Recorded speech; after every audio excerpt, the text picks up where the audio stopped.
Okay, all ready to go? Let's get started! I'll start the game.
Unmute yourself. Always, that's a pro tip they don't teach you in streaming school. Always unmute yourself before you start cackling into the microphone. Welcome, everyone, to the Hikikomori Cool Stream. Oh my god! It's been a minute. I think it's been about almost a month since I streamed last. Good, who do we got in this chat? We got Sentry is down with the Hassie. We got Mr. Grimm, Garden Back, Tunes, Deadly Silent Hill. Did you like the waiting room that I made? Fragile's in here. Mashu, Moon Juice. Hey, yo, what's up, Hikiko in chat? What's up, Moon Juice? And Velvet Tea Cake. Rumple Foreskin. Always a fan favorite, that name. Well, if you're looking at the screen here, we got green. I just went green. Green all around. And I have the original Xbox Dash. Okay. I unfortunately, after an entire year, I updated my Xbox Series X. And justifiably, it was so I could play some of my backwards compatible games. Nothing current gen, but I just wanted to play some 360 games and OG Xbox games. Because now I have my Steam Deck. My Steam Deck is kind of like my emulation machine nowadays. So I'm going to sell this Series X maybe. I'm thinking about just getting rid of it altogether. I see no reason to keep it. Hey, what's up, Telephone Mast? We are playing the Silent Hill HD collection, specifically Silent Hill 2 HD with the Troy Baker dub.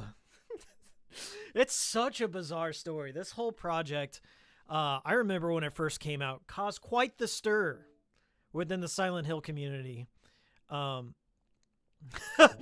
What a fitting title right here. The first screen of the game that you see is James just standing in front of a shitty toilet. If you want to know what to expect for the rest of this stream, here it is. I was testing this game out a little bit just to make sure how it looked on stream and make sure I got all my oh yes, I am signed in. Thank you, Xbox. Just to make sure that I was familiar with all the controls and how it looked like on stream. And folks, this is as bright as it gets. This is as bright as it gets. This is extremely dark. Like the original Silent Hill was not this dark. So forgive me if things look a little weird up until we get the flashlight. I'm going to go ahead and quit out and we will get that. Like this is quick resume. This is how the Series X works. It just kind of remembers. It's like a bookmark, essentially. So I need to figure out how the heck to quit. I think I have to... this is... Like, look, without the flashlight, this is the game right here. That's how dark it is. All right. I think in order to quit, I have to go over here, quit, and then I have to go down to quick resume. This is... So, I don't even see it in my quick resume. Is it going to quick resume back? Okay, it didn't quick resume this time, I don't think.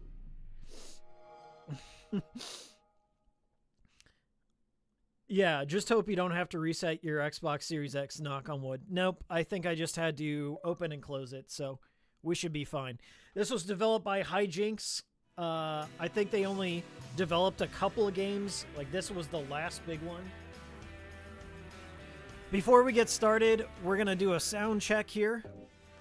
How's the game sounding? How am I sounding? Silent Hill 2 is naturally a quiet game. This also has 2 different voice options, and there's a story behind this, too. The new voices, Troy Baker's James, and I believe Mary Elizabeth McGlynn, who's primarily the singer in all the Silent Hill songs, she plays Mary and Maria, and then they just got a bunch of, like, random people to fill in the rest of the roles. The original voices are the Gaijin cast of randos that they got to join in on Konami. I mean, Guy Seehee, he did all the motion capture, he did the voice acting, he is James, yada, yada, yada. But I've never played with the new voices and actually listened to how bad they are. I've only seen, like, bits and pieces from videos. So we're going to listen together for the first time. So this is the Silent Hill HD collection. I believe it was 2012 when this came out, and it caused a humongous stir within the Silent Hill community. Basically, every Silent Hill game that comes out causes some sort of drama. I mean, like, look at my shirt that I'm wearing. Look at this. This is Silent Hill Shattered Memories. I find it's, like, the least offensive out of all the Western-developed Silent Hill games. And it still has its haters. It still has people who just will not accept it as part of Silent Hill, and that's kind of how it is. You got your gatekeepers, you got your people who don't care what happens to the franchise, just give it to anyone, and then you have people that only watch the movies or Let's Plays. So that's our community, our little community here. I don't even consider myself a part of the Silent Hill community because I don't really engage with other Silent Hill fans. Every time I do, it's like whenever you have a favorite band and then you go to a show and you meet a bunch of, like, juggalos or some shit. Somebody's, like, boofing some Jim Kim at the show, and, like, you're like, ah, shit, I'm a part of this community. That's how I feel about being in the Silent Hill community, which is not at all. I am so far removed from those guys.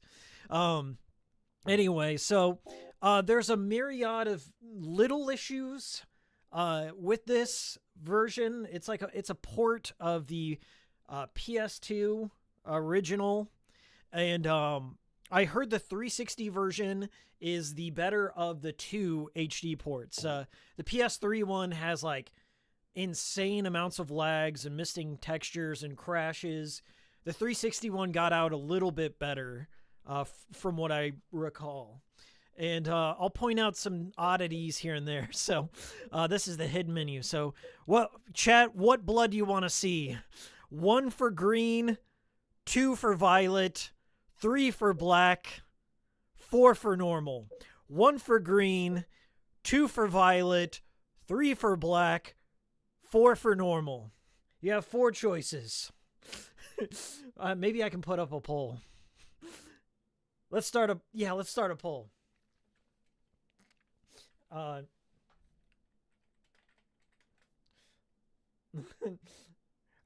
Okay.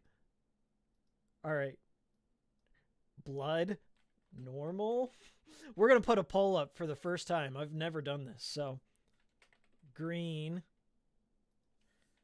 violet, black. We're getting a little chat participation. Vote in the poll. Vote in the poll. Let's see if it goes through. Walk and run, view control, switch. I have not beaten this version of the game, so I don't have the extra options. Like you get bullet modifiers, where you can get like double the ammo, double the health items, I believe. Hey, normal, normal's at 50, 54. People want violet. They're a fan of whole. That's why. Okay. We got 18 votes. Normal's leading. Violet, it's coming up. It's coming close. Neck and neck. Normal, 20 votes in. Okay, we got 43 people in here. Wow. Get those votes in. I'm going to give it another half a minute. Okay. Looks like normal's going to have it, though. So, we're going to end the poll in 3, 2, 1. Normal has it. Thank you, guys. I'll be kind of like explaining little bits of details that are different as we go along. I've never heard fully the voice acting on the new version, so this is the new voices. And I'll give a bit of background on that. Sweary voted. All right, normal and normal. So let me know if you can hear all the voices and everything. I'm cranking it up.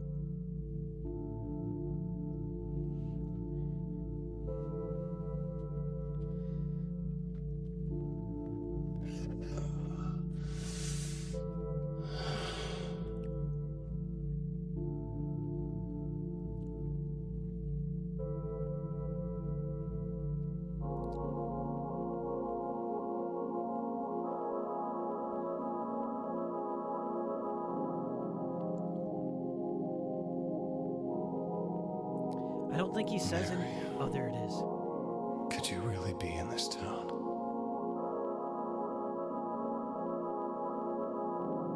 Okay, so far, not terrible. But we're about to hit a really long monologue with the opening letter. From the criticisms I've heard about Troy Baker's performance, it was kind of like in the middle of his voice acting career. And up until that point, he had done mostly animes and hentai, I believe. So he had a bit of that stank on his voice, a little bit of that anime hentai stank. And he wasn't as huge of a voice actor as he has since become.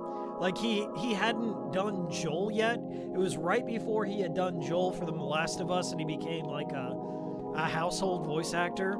But goddamn, you cannot hate Troy Baker, because that dude was grinding in the mid-2000s. He appeared in every like anime game, every like little odd project he'd poke his head in. So I can't blame him for like, you know, wanting to get a cut of the paycheck here, but there were some bad reasons why he got cast.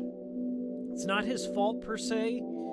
It's more of Konami meddling, if that makes sense. What's up, Kenny? Graphics peaked right here.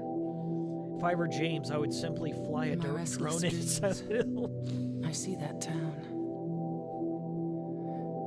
Silent Hill. That's Mary Elizabeth McGlynn. He promised to take me there again someday. She sounds like her character from You Ghost in never the did. Shell.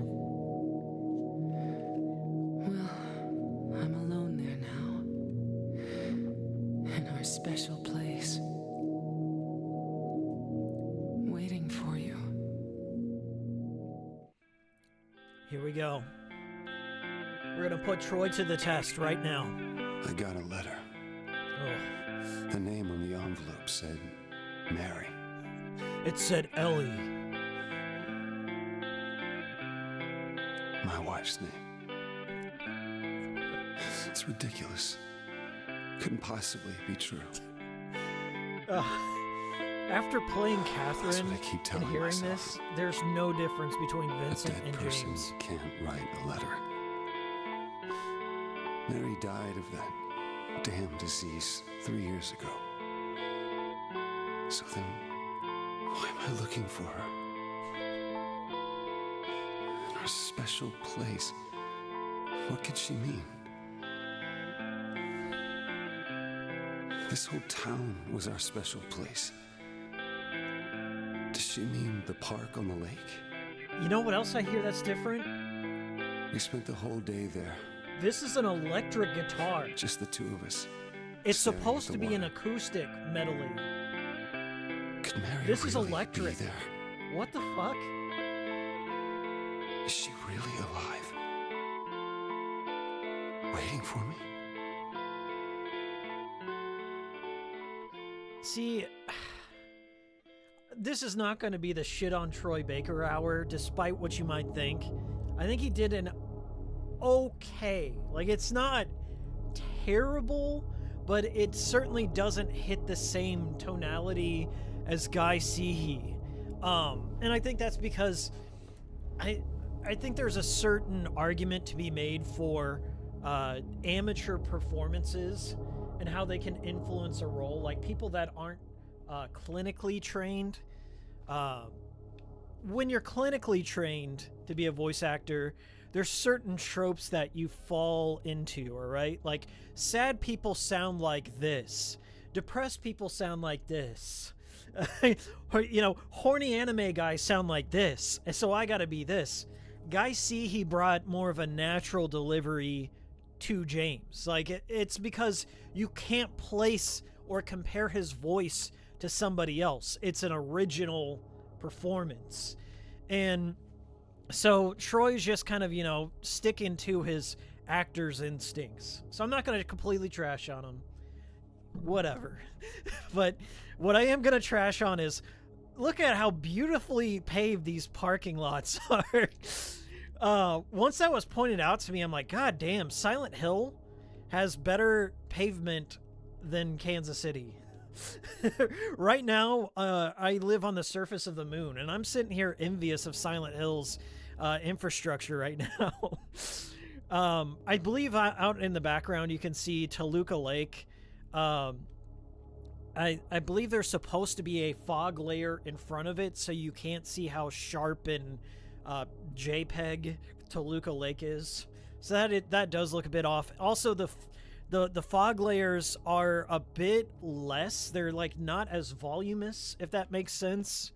The transparency is probably around like 25 to 35%, so it doesn't have that enveloping feel of Silent Hill. There's another thing that they did is, since this is typically a 4:3 aspect ratio game, they zoomed in on a lot of the like still frames, and it's especially noticeable in the FMVs. They kind of blew out all the FMVs so everyone looks a bit chunkier. But so far so good. I mean, like, it's not the PS3 version. This is running on the Series X, so I feel the Series X added some anti-aliasing. Like, people were complaining about how jaggy it is. I'm not really getting that vibe too much. They allow you to kind of free roam the camera a bit more, so you do get a look at some of the finer details, but I'm sure it'll show you some things you're not supposed to see as well. One thing people complained about is hijinks up here. If you look at Brahms is where Sybil Bennett comes from. She's the officer from 1. In the original game, Brahms is like supposed to be around 200 miles away. And then here they just took a creative liberty and they're like, no, let's just make it 18. So Brahms is like right next to Silent Hill. So if you're trying to like become like a geographer here, that is a bit problematic. But I think Downpour set it back to like 200 miles away. So I'm really not sure. The way I look at Silent Hill is like sometimes it's like Castlevania rules, like Dracula's castle. So it just like materializes anywhere it wants to sometimes, and then the geography, the actual square miles of Silent Hill expands and grows and fits whatever shape whatever mold it needs to. So if you're wondering about like what the sound design is like, Silent Hill 2 for the most part is quiet in a lot of spots. You'll hear the occasional sound effect or stinger to grab your attention. But like when I was going through yesterday, just going through the apartments, I forgot how quiet it was. God, there's so much I want to say about this. Just because like it's bringing back memories from 2012 in Twin Perfect and their big review on the HD collection. I went through a rabbit hole of that whole period in time and all the drama that ensued with the Silent Hill forums and Twin Perfect and the big split in the community. Here's our first save point right here. So I want to point something out here. I think they took the PC, so the background here, there's supposed to be like a mosaic, I believe, over James's face, like an interesting border. And I think this is like the PC version of this screen. But I don't know, just a little thing there. Kenny's in here. Is this the version with the Comic Sans signs? Yes. I believe I pointed that out in my thumbnail. This is the one. This is the one with the Kino, the best looking Silent Hill sign. Silent Hill Ranch. We're about to roll up on Angela's cutscene, but before I do, I want to read some chat. It's an insanity effect. It's supposed to be wrong. Whose van is that? That van, that white van at the beginning is Eddie's van. I don't know if he stole it or not. There's a theory that he might have stolen it. You ever play with the music set to 0? It feels completely different. Silent Hill is one of those games that I would never set the music to 0. I feel you need Akira's presence throughout. Like he's your true guide into this madness. Nikos Christos says, for a game with the best soundtrack album in video games, it sure is more quiet than it could. Yeah, it does get very quiet in spots, but that's intentional, I feel. I especially in this modern age where a lot of directors feel the need to fill the silence with licensed music or pop songs. Watch the new True Detective to hear what I mean. It's nice to let the atmosphere breathe. Let the player contemplate what's going on. So we're rolling up on Angela. I'm going to show you what the widescreen, like the way they zoomed in these cutscenes, it's kind of bad.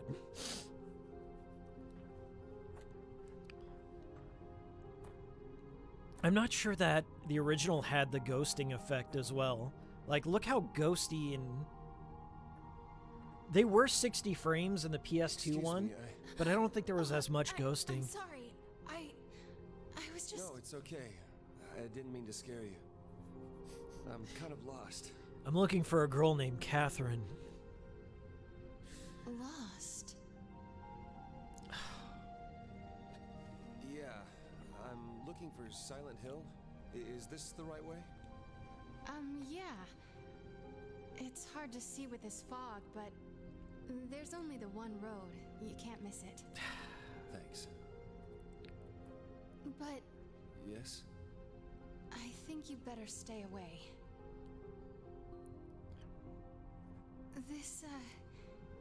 This town, there's something wrong with it. You got that right. It's kind of hard to There's a lot explain, wrong with it but right now. Is it dangerous?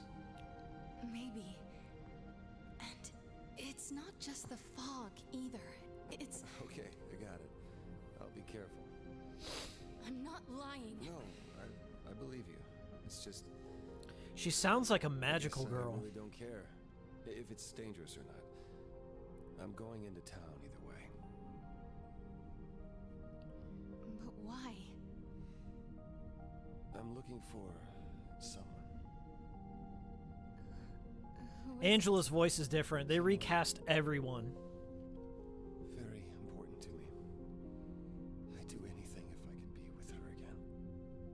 Me too. I'm looking for my mama. I mean, my mother. It's been so long since I've seen her. I thought my father and brother were here, but I can't find them either.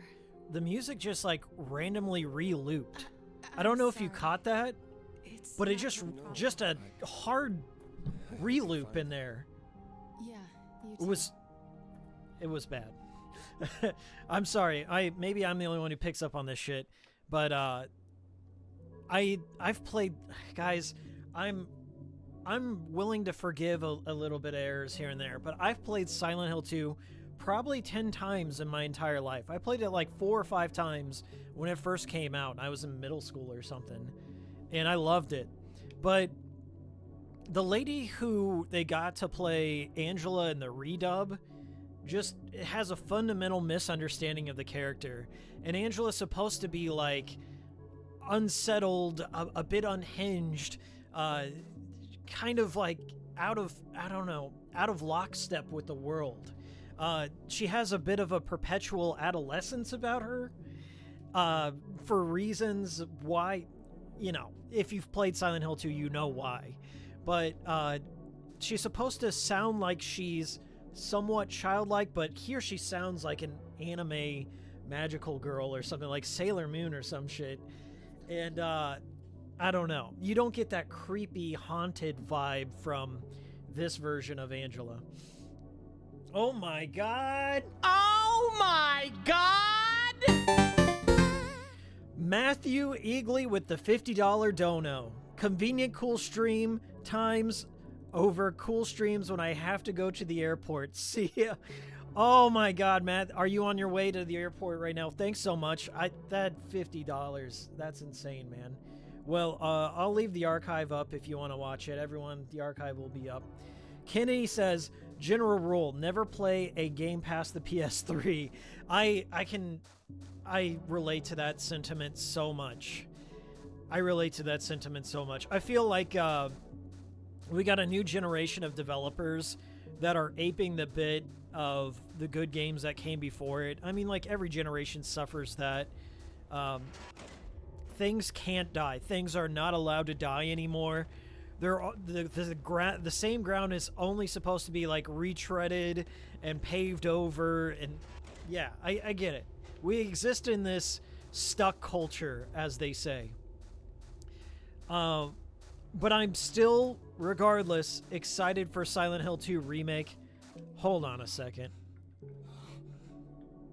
I'm still excited for Silent Hill 2 Remake because, as I mentioned before, I don't think it's a hard format to copy, if you will, because people have been copying it for at least a decade now or more. Hold on a second. Why is somebody blowing up my phone? Nobody ever calls me. You guys ever get that feeling, like, where you're freaked out when somebody actually calls your phone? I've been so used to communicating through texts that it just freaks me out. Like, when somebody calls me, it's usually they want some money. That's the only time. It's always like some company trying to hit me up. But I don't even know which direction. Did I just go in a circle again? Sorry. I don't even know which direction to go with. Like, should I talk about all the turmoil that happened with the HD collection, or should I talk about like modern Silent Hill? I feel that what's happened before in the Silent Hill community is happening again. It's sad how history, sometimes it doesn't repeat, it rhymes. And I think people were like very optimistic to give Konami the benefit of the doubt for rebooting Silent Hill in general. And I think their corporate meddling is starting to rear its head again, because I'm not going to place the blame solely on Bloober Team, because I feel they've come close to capturing the essence of Silent Hill, but they have made some mistakes in between. I've mentioned them in my videos, like on the Medium and my more recent short message video. But I feel like Bloober Team has come close. Here we go. Epic moment in Silent Hill right here. Silent Hill Ranch, Comic Sans. Like, say what you will about Bloober Team, but I don't think they would be so bold. I don't think Bloober Team would be so bold to use Comic Sans. Now, from what I remember, the reason why Comic Sans Silent Hill Ranch here exists is because Hijinks, who developed the HD collection, were operating off an older build, an older revision of Silent Hill 2. And I think it was about 10 years after the original game came out. Some of the original assets were destroyed or misplaced. So they had an older revision, and I believe this was just a placeholder graphics. I want to hope this was just a placeholder and not Hijinks coming in and just like, you know, dragging a text box over it in Photoshop and throw. I would like to give them the benefit of the doubt here, but to me, this is Kino. This alone divided the Silent Hill community right here, the Silent Hill Ranch, and it's been a meme ever since. But I think the target for the hatred regarding like Silent Hill's mishandling has been often misplaced. Like, people threw it on the shoulders of Tom Hewlett, or they threw it on the shoulders of like just one team. But I feel there's a lot more nuance to how a game is made than just one person leading the charge. And as I said, a lot of Konami corporate meddling had come into place all throughout, and you could see it with what happened with PT and Kojima. You can listen to a lot of retrospectives from developers who worked on the Western titles saying that Konami would often come in. One of their producers from Konami would come in and basically hamstring them, preventing them from implementing certain ideas, or they'd be influenced to add more combat, or put in a licensed song, or have a Dragon Ball Z beam battle for some reason. Like, there's so much drama within the history of Silent Hill, especially, as I said, the Western developed ones, that you kind of feel sorry for the people who have been handed that burden.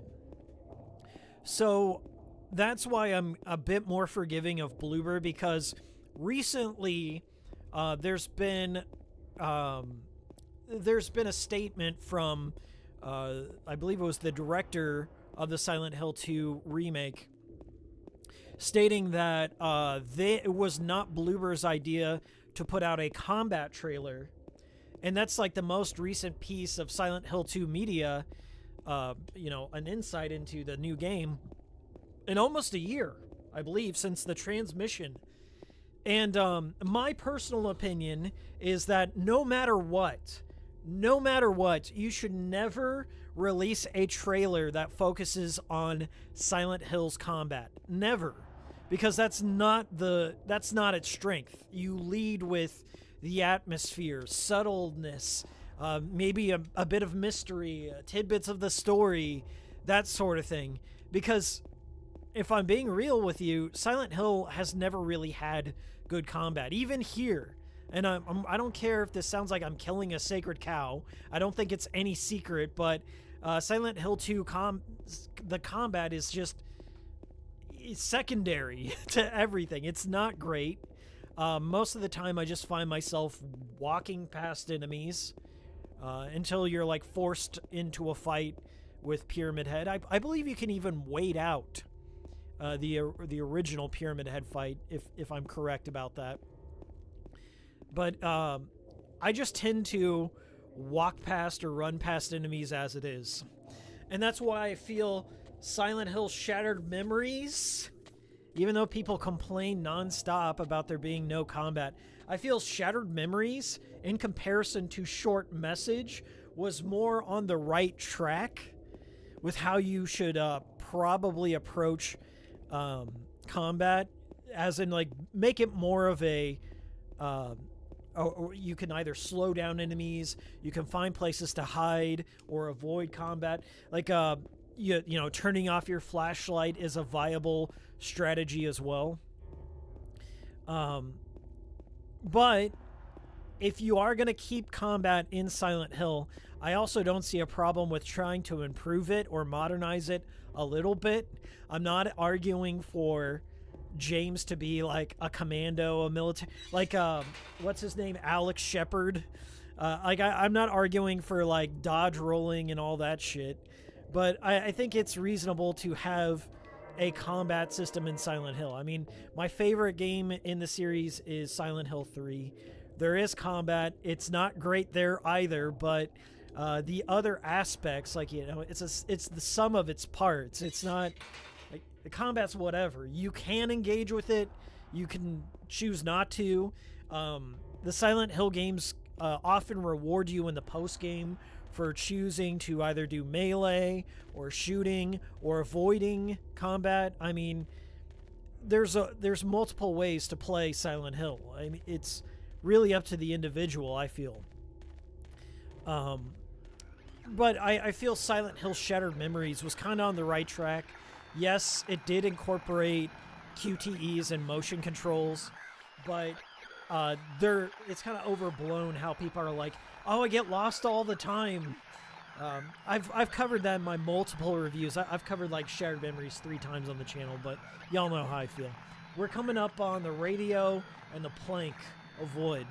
I believe they show the dead body because of how this game is in HD now, and you're not supposed to see what the dead body looks like because I believe it was like they used James's model for this dead body, and I think they put like the top half of a patient demon on the torso there. You know.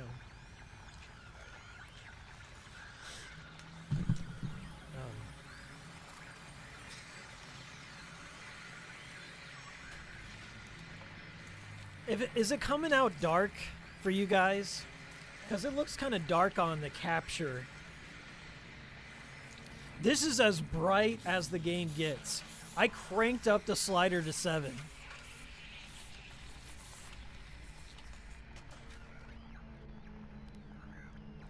All right, so this is the combat right here.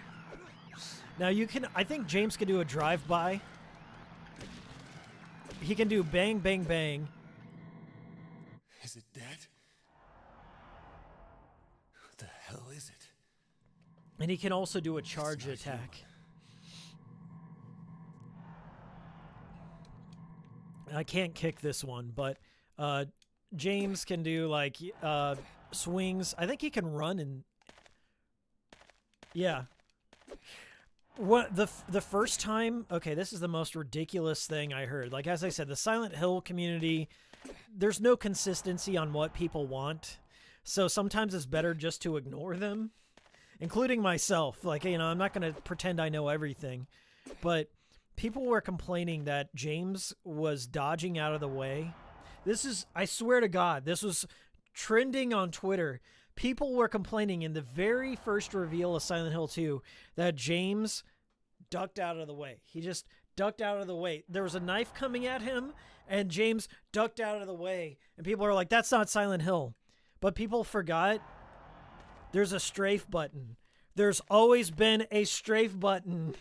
There's been a strafe button in Silent Hill 2 since the beginning. Like, you can move out of the way. It's fine. You know, I'd recommend it. I'd totally recommend it. All right. Yeah, you can't see this. You really can't see shit in this version. Silent Hill 2, the original, is not this dark. If we go over to the options here, I'll show you what I mean. I am maxed out on the brightness, I believe. Okay, yeah, this is as bright as it gets. So I was on 5. This is 7. It didn't save my changes from last time. All right, here we go. That's a little bit better, honestly. How's it looking on stream? Yeah, I can see a little bit of it on stream. So you can kind of see that model here. I believe most of the dead bodies that are found throughout Silent Hill 2 are recycled assets. A lot of people think that's that was just to save, you know, headroom. But it may have just been an intentional thing to, like, remind James of his self-punishment, yada, yada, yada. I think it can be both. Instead of having to build another model, it's like, oh, it can do both. It can serve both functions. Yeah, that looks a little bit better. Yeah, it does suit the mood, but the thing is on how they handle the brightness here is they didn't balance the contrast as well, so everything looks washed out in this version. It doesn't really look this washed out in the original. There's a bit more color to the world. I believe Digital Foundry has put out a deeper comparison between the versions. I think what they did is they had a backwards compatible PS3 that played PS2 games, and they just straight up played the PS2 version and compared it against the PS3 one, and it was night and day, especially in terms of the fog. Like, the fog and the draw distance covers up a lot of the imperfections, especially when it comes to the water. The water in this game is notoriously not hidden. As I said, there are things that are supposed to be hidden from the player's sight that just aren't. Okay, so the first thing, I gotta go up Martin Street and get the key. Somebody said this game would be a lot better without the fog, says Kenny. I'm sure there's an argument for that. The most you can do, I don't know if I've unlocked this yet, I believe you can turn off the grain filter. So if I go right here, I haven't unlocked it yet, but I think you can turn off that film grain, which is, I can take it or leave it. I don't think the grain even shows up that well on stream as it is because of YouTube's compression, but I don't know, let me know. I played like a couple hours yesterday just to run through and get practiced, and I didn't run into like any major game-breaking glitches. A lot of the complaints, okay, so that is definitely James's same model, and they just put on a patient demon's head on it. That's kind of interesting. I didn't run into any of like the game-breaking bugs that are present in the PS3 HD version. The most that I noticed were like the occasional frame hitch when it was like loading different areas. Obviously the FMVs, some of the sounds were off. If you look down below, Silent Hill's just got the like most paved roads in all of America. There are little things that you would only catch if you had played the original. I honestly don't think this version is as bad as what happened to Deadly Premonition. that game, I will say, you know, I will defend tooth and nail. The 360 version is solid all throughout, and if I'm going to be a purist about anything, I will say play Deadly Premonition on a 360, an Xbox One, or a Series X, or don't bother. But I also provided some other options in my video, like I ranked all of them, so if you want to know the best way to play Deadly Premonition, I've got a video on that. Sweary Files Episode 1. Alright, we're coming up on the apartment section. I'm going to read a little bit of chat. Thanks so much. We have 70 people in here. That's nuts. Thank you guys so much. Think you can get it inside mine? Think you can? We got 70 people in here. I'm so happy to see you all. Fragile. It's really dark, but it suits the mood. Are you talking? Yeah, it does, but just as somebody who does a lot of Photoshop and color correction, it just looks way blown out. And that, as I said, once again, these details are something you'd notice if you played the original Silent Hill 2, or if you played the enhanced edition on the PC, like the fan enhanced edition. I actually went through and played through that before I made my short message video, just to kind of get another feel for Silent Hill, as it were. And I've got all that footage. I wanted to capture that footage before I took on the Silent Hill 2 remake, just so I was being entirely fair in my comparisons, as fair as you can be, at least. So we don't have the flashlight yet. It's going to get dark in here. And if you can't see anything on stream for a little bit, it'll be like 5 minutes until I get the flashlight, so bear with me. Have you ever considered maybe you're wrong and maybe the game looks and runs just fine? I've been seeing that opinion. The thing is about how, like, time heals all wounds. In every community, on every topic whatsoever, there's contrarians that exist in every community that will just take the opposite opinion just for engagement. You could be lonely, or just you want the attention. There's always a contrarian there that will defend anything tooth and nail, and I get it. I've sometimes been that guy. But I feel like as I've grown older, my position has been for accessibility and preservation. And I feel like HD remasters kind of make are antithetical to preservation, if you will. Instead of like making ways to preserve the originals and like keep the original artist intent intact, we now like kind of pass off the homework to somebody else, somebody that wasn't there during the original development and may not have a grasp of what, as I said, the original artist's intent was, where all the little differences, or like how to upscale something into modern televisions and modern screens. And hijinks, this was like between CRTs and HD televisions, and they made a lot of calculations that were incorrect. Instead of allowing you to present the game in the original aspect ratio, you know, they're like, let's just upscale and blow things out and ruin the colors and ruin the FMVs, make everyone look fat. So there's always an artistic choice. There's always a sacrifice to be made when you transition between generations. And things in the remake will be left.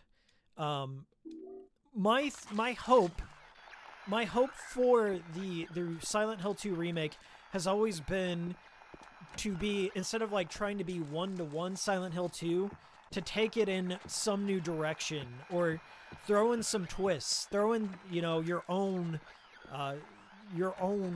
vision upon the canvas of Silent Hill, but maintain the aspects that people loved about the original in the same. It's a hard thing to do. It is a hard task to do a remake, because you're not going to please everyone. It's just impossible. And to inherit the Silent Hill community is the hardest. It's like inheriting the Final Fantasy community or the Sonic community.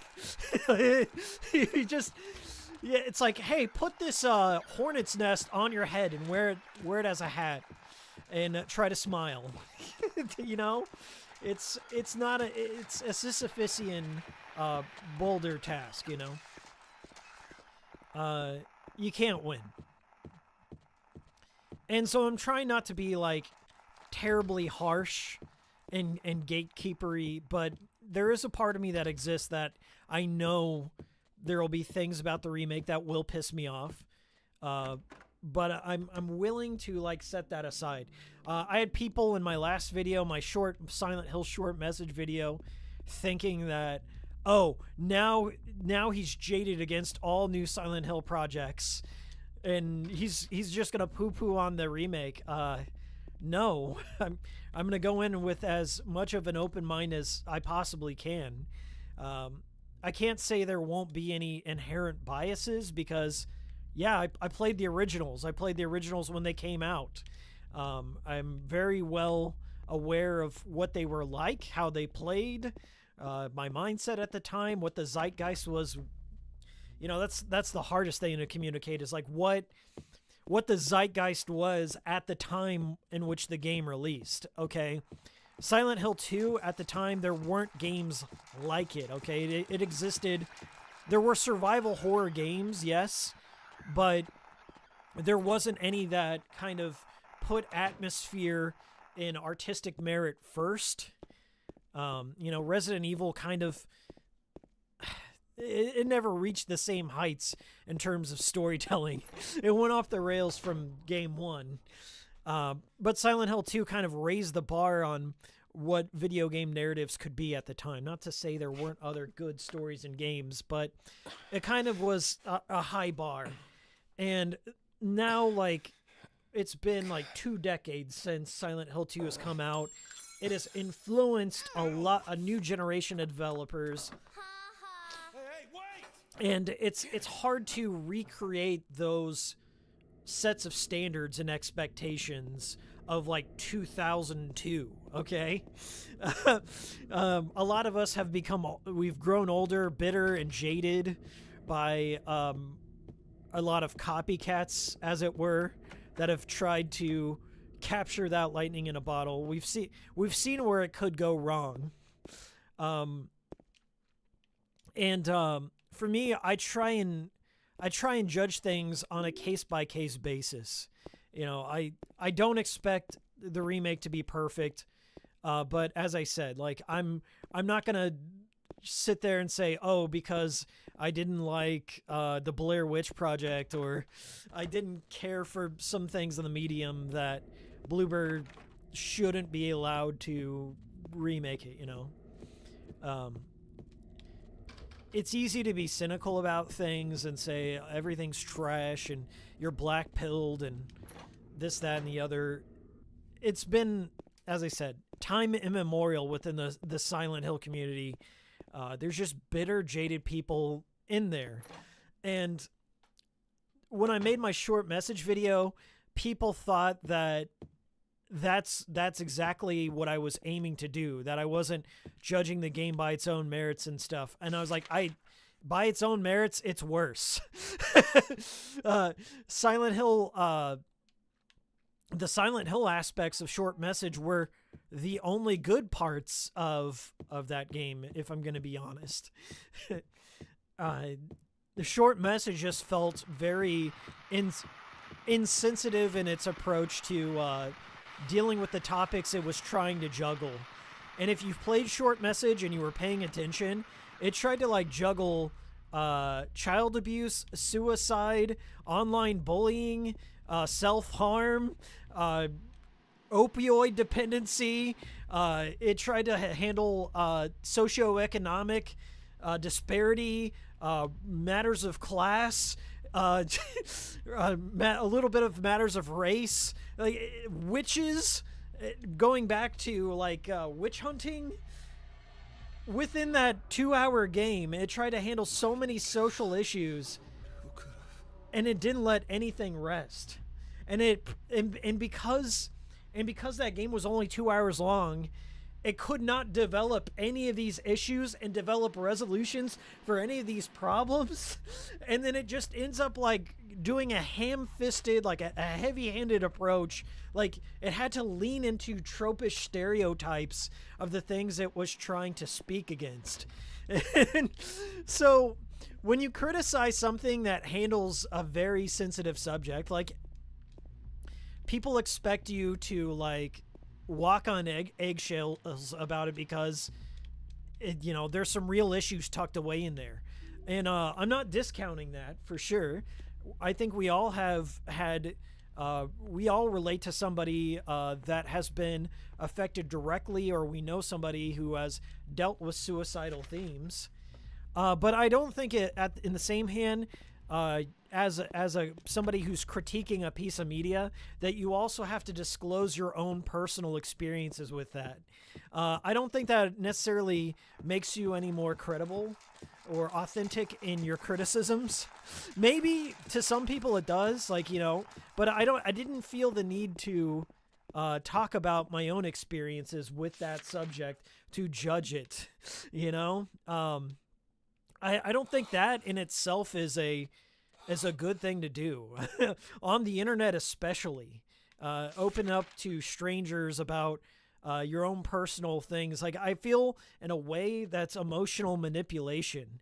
That's my own personal perspective. I mean, sure, there's people you can talk to on the internet that you might be closer with, but to me, on the internet, people are psychotic, and they will use your personal experiences against you in almost every case.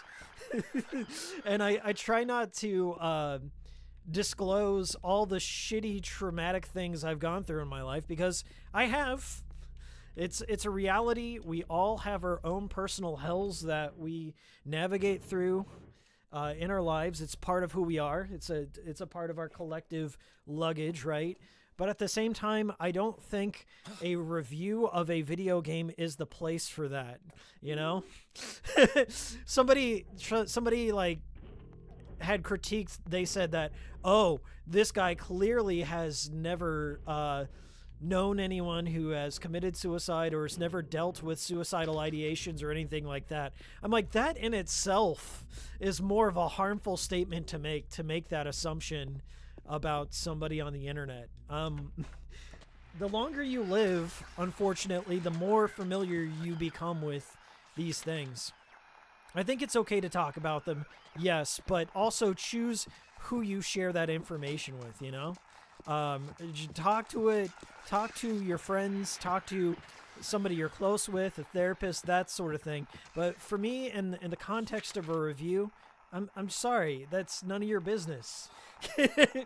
Can we say that? Is that a controversial position to take? That, hey, none ya. Anyways, that got under my skin just a little bit. Yeah. Making fun of a cheesy after-school special PSA that appears 4 times in the game, I think that's fair. And that's all I'll say about the short message thing. It's bad, but it's only bad because it didn't give itself enough time to develop the issues it was commentating upon. That's my position on the thing. If you liked it, that's good. I don't care. But to me, it didn't feel like a Silent Hill game, and I'm not taking that from a gatekeeper perspective. My perspective is more like it doesn't have almost any of the format carried from any prior Silent Hill games. To me, if anything, it was copying from PT, and whether or not you consider that a part of the traditional mainline Silent Hill games is up to you. But I also ran into another perspective of, it's free. The game was free. What did you expect? Silent Hill short yeah, it was good for free. I go to Costco all the time, and I pass up samples. If it doesn't look good to me, I won't take the sample from the tray. Also, my counterpoint to that is PT was also free, and it revolutionized what we thought about first-person psychological horror games and what they could be. And the reason why PT is still talked about nearly a decade later is because of its subversion of what we expected both a Silent Hill and a first-person psychological, kind of like ghost supernatural horror could be. Silent Hill: The Short Message didn't really introduce anything groundbreaking. If anything, it wanted to graffiti over the legacy of PT. See what I did there? Konami still wants you to forget about PT if you want to be real. And to make a Life is Strange / PT amnesia amalgamation doesn't make me forget about PT. It makes me want to play PT.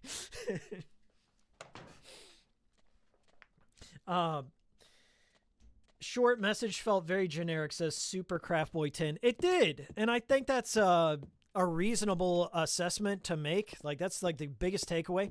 I didn't play Short Message alone. I had somebody with me, and they are tangentially, they have like the most minor picture of what Silent Hill is. Like, they've seen the movies, they've seen a few Let's Plays here and there, and even they were telling me, yeah, this isn't Silent Hill. This is like almost offensive in how stereotypical a tale of suicide and teenage bullying is. Like, many people have compared it to 13 Reasons Why and how it almost glamorizes suicide in a sense. And to me, I didn't get that vibe that Short Message was glamorizing it. I felt like they didn't know what they wanted to say about it. And, can I show this on stream? I don't know. No hot dog, no bun. I think it's okay. I always forget how quickly this moment happens. I'm going to let this play out.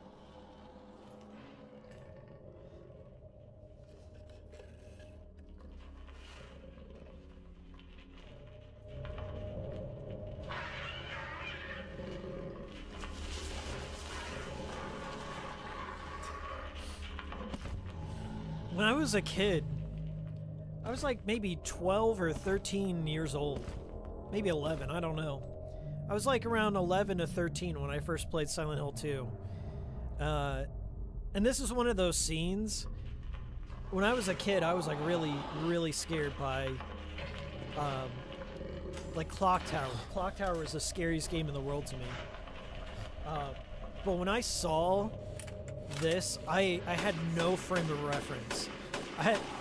It was completely abstract to me, and as I said, I was a mixed up hormonal kid, and seeing this just completely spooked me. This scene and the boss fight, like the intro to the boss fight with Pyramid Head, just gave me nightmares. Hey, we got 6 euros from JR. Sup, Hikiko just joined after coming home from work. Hope everyone is doing good. Yeah, we're having a good time here. Thanks for joining, everyone. Thanks for joining. That scene right there, I wonder, like, you saw a bit of it in the reveal of the Silent Hill 2 remake. Like, I wonder how graphic Bloober is going to get with the I don't know what you would call it. It was like it's like the mannequin Pyramid Head gangbang that happens in this kitchen. I really don't know. Like those bits are going to be probably the biggest struggles Bloober's going to go up against, I feel, in the remake. I don't know how you depict that. It's supposed to be disturbing, but how graphic do you want to get? Do you go on full penetration? Like what's going to happen? I don't know. But Bloober's really got their work cut out for them, I say. What are your thoughts on the movies, Hikiko? Ask Alexter. I don't find the movies to be offensive because I'm also a Resident Evil fan. I'm also a Super Mario Brothers the movie fan.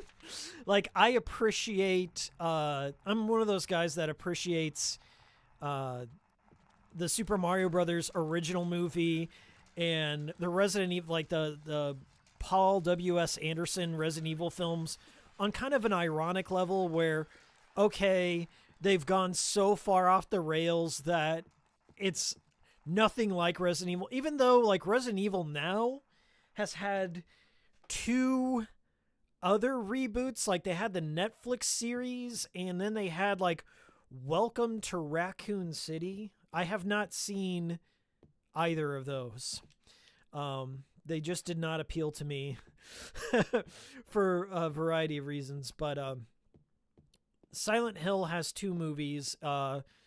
Silent Hill, and I think it was made by the guy who did Brotherhood of the Wolf. His name slips my mind.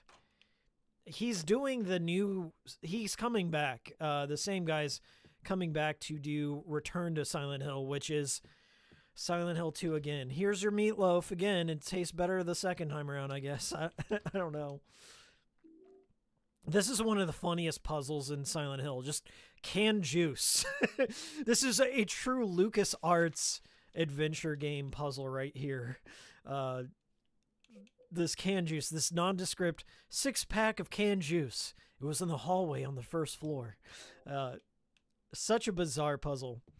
And it's our first link to Silent Hill 4. Unless you count James, because James is technically a link to Silent Hill 4. But the Silent Hill movies, I saw both in theaters. I think I was in high school or something when the first one came out. And I went with a couple of buddies of mine who did not play the games. So I was like, I was the guy very intimately aware of all the deviations and stuff. But Christoph Gans is his name. I didn't mind a lot of the things Christoph Gans did. I can't say it's perfect. It's very, very cheesy in some spots. The acting especially. But some people criticize it because they did the gender bending thing. They replaced Harry with Rose, I believe her name is. Rose de Silva instead of Mason. And then her husband was the guy that dies and everything. Sean Bean. The human spoiler alert. I don't think he died in Silent Hill. That's probably the only thing he's never died in. And then they added a bunch of like other characters that didn't exist to set up the framework. Sybil is Andrea from The Walking Dead, and I'm trying to think if anyone else shows up. Anyway, the girl who plays Cheryl, she's in a bunch of like, I think she's in Supernatural or something. But I will say visually, I went in with like very low expectations for this first Silent Hill movie, and I think a lot of the creature design, like the they call them, is it the Ash Babies they call them? They're not the Gray Children. The Gray Children are in the original Silent Hill. These are called like Ash Babies or something. It's almost offensive. So this is the note here about Walter Sullivan. Walter Sullivan's the antagonist in Silent Hill 4, who looks like Kurt Cobain. His origin story in Silent Hill 2 is far different than Silent Hill 4. Like, essentially, Sullivan murders 2 children because the Red Devil, being, I guess, Pyramid Head, told him to, and then he stabbed himself in the neck with a soup spoon in jail. And I believe that is still canonical in Silent Hill 4 because Silent Hill 4 is such a trip. I love Silent Hill 4. Walter's performing like this old ritual from the Order. The Order's the cult within Silent Hill called the 24 Sacraments. and Walter's like trying to resurrect his mother, which is like this old umbilical cord god that lives in the central part of his apartment. It's bizarre. And I think he kills himself as one of the 24 sacraments. You have to kill 24 people. And I guess his suicide counts as one. But he does come back as like a specter or something.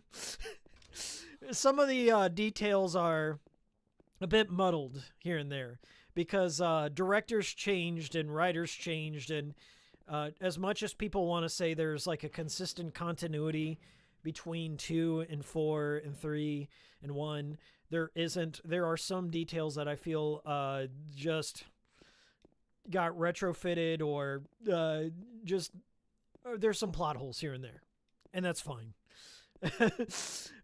Silent Hill was one of those games I never thought would turn into a franchise in the beginning, and maybe it should have never continued on past 3. But I find something that I appreciate about each entry in the series, including the Western ones.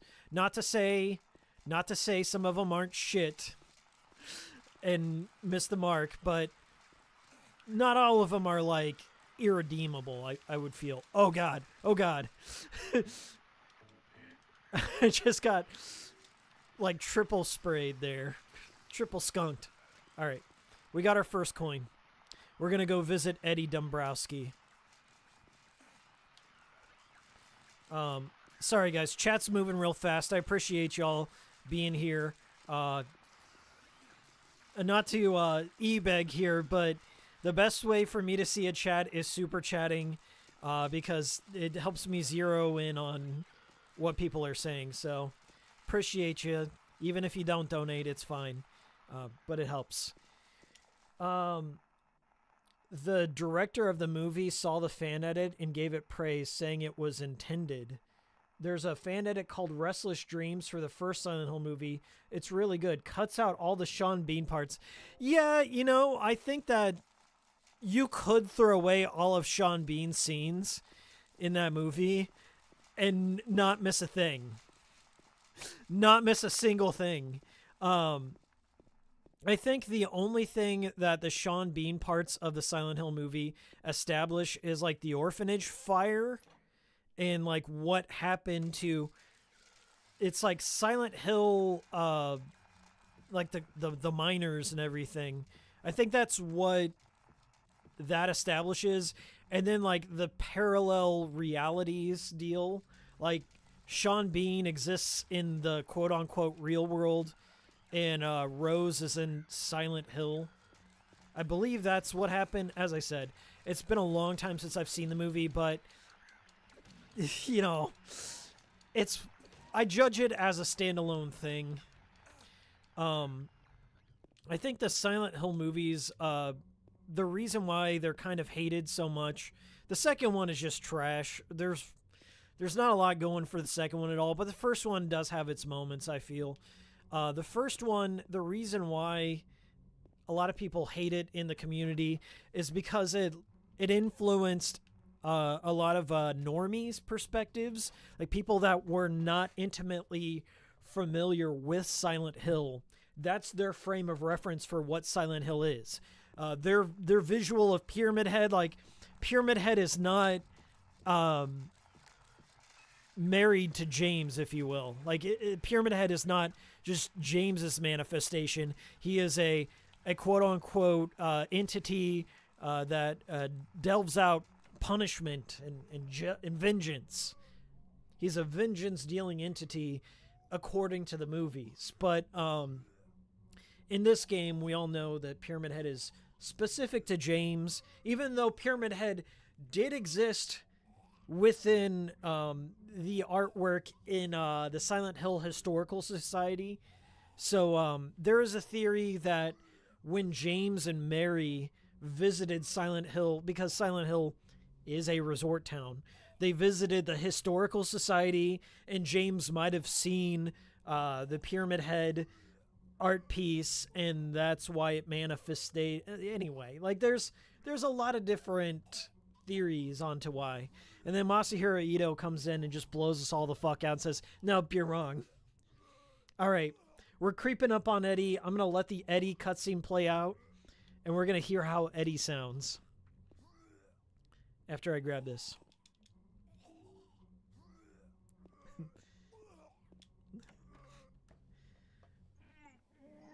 He looks fatter in this version.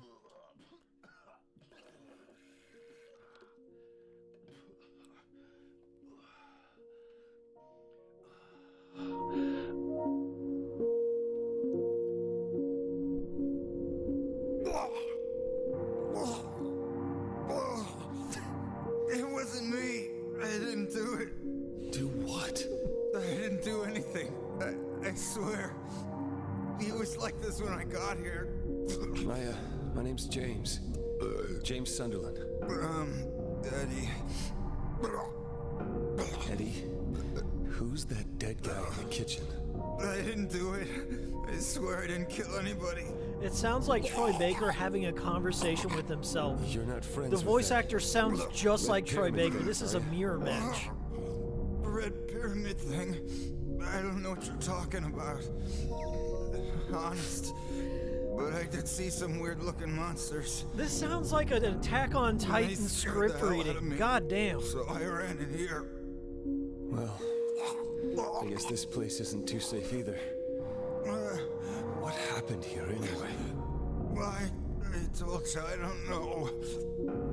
I'm not even from this town. I just.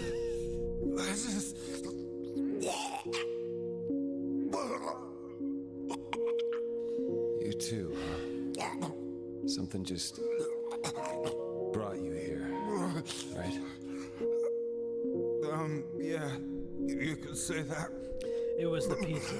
Well, whatever it is, I think you better get out of here soon.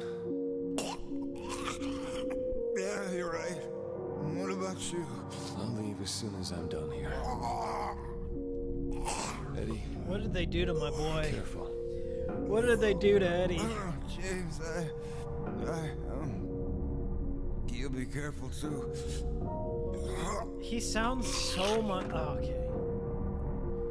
The thing is about. All right, let me crank this down real quick.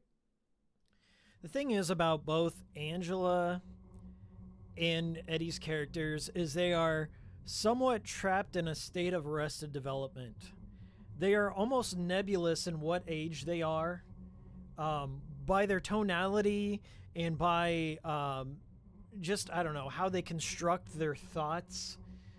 They don't really present any sense that they are their current age, if you will. Eddie especially. Eddie is supposed to be almost stereotypically like your dumb oaf who found himself and got himself into a lot of trouble because of his anger, if you will. And in a lot of ways, like, he becomes more unhinged the further you go in. And it's because, like, Eddie, a lot of the characters almost are in denial of what's going on, and Eddie begins to embrace the town for what it is by the end. Like, he fully goes into his delusional state and embraces the gifts that the town has given him, and like the free license to murder and enact his vengeance on all the bullies before. Like, if you wanted to tell a bullying tale, Eddie has already done that. We've already fulfilled that within Silent Hill. And this guy's performance, I'm sorry, I don't know who's voicing Eddie this time around. It's just like there's no, I don't know, authenticity to his voice. Like, the guy who played him originally, not to, like, be mean, but he did kind of sound overweight, a bit like an outcast, if you will. That nebulous age I was telling you about. Just a fundamental misreading of the character. I think down below this might be another recycled asset. I think this is like Pyramid Head's lower half without the skirt, if I'm correct. That also, look at that. That's a nice little bit of fixed lighting there. Some ambiance to the fridge light. It was like that when I got here. I'm not trying to, like, completely trash, but the reason why they recast both Silent Hill 2 and 3 is because some of the original voice actors wouldn't just like sign a release to use their voices for free. I believe Konami just didn't want to pay them for another release of the game, and Guy Seehee at the time, I believe, was leading the charge to try and get everyone paid. And this isn't like the first time that voice actors had to protest against Konami to get any sort of wiggle room to preserve, like, the original voice actors and, you know, get people like David Hayter, infamously for Metal Gear Solid, the Twin Snakes, I believe it was, got a reduction in pay so he could, like, you know, use his salary to pay the other voice actors to re-record their lines for the Twin Snakes, right? Konami's stingy, and they'll probably just go with, like, any old in-house talent that they, you know, at the time Troy Baker was a lot cheaper than he is now. But what's funny is, like Troy Baker, now that he is so well known and he's, like, in Death Stranding and The Last of Us, and as I said, he's a household name. This motherfucker's never going to be on the picket line for any voice actors' rights again, okay? I believe he also, like, was shilling some NFTs at one point. Like, Troy Baker is at the fuck you money stage of voice acting. Like, once you reach the zenith of voice acting, you really... there is no unity amongst voice actors. Like YouTubers, like YouTubers, it's every man for himself. It's just like a bed of piranhas. And the first bit of money that comes their way, like, and then they get all, like, sour grapes whenever they didn't get it. Troy Baker was, like, first in line to erase the contributions of the original voice actors. Even Mary Elizabeth McGlynn, even though she is a prominent, you know, she's like a prominent reoccurring voice within Silent Hill because of her work with Akira and all of her singing and stuff. Like, I like Mary Elizabeth McGlynn. She like, if you listen to the Ghost in the Shell English voice dub, it's not so bad. She does a good job in there, but tonally they're kind of tone deaf to the issues that are going on within their own industry.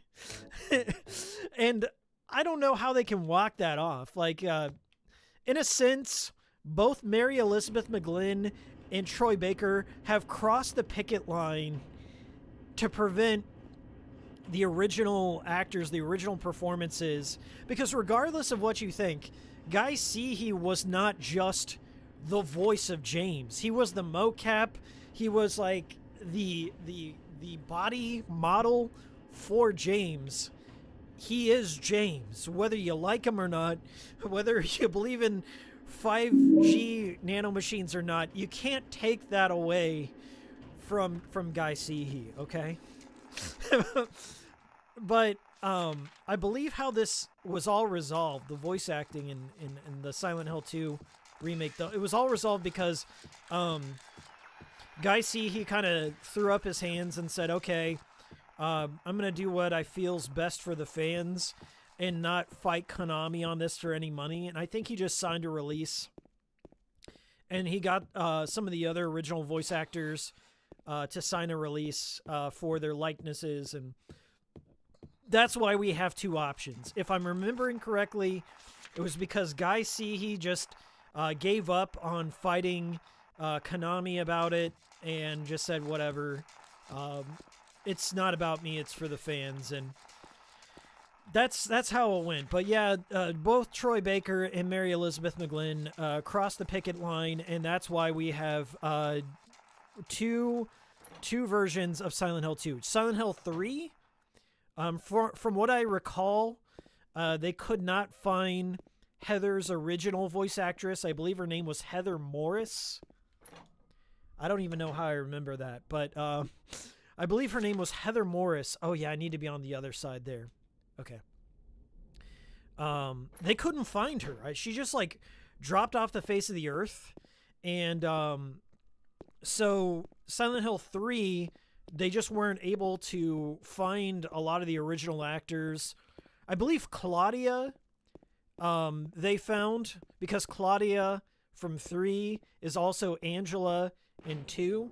So, I believe she was on board with it, but I think Douglas's voice actor might have died around that time, or at least close to that time.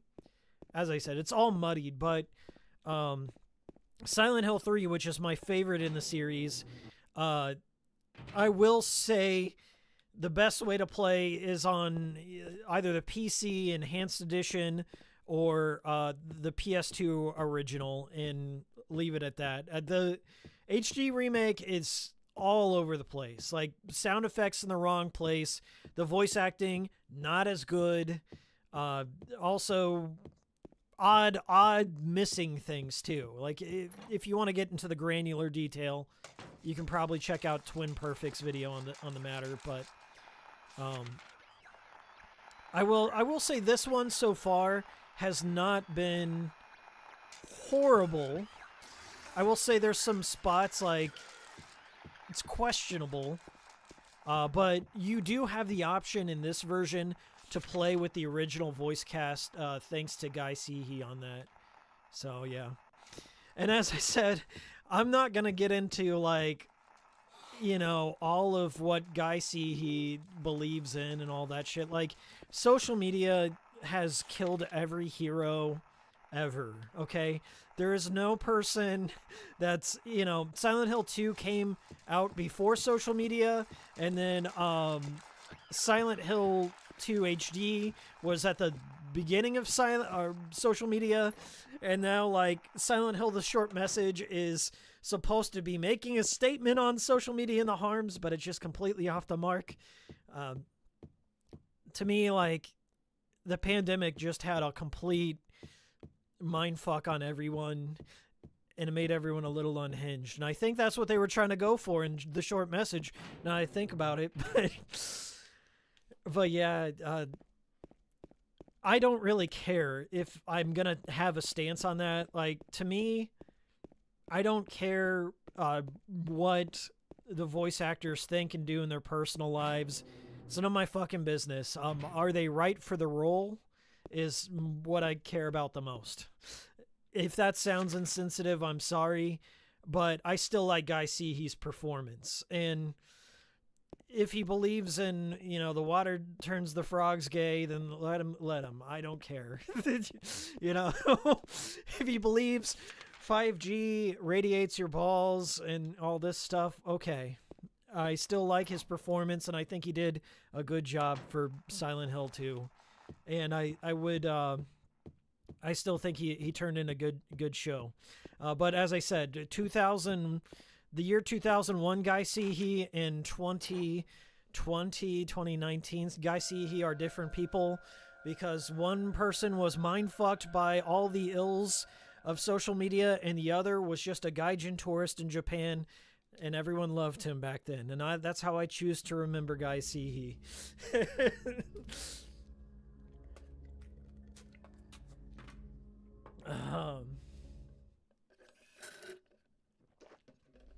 All right. We've made it. I believe this is Blue Creek Apartments. I would say this is a quarter of the way through the game. Silent Hill 2 is unbelievably short. And I recognize this. I'm not even going to reach my... Should I reach my hand in the dookie? I don't even need the ammo. But I'm going to do it for everyone. This is everyone's favorite cutscene. James Doodoo Haynes Sunderland.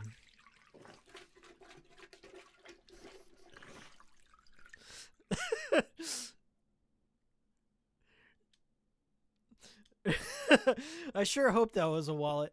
The thing is, they make fun of this scene in Silent Hill 3. If you have Silent Hill 2 a save file, or if you're in the New Game Plus, in the very first screen when you control Heather, you can go in one of the stalls and they like lead up. There's a little joke like Heather's about to reach in the toilet and she's like, ew, no, who would do something like that? Silent Hill can be funny, especially in the post game. I feel a lot of people forget that. The post game of Silent Hill is so bizarre because you get all these ridiculous weapons and costumes and dog endings and alien endings. A lot of people are concerned about the subtlety of Silent Hill 2 not being compromised, and I feel the same way too. But I also hope Bloober is able to nail some of the humorous bits as well, because Silent Hill can be very funny. So I'm wondering if they are going to retain the dog ending and how that's going to be, if it's going to be there.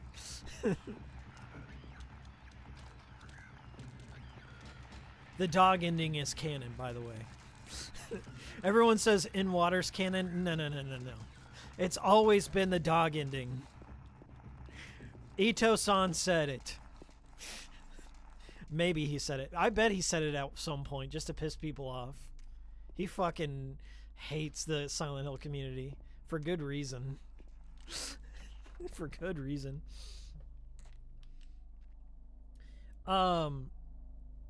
Writer says, separate the art from the artist is a mantra more people should adhere to. A work is a work, a job is a job. Professionals will do their best regardless of what they do at home. Yeah.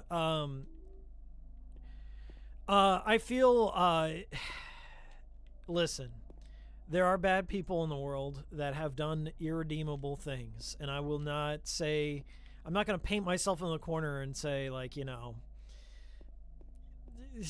people shouldn't be judged by the things they've done. They should, yeah. That's just nature. That's humankind. That's how we have any sort of order in our world, right?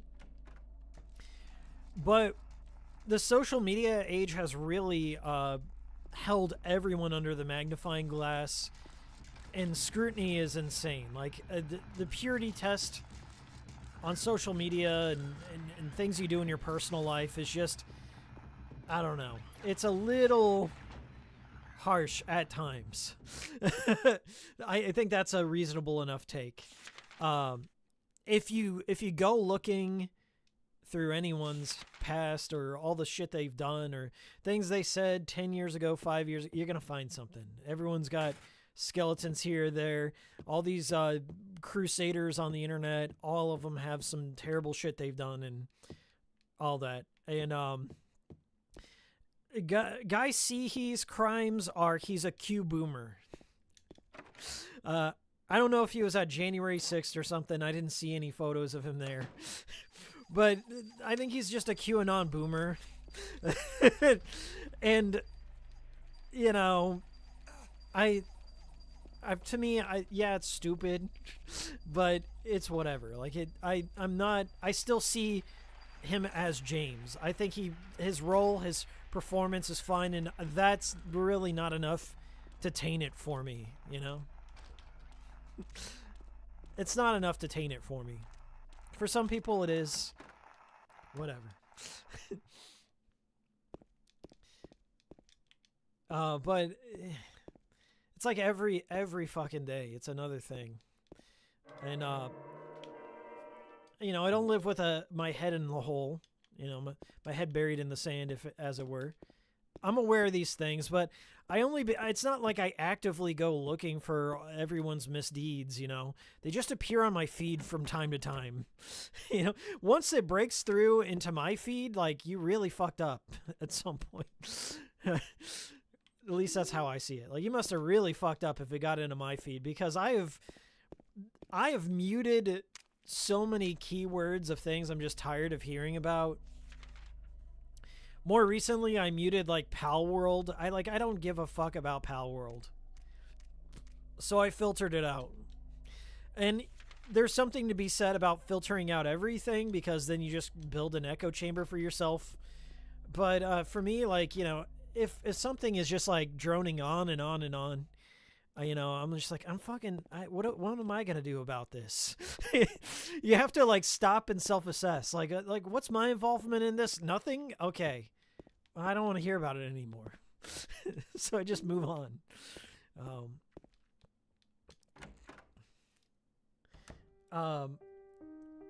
Studded Zombie says, I'd say that's a complete... Hold on. We got another cutscene. It's you.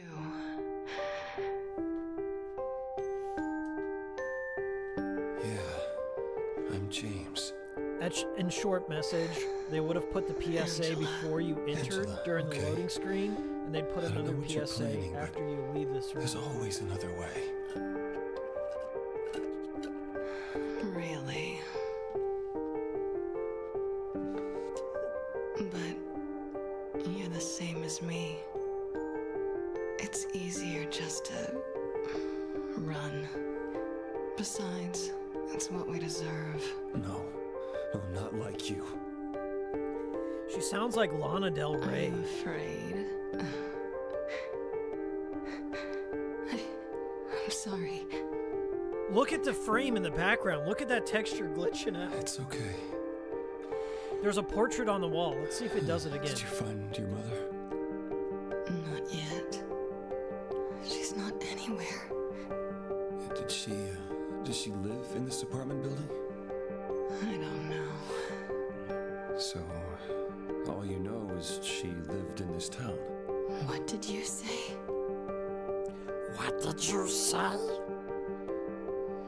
They're taking the hobbits to Isengard. Well, I just figured, because this is where you're looking for.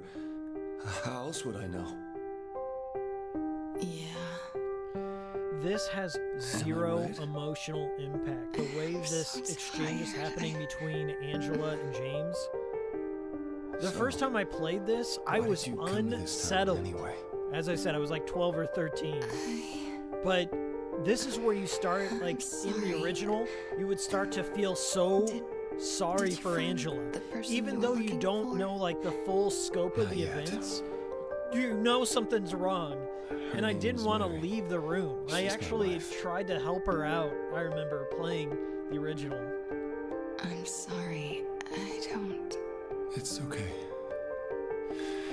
Anyway, she's dead. Look at the I portrait! don't know why I think she's It's here. about to fly off the wall. She's dead? Well, don't worry. I'm not crazy. Everything At least I don't think has so. to be enunciated with a vocal I've gotta find my mama. I'm Should I quiet go with you? and therefore This damaged. sounds dangerous. Now I know what you meant back there in the cemetery. I'll be okay by myself. Besides, I just slow you down.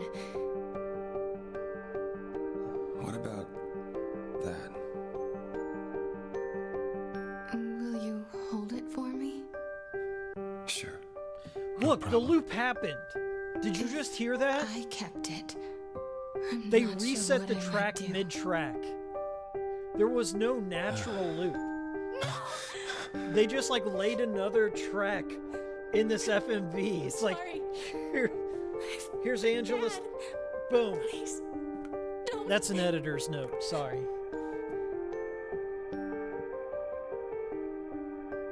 I'm listening on my studio monitors, so I'm tapped in.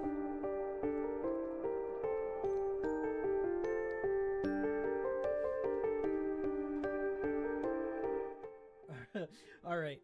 It's not glitching out now. It was just only in that cutscene. It's the continental U.S. right there. I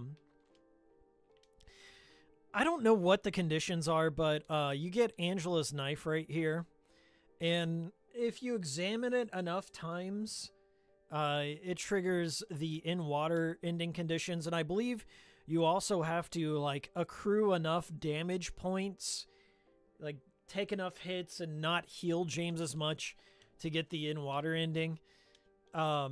But I really don't know how many times you have to examine this to get the ending. Like, there is some sort of meter in the background, like a subtle meter going on. But for whatever reason, the in-water ending's always been the hardest one for me to trigger. For some people, they got it their first time, and I've just never understood that, like how they were able to discover it. Because when I was playing it as a kid, I had to like read about it on GameFAQs or something to know it existed. I guess because I was conditioned by Resident Evil and other survival horror games to heal your character when you could to stay alive. Fundamentally, that's what you're supposed to do in any game, is to stay alive and make it to the end. So, you know, I was always trying to maintain James's health, but to get it's hard to get the in-water ending. I don't know why.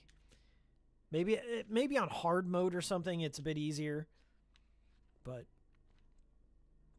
whatever. Okay, let me read a little bit of chat here. Sorry, I'm neglecting you. This version is such a shit show. Electric barrier. I don't think it's like horrible, but this is the Series X version, not the 360 or PS3 one. I would say that out of the 3 ones you can get, the Series X is so far stable. It's just there are some really odd choices in terms of how they reconstructed some of the cutscenes and how the audio doesn't sync up correctly. It's odd in places. And as we've all pointed out, the layers are just incorrect in general on the fog aspect of it. Whoops. There I am trying for the in-water ending. I don't think this version vibrates whenever you're low on health. I haven't gotten that low to test it, but in the original Silent Hill game, it vibrates like heavy if you're really damaged, a little bit if you've taken like if you're in the yellow caution area. But this one is I'm not feeling anything. Yeah, the voice acting is bad, but in its defense, they do have the original cast as well. It's just such an odd concession, and it seems like that was a last-minute decision to include them. And they're like, okay, we'll just throw the fans a bone or something. Bro, this is unironically making me angry. They have this so bad with the voice acting. Yeah, as I said, you have options in this one, but you don't have the option in Silent Hill 3, unfortunately. The PS3 version is the best because they didn't do any patches on the 360 version. Well, Camera Dude, the patches didn't really fix the PS3 version. It's still laggy. It still crashes. They're still missing textures. But the 360 version is mostly stable. I believe the only time this game does crash, the 360 version does crash, and it's related to achievements. Like, if you get too many achievements, the game just degrades in performance and crashes. I don't know. I don't know. Let me do this puzzle real quick. I don't know if that's true on the Series X version, because, as I said, I haven't had too many issues on the Series X version. So this may be a solid way to play. But back in the day in 2012, this was unforgivable to some people. That's some ancient drama now. Really, really bad. Maybe I'll talk a bit about that in a little bit here. Okay. I'm in the red. I'm in the red status-wise. If you look over there, I'm in caution. There's no vibration on my controller. So they forgot to put that in. That's another way they subtly remind you to heal yourself or not. But it could get annoying if you are going for the in-water ending to constantly feel that vibration. So I believe it goes old man. It's old man, prisoner, then snake. I've always played normal mode for the most part. Old man, prisoner, snake. I recently played through this on the PC, and the PC version is fantastic. I'm looking at installing it on my Steam Deck just for fun. Hey, I got it. Lynn House key. All right, chat. Whoa, chat is flying by. Yeah, apparently the development on this was a shit show. Twin Perfect covered it back in the day.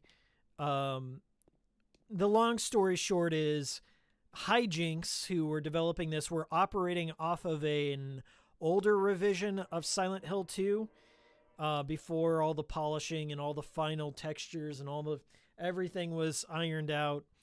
And they also had to like transition between standard definition and high definition. So there were some things that got lost in the transition there, unfortunately. Okay, I think we're good to go.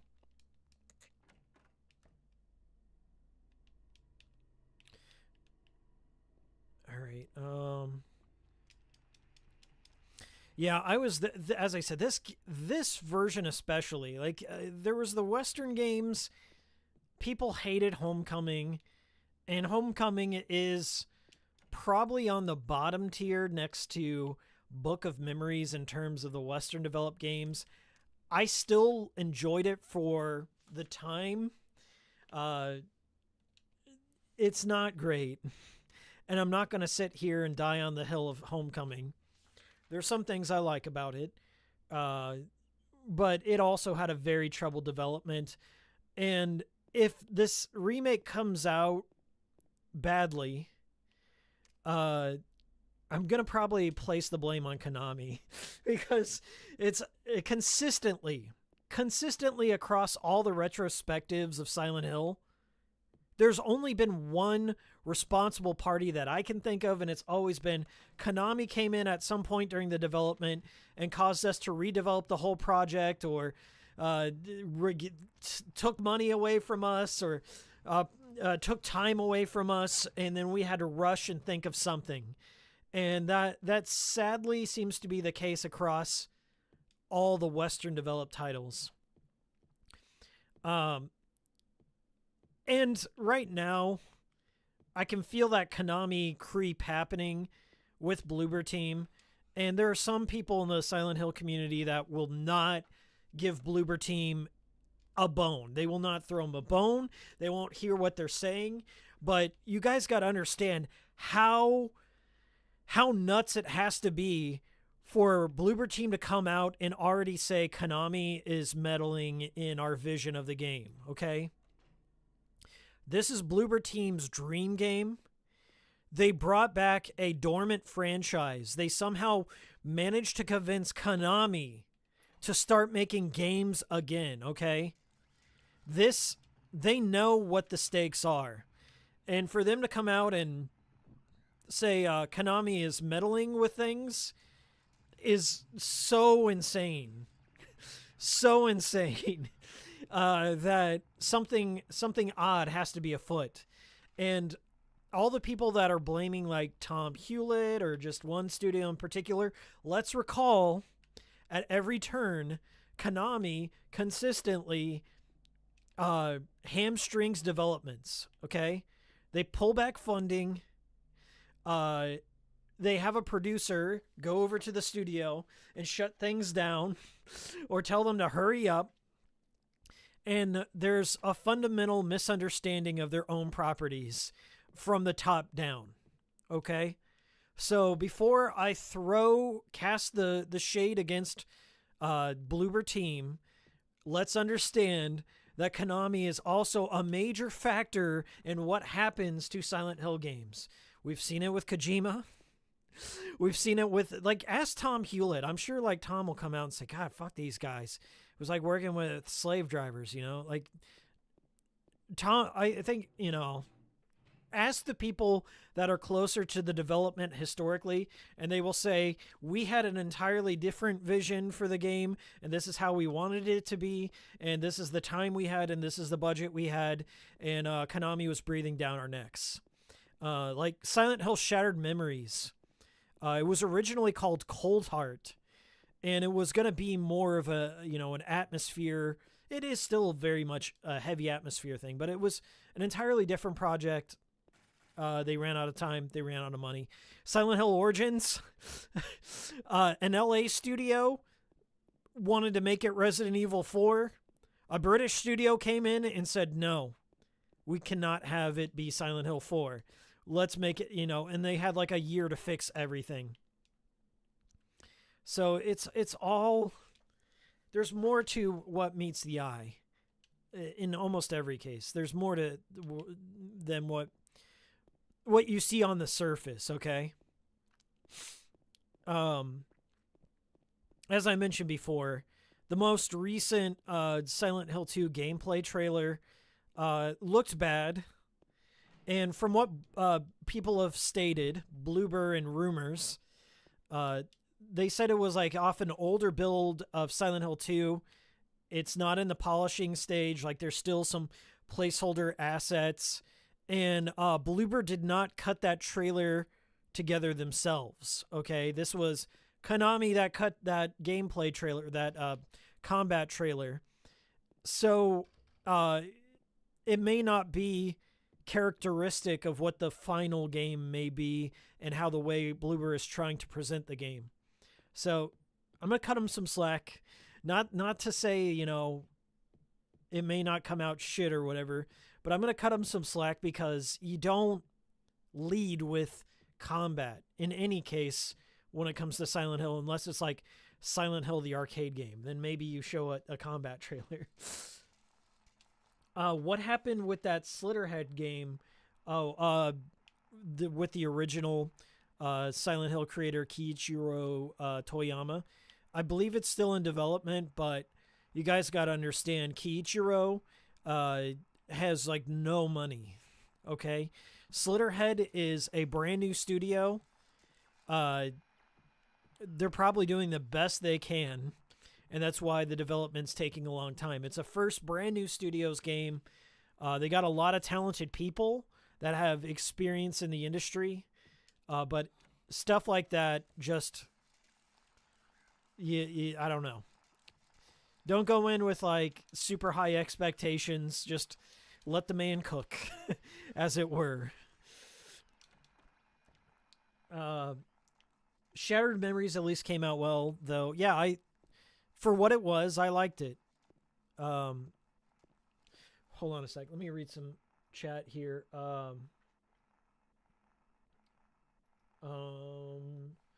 Really, are we blaming the trailer editing now? Not horrendous repeated combat animations.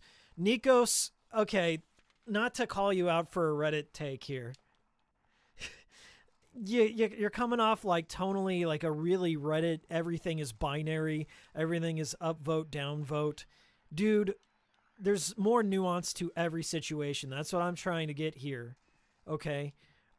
Yes. A trailer is supposed to convey a vertical slice of what your product should be, okay?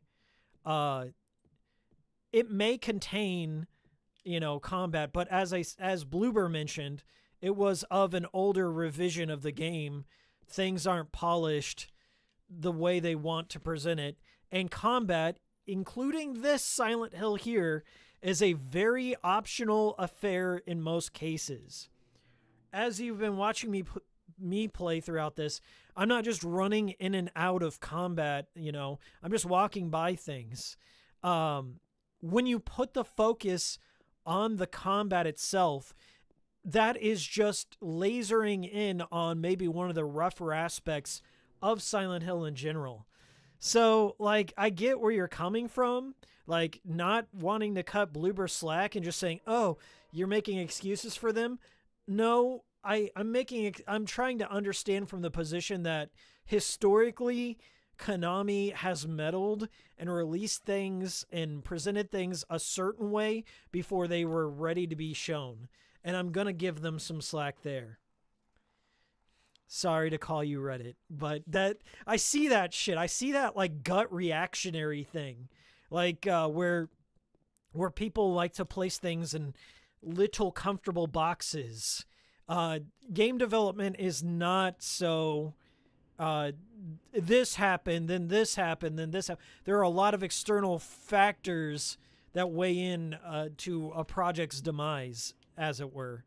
And as I said, I'm probably a little bit more forgiving of Bloober because I know that Silent Hill is a tough audience to impress. A very, very tough audience to impress. And that's from years of experience, okay? Years of experience with the Silent Hill community. They're just never happy.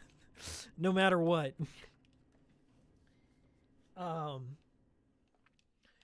Honestly agree that it was a very bad choice to focus on the combat for a game where combat isn't always required. Just comes off as out of touch with your game. And as Bloober said, that was not their choice to present it that way. Okay? And if you are in charge of developing a game and directing a game, you see this with movies all the time. Bad trailers that don't capture what the essence of a movie is. You have a third party outside of the actual development, outside of the script, may not even have the script, and try to sell a product one way when it's not that way. And that's just show business for you. Sadly. That's just show business.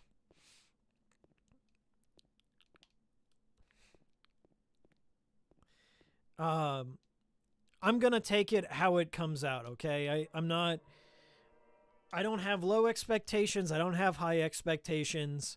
I'm still excited for it. I think it's okay to be excited for it because there's that mystery. Is it going to be good? Is it going to be bad? Is there just from my own personal experience, every game in the Silent Hill series that people told me was the worst thing ever didn't turn out to be that way when I played it myself. Like there's something in it. Even Downpour, I recently reviewed Downpour. I found some things I liked about it, the second time I played through it. And I think that's an appropriate take to have when it comes to these things. I know I got to use the key around here somewhere. The Lynn House key? Is it 209? Okay, I'm in 209 right now. Isn't it 209? Left with Uncle D. Oh! I know where I need to use this. I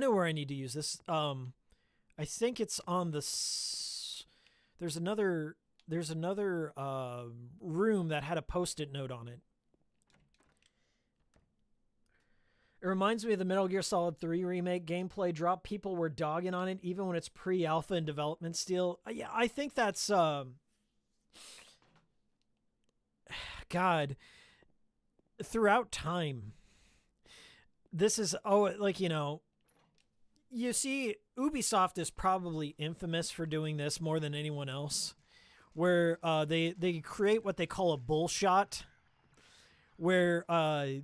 they overpromise what's going to be in the game and all these features, and they just don't make it into the final cut. And as a developer, the realities of time and budget and meddling and all this shit comes into play. And whenever that timeline starts creeping up, that's when all the cuts start to happen, and you have to be your most creative. That's especially felt in like Deadly Premonition 2. They cut so much out of that game. Once that happens, people feel like they're being lied to, right? I try not to put too much stock into trailers, okay? Trailers are designed to get you hyped, to sell you on an idea, as it were. But they're never indicative of what you're going to...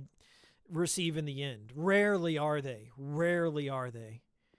And I don't think it's naturally like a way of deceiving people. Like maybe that's not the intention for developers, is to like, oh, I'm going to trick them into thinking they're getting this thing and then just pull the rug from under them. It just, the sad reality is like the bottom falls out on a lot of these projects, especially when you're dealing with like not a AAA game, but I would consider Silent Hill to be maybe a AA game or maybe just an A game. Like who's fucking keeping tabs here?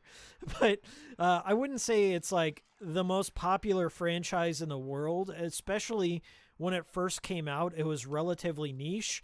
And then sadly, the movies and like the iconography, like Pyramid Head and shit, like merchandise and cameos and Dead by Daylight and other things, sadly, that did a better job of advertising the game and like building up, they call it the zeitgeist, building up the reputation of Silent Hill than actually Silent Hill did. As sad as that sounds, that's sometimes how the story goes. I think I need to get to the second floor here because I know where Lynn House is. I got a key that I needed to get out of the apartments, and then we'll head to the hospital. Well, I think first we got to get Maria, then we'll head to the hospital.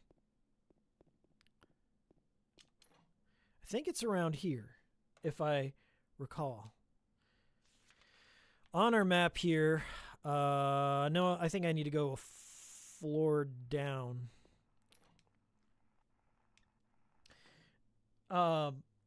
Downpour isn't very good, but it's not terrible. The only non-Team Silent Hill games I hate are Homecoming and the Dungeon Crawler. Oh, Book of Memories. Book of Memories is a weird one. I think that's easily forgotten. It occupies a space in the same place as the Silent Hill visual novel and like the mobile phone games. It's like easily forgotten. It still exists.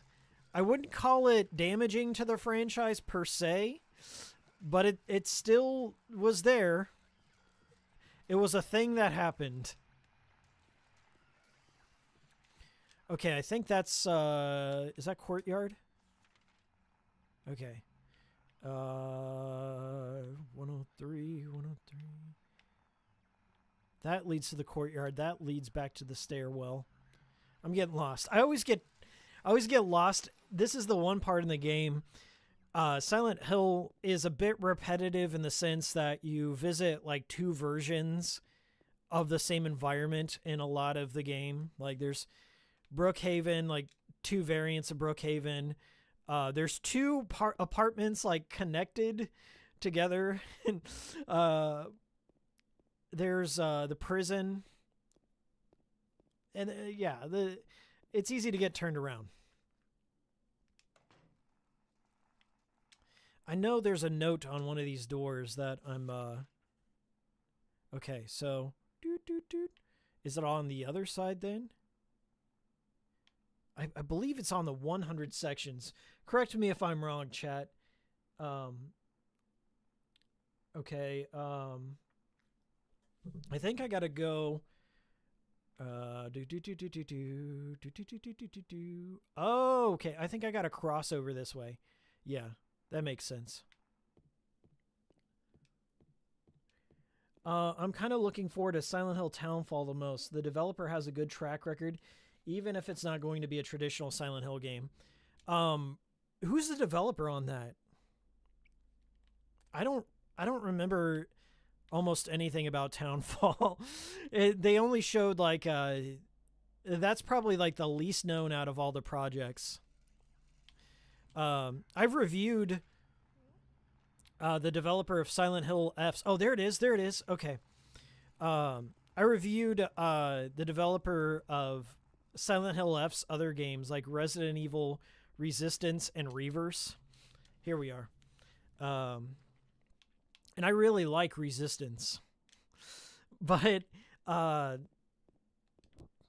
don't know that the developer is the kind that will be able to deal with Konami meddling. When you get a Konami game, there's some Konami meddling afoot always. I hope Silent Hill F does not become abandonware or vaporware, whatever you want to call it. I hope it materializes more than anything. I think we all universally agree within the Silent Hill community that it looks really neat. And it's different enough to spark your interest. And I want, as I said, like just because Short Message was not great doesn't mean I'm going to not play the remake or Silent Hill F or Townfall. I still have hope, but as I said, they're all different developers. The West Side Apartment Hall Stairway. North Stairway. Okay. So many keys. So little time.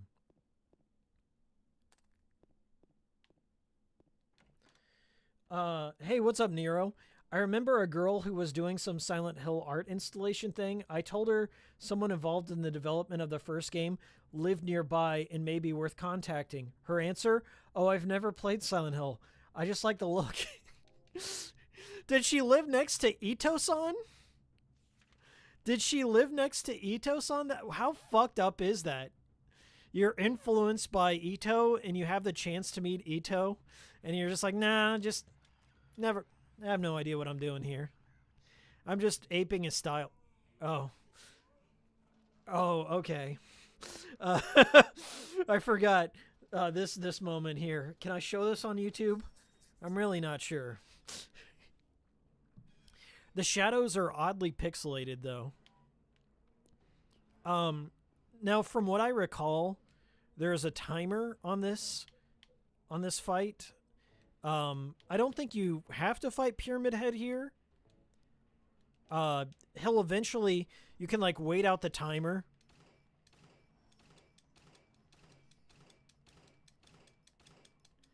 I think there's two conditions. You can wait out the timer and Pyramid Head will just exit, like you'll hear the sirens and he'll exit. Or if you cause enough damage, it'll trigger the sirens and then he'll leave.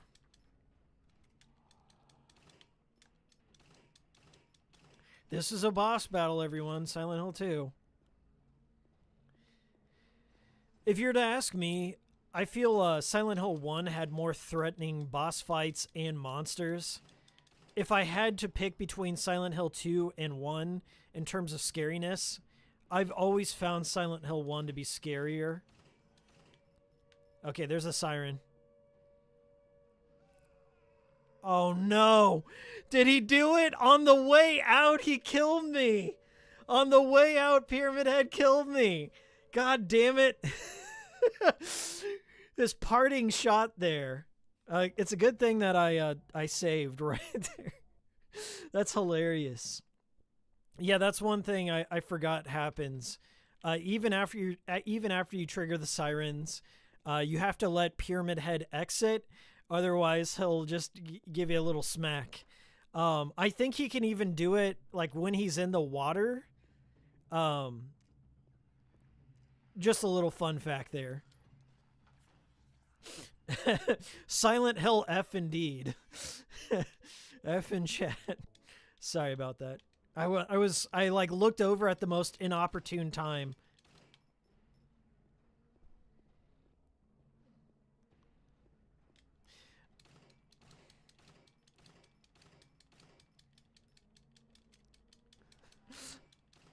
When I play Silent Hill 2 and I encounter the Pyramid Head scenes, I'm reminded of that Louis Theroux meme. You know the one I'm talking about? He's like, I'm not sure what I had just seen, but I knew it was time to leave. That's how I feel every time I encounter Pyramid Head and all the weird stuff he's up to.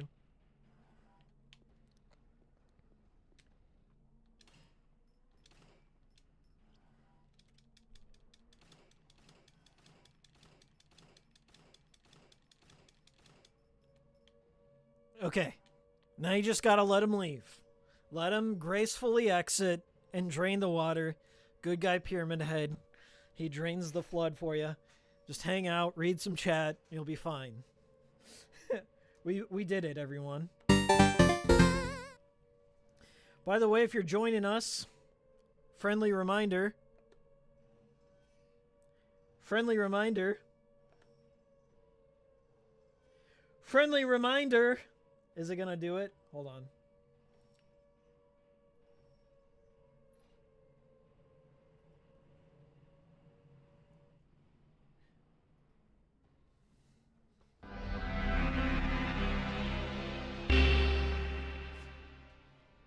Leave that like. Leave that like. We're about 2 hours in. This is a fantastic stream. I want to thank you all for joining me so far. 82 viewers deep. Y'all turning up for the best, the most definitive way to play Silent Hill 2. I mean, I would say it's like 80% intact. 80% intact. It's okay. All right, not great. If you play with the original voice cast, it'll be like 85, maybe 90% intact. Yep. So Pyramid Head makes his exit, right? This part is blocked off. I think there is like a speed running glitch where you can actually exit and skip this fight. I don't know which version it's on, but you can actually somehow get to the bottom of this. But Pyramid Head has to exit. He has to go through the staircase and open the door, which drains all the liquid, and I'm not sure where it goes. Because, look, it's completely dry out here. Don't ask how. Don't ask questions. Just Silent Hill. Yeah, I ran behind him when he was entering the water. I started twerking behind him, and he swung around and one-shot me. Yeah, I think that happened to me, Camera Dude. That happened to me, like, the first time I played Silent Hill 2. I wasn't sure what I was doing, and then, like, his little head was poking out, and then, boom, great knife. Great knife. All right, I believe we are at the section where we get a little bit more exploration. We can go and check out the bar. Yeah, Heaven's Night is there. We can go. No, we can't go to the bar. Yeah, we can go to Rosewater Park, which is where Maria is, and then from Rosewater we go to Pete's, or is it Heaven's Night then Pete's? We go to one of the two. If I go to Texon Gas, we'll get a new weapon. So I think that's where I'm gonna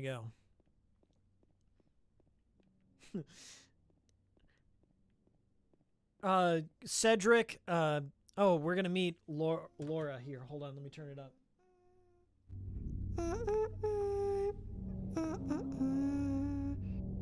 You! It was you, wasn't it? You're the one who stepped on my hand. I don't know. Maybe I did. What's a little girl like you doing here anyway?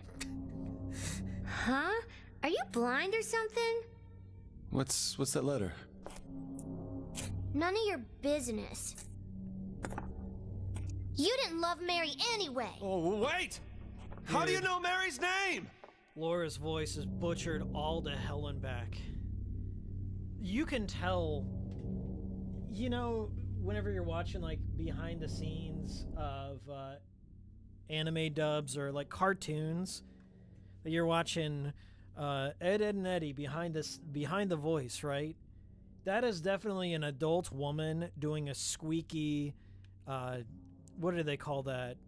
Squeaky anime, like stock tropish anime girl, like little girl. Like, I'm 40 years old, I'm 45, and now, you know, I'm just here to collect the paycheck.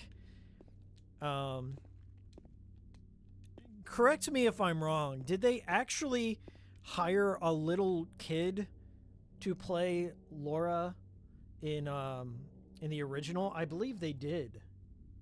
How hard is it to just, like, Laura has maybe 10, 12 lines in the game? Could you borrow somebody's kid? I don't know. I believe Laura might have been related to one of the cast members of the original Silent Hill 2. It's been a while since I've researched the subject, but that is definitely a 40-year-old woman trying to be a kid, and that takes me out of it, really. It does. Not that I'm trashing on the person in general. I'm just saying it's a miscasting, if you catch my drift. They really give you a lot of bullets. In fact, I'm going to be using the pipe when I get it. Did you drop this golden pipe, or was it a silver pipe?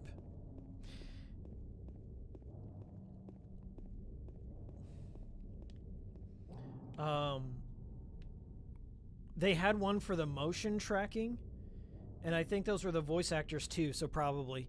Yeah, I mean, I always prefer it whenever the voice actors get into the role that they're voicing, which is kind of the standard now for a lot of games. Maybe it's cheaper to just hire them to do the motion tracking, the performance, and the voice acting as well.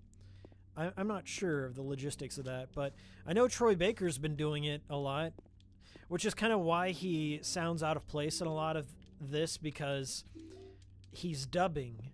He is not in the motion of the role. He's not technically embodying the role the same way Guy C. did. So you can't trash on him for that.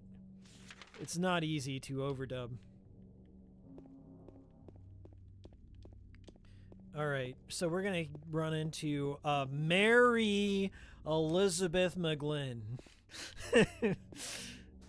God, they really do load you up with a lot of handgun bullets and health drinks. I don't recall if it's the same way in hard mode, but Silent Hill 2 is a walk in the park. Rosewater Park, that is.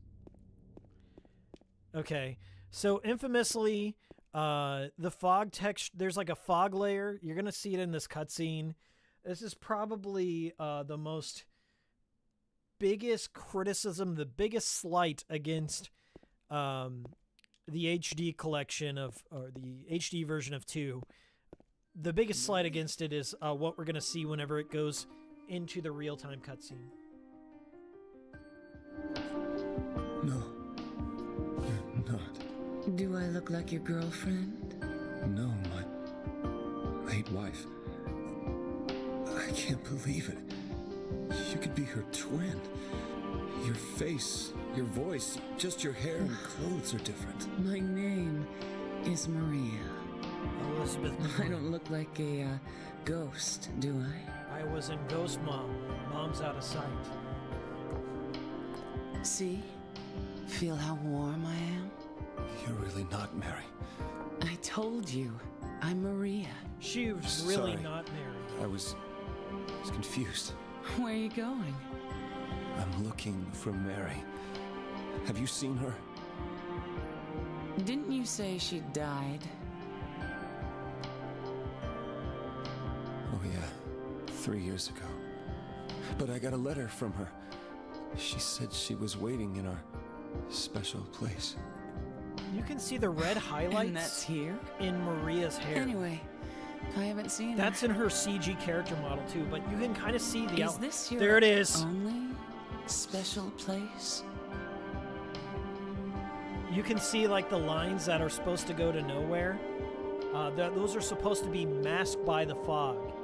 Those you see these like lines going out. Well, there's the hotel And you can see too, how I guess. flat it is. The one The on the fog's lake. supposed to be I wonder if covering it's up still there. the quote. The That's Lakeview where the Hotel? water is supposed Yeah, to be. it's still The there. fog layer is supposed to be So, masking that. The hotel was your So you're not supposed to special see the place, ground huh? layer. I'll bet it was. Oh, don't get so mad. I was just joking. Anyway, it's not that way. It's this way. Yeah, you're not a. You can see the edge line too. You're coming So there, with the me? draw distance You and were the just gonna fog leave me? are supposed to No. prevent When you all from these seeing monsters around? the No, edge of the I just- level. So there's just a I'm cliff all there, alone here. a straight Everyone else cliff. is gone. I look like Mary, don't I? You loved her, right? It truly is the end of the Maybe world. you hated her, Don't be ridiculous. so it's okay? Yeah, fine. Isn't Mary Elizabeth McGlynn the Major in Ghost in the Shell in Standalone Complex? I like Mary Elizabeth McGlynn. I think she's a fine singer. She knows anime dubs pretty well. She does fine as the Major. She does have that sultry, sexy voice to her, but I would say she's more of a fit for Maria than she is for Mary. And you don't feel too much of a distinction between the two characters and how they present their personalities, if that makes sense.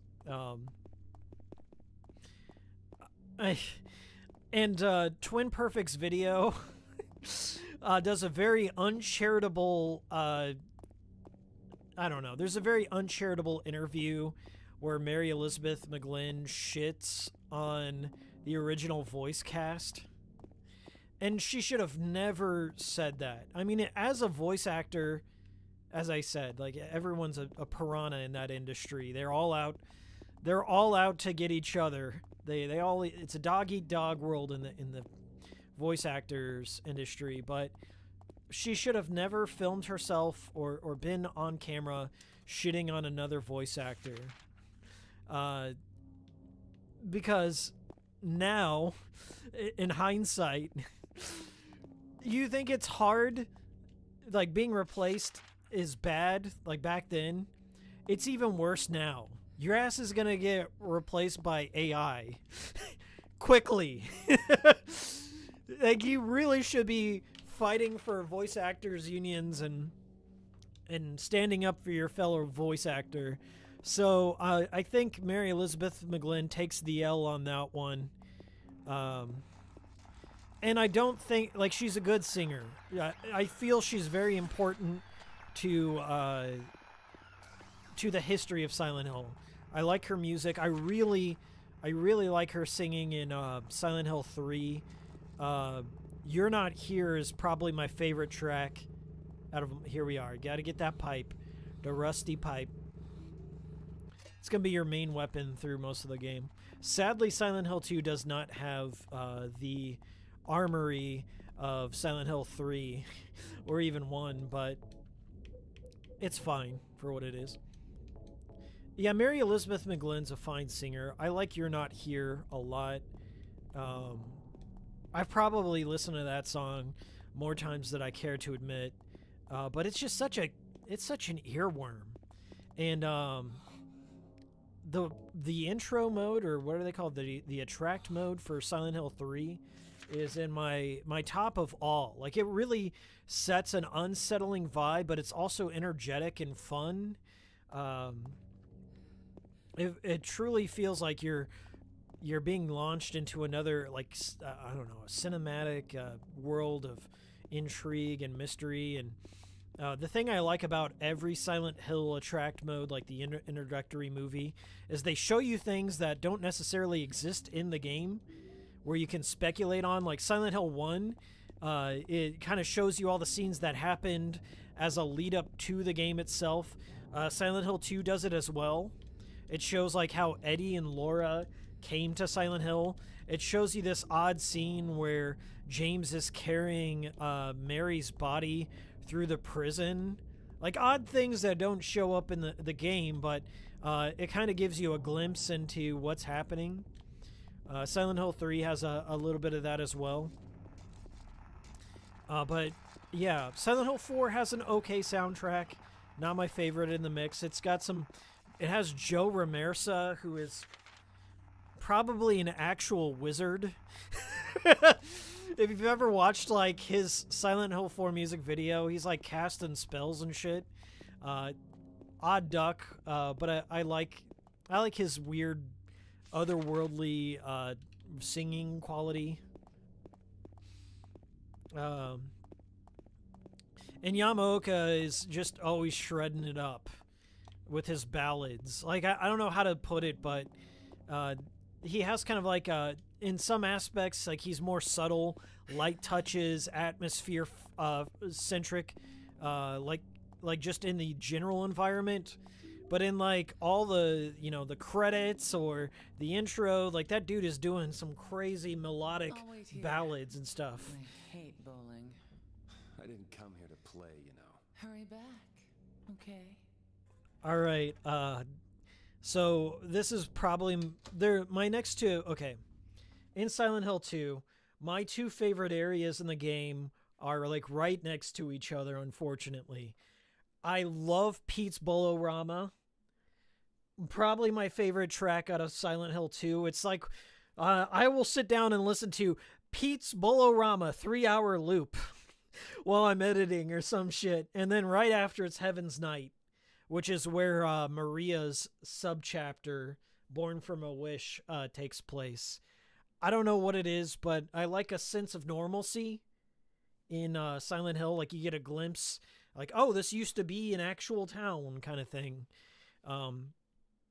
Favorite track in the game coming up. Favorite scene in the game. Pizzas in chat. I want to see pizzas in chat. Let's see them. Okay? Oh my god! Wait. Okay, throw me some numbers. Throw me some numbers. Throw me some pizzas in chat. We're going to get to the bottom of it this time. We're going to get to the bottom of it. Let me turn it up so you can hear. Let's hear the overdub of eating pizza. It's locked. Wrong door.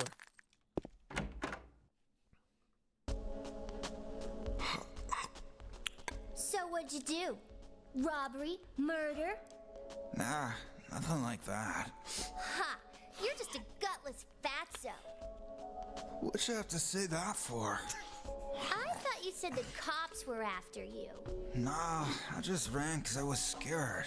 He sounds so much like Troy Baker, too. It's like I'm hearing double. I don't know what the cops are doing. Wall of pizzas! But if you did something bad, why don't you just say you're sorry?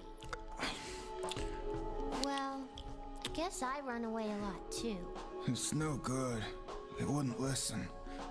Nobody will ever forgive me. Is that Troy Baker?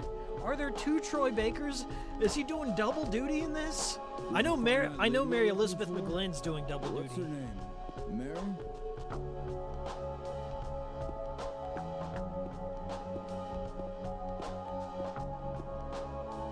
This is, I could seriously just like let the stream linger here. I love Pete's Bolorama. God, this is the best environment in all of Silent Hill. Okay, this is, when we're talking about survival horror, this is something Short Message was missing. Okay, you have tension, you build the horror, and then you let go. You let off the gas for a bit. It's called a reprieve. You provide the player with a little bit of relief. Even horror movies, even good horror movies, have something that's a bit more lighthearted and chill. Let's go of the tension for a little bit. Silent Hill chill study mix, 3-hour loop. I love this. Best track. All right, let's go. How can you sit there and eat pizza? Here we go.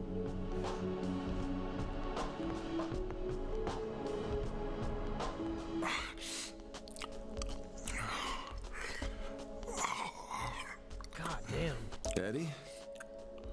This Eddie mukbang, they added more James. lip smacking to sweeten the audio. Apartment building? Yeah, I remember.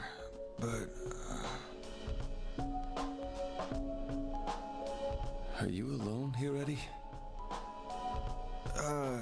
no. He sounds stoned as fuck.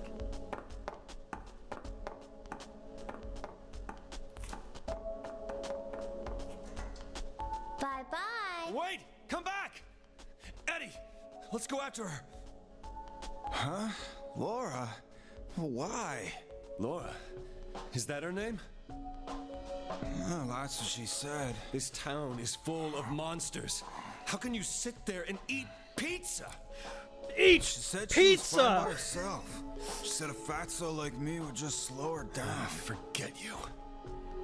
Dude, bad moments in anime dubs. Troy Baker just, ugh. How can you sit there and eat pizza?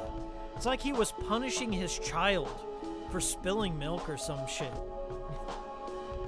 Just not, I wouldn't have gone with that take. That's all I'm saying. God. Catherine!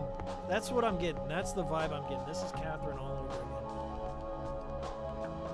Who is that girl, anyhow? I don't know. All I know is her name. I swear. I don't know, folks. How could they do this? How could they let this stand? I would say overall, though, I mean, Pete's Bolorama still has a lot of its... There's natural lights placed all... It's kind of like baked into the texture here. So, you know, it still has a bit of that vibe, but it does feel a little bit off. I can't say on a granular level what it is, but it just seems uncharacteristically dark.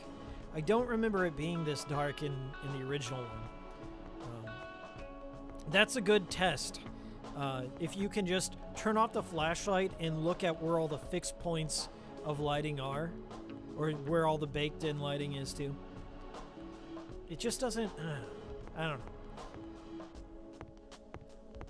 But this is my favorite place in the game right here, Pete's Bolorama. Maybe my favorite place in all of Silent Hill. Besides, like, the Borley Haunted Mansion, of course, from 3. An epic moment that is. We're gonna head into Heaven's Night here soon. Was that Liam O'Brien? Yeah, that's he sent, like, Liam and Troy are sounding like twins in this, which is very bizarre to me.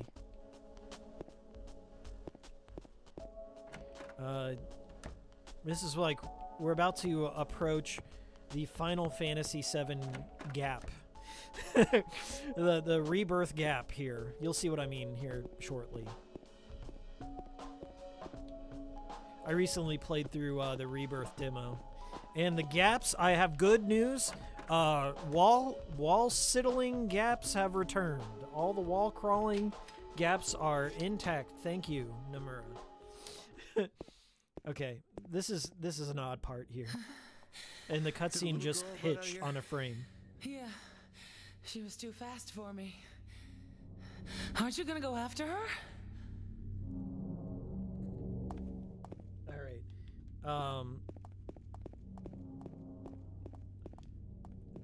Am I misremembering that? There's supposed to be, like, a couple of buildings that Laura crawls through.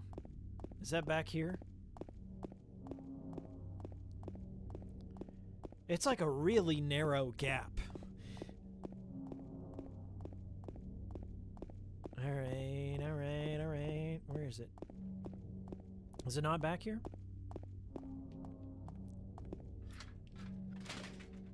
Yeah, I think it's back here. This angle always reminded me of Silent Hill 1. That's one thing that I hope Bloober retains is more fixed camera angles. They did a good job with it in the medium. She went through there. Yeah, this narrow gap. It's a bit odd. Is there any other way? Yeah, there is. Right through there. Did you see the liquor bottles? There was a slight... See all these liquor bottles here? That means James was an alcoholic. He manifested these. I'm just letting you in on a secret, Silent Hill fans. There was a bit of throwaway dialogue, and there was a bit of liquor. There was liquor inside the strip club, and therefore James was battling crippling alcoholism. Just thought I should point that out. This is how I analyze Silent Hill. This is what I choose to do. It's no good. It's locked.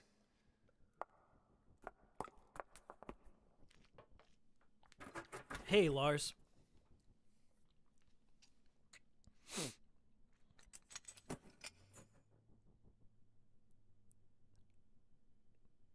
I always love how James tries to get a peek there. Subtle moment. He's like, eh.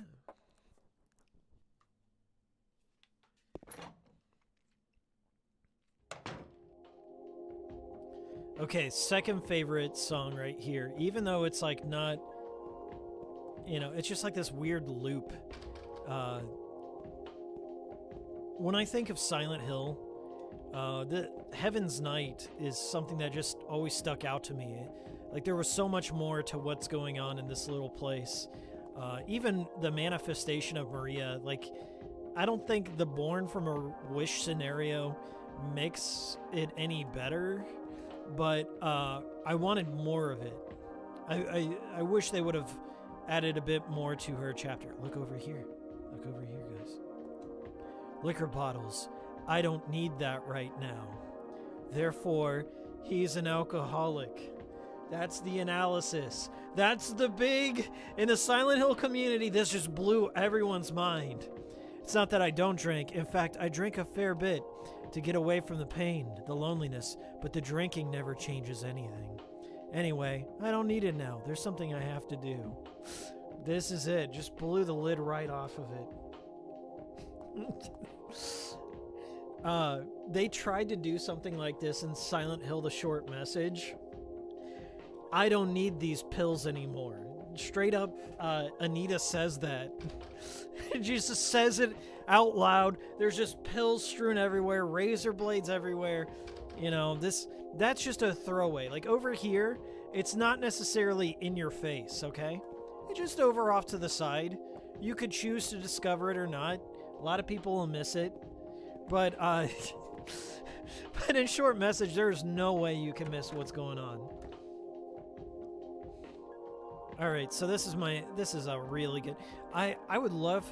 I see a lot of people. They get this over here, this Heaven's Night, the neon sign here. I've seen a lot of that in people's stream backgrounds, but I've never seen anyone so bold to get the Paradise one. That's the one I want, with the hearts floating out of the nipples there.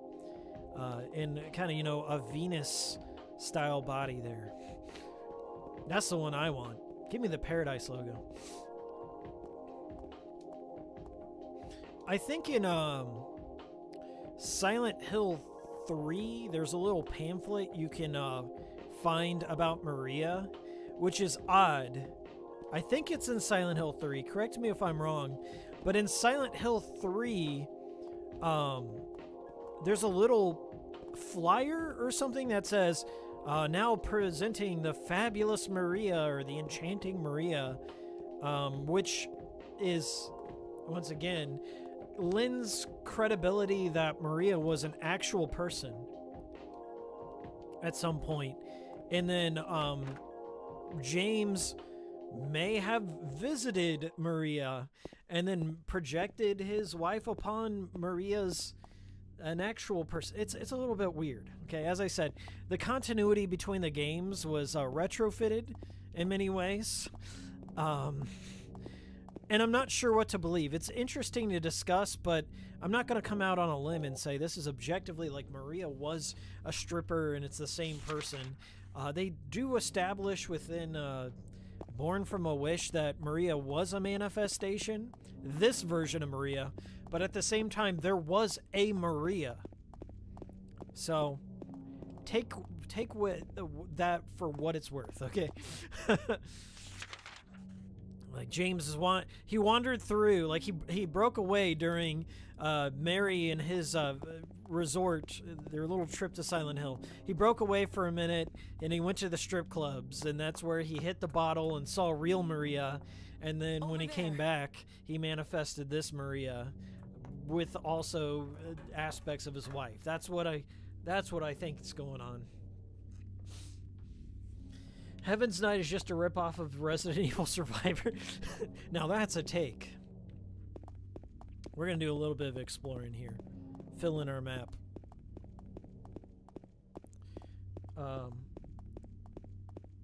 Lots of stripping going on in Shattered Memories for sure. Yeah, Shattered Memories has a whole sexual arc to it. And I think that's determined, like, there's a lot of cleavage in posters and other things you can zoom in on. Like, Harry's like, hey, well, check that out. He's like, horny Harry is the canonical ending in that.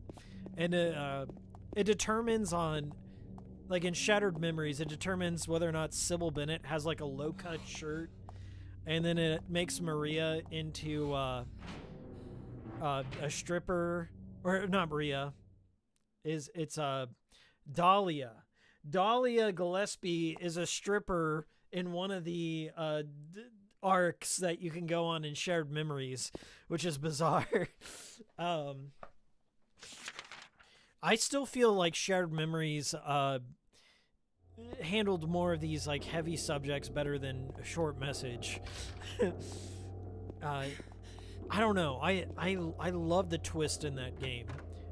Call me a denthead, call me whatever you want, but it worked for me. Like it hit me because, as I said, I went into Shared Memories with like little to no expectations.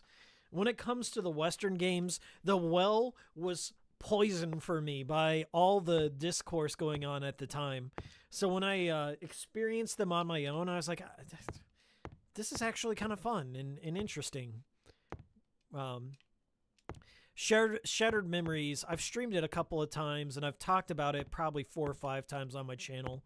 But I've enjoyed it. It's fun to run through and find all the little secrets. Like, if you're a little details person, if you like to hone in on all the details and find secrets, it's a good, like, little detail secrets kind of game.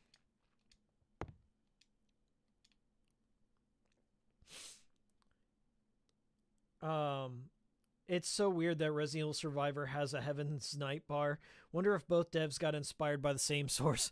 There's a lot of parallel thinking when it comes to survival horror, unfortunately.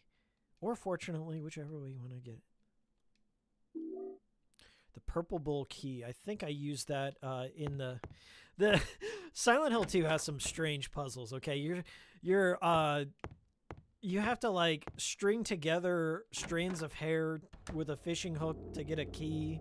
You have to melt some prisoner's best friend, like this wax doll and everything, to build a handle. Like, it doesn't... It's old school adventure game, like LucasArts shit. It's not as apparent on what the path forward is at all times. And I think that's important. Like, the feeling of getting lost in a strange world and not holding the player's hand is very important in any mystery game. Not just, horror, but any mystery game. It's okay for the player to get lost. Now we exist where, we exist in a society. We live in a society where you have resources. You have, if you have a modern gen console, chances are you have the internet or you have a local library where you can go look up the answer to things should you need them. And, you shouldn't, appeal to the lowest common denominator.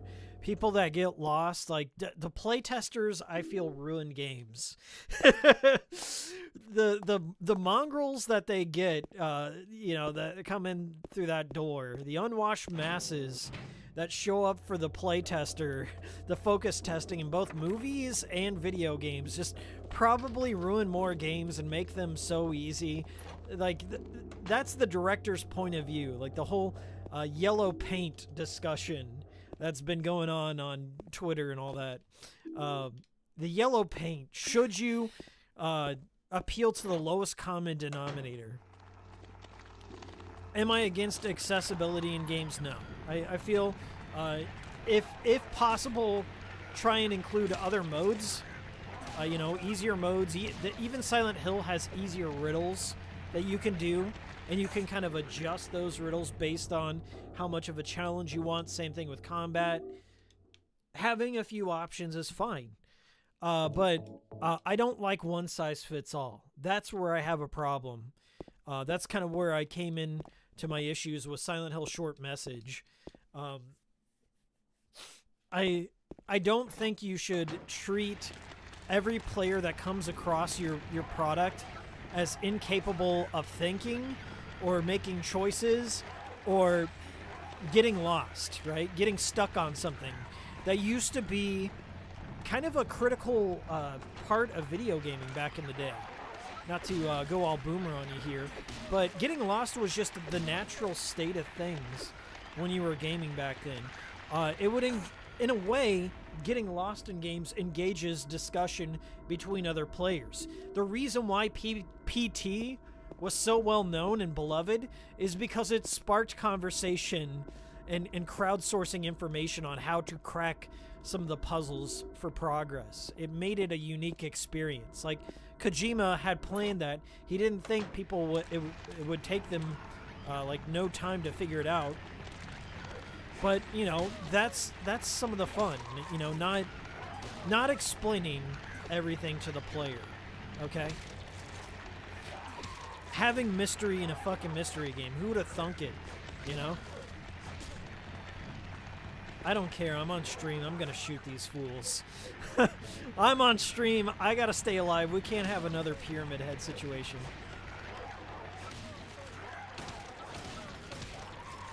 The other nurse was whacking the other one there. That was hilarious. I forgot they cannot. There's friendly fire between the nurses there. Yeah, getting lost is part of it. You shouldn't be catering to a streamer that has 78 people watching him. You know, you shouldn't go easy on that guy.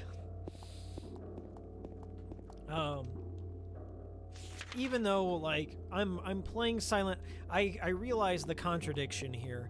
I realize the hypocrisy that I am streaming something that should be an isolating experience. For the most part, this is like not how you should experience Silent Hill for the first time, and that should come as a surprise to no one. Like, if I've ruined Silent Hill 2 by streaming it, I'm operating under the presumption that most people know what happens in Silent Hill 2, right? Like, there's not a big spoiler barrier in front of you here.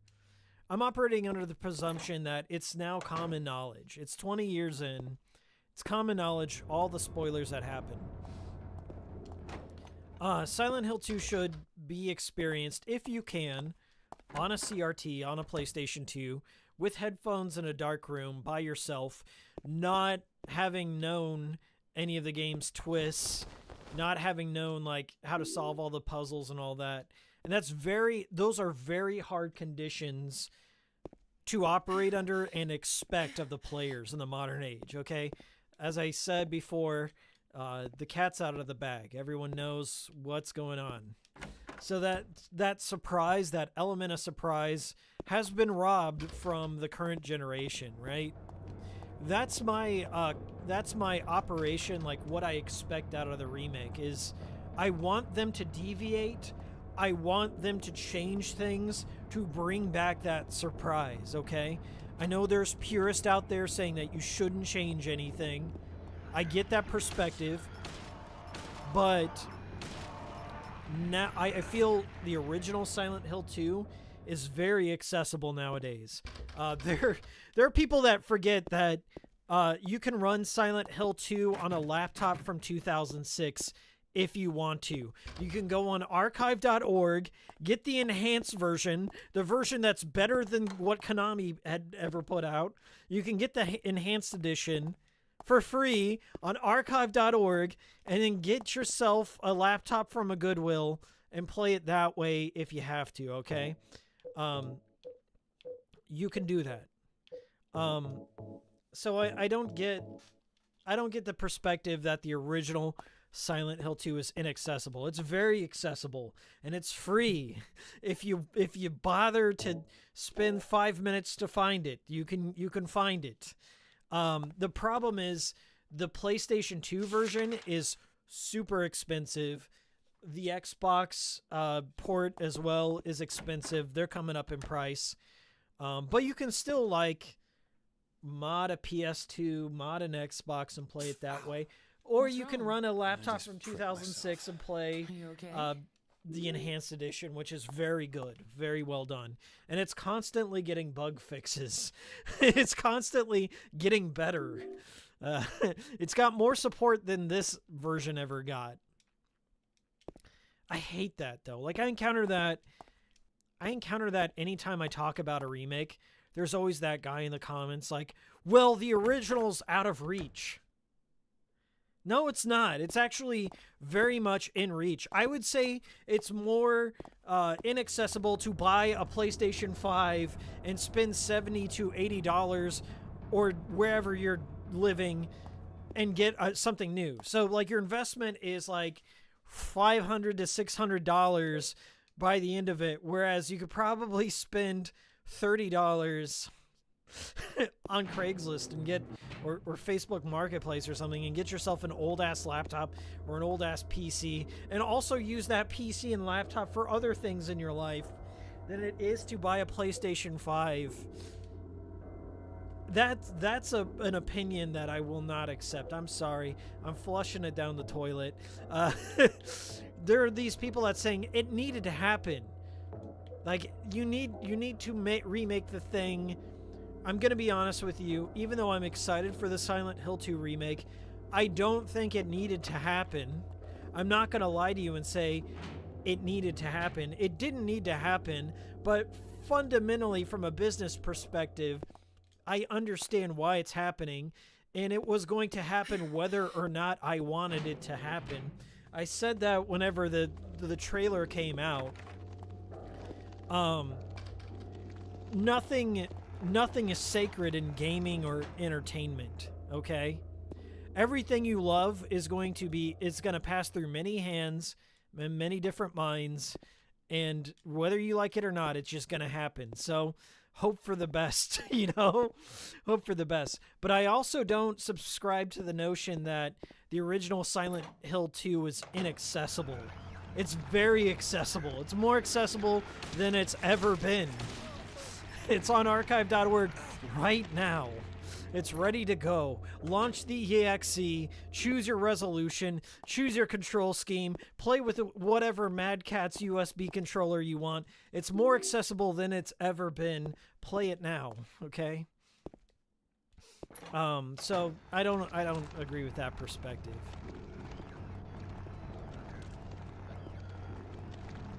I'm not a fan of the hospital level. Never been a fan of the hospital levels in Silent Hill because, like, all 4 of the original Silent Hill games has a hospital level. It's essentially the sewer level of Silent Hill, even though the original one has a sewer level. I think there's a sewer, or at least, yeah, there's kind of a sewer in this one. I'm not a fan of the hospital level. Even though people love the sexy nurses and all that, they don't really get my noggin jogging, as it were. I think there's some cool aspects to the Brookhaven. I believe it's Brookhaven. I think there's some cool aspects. Like, I love the odd game show bit. Where James is forced to answer some trivia to open a safe. You don't have to do it, but it's a lighthearted moment. Once again, Short Message did not have a trivia moment. It didn't have like a lighthearted, abstract thing like that.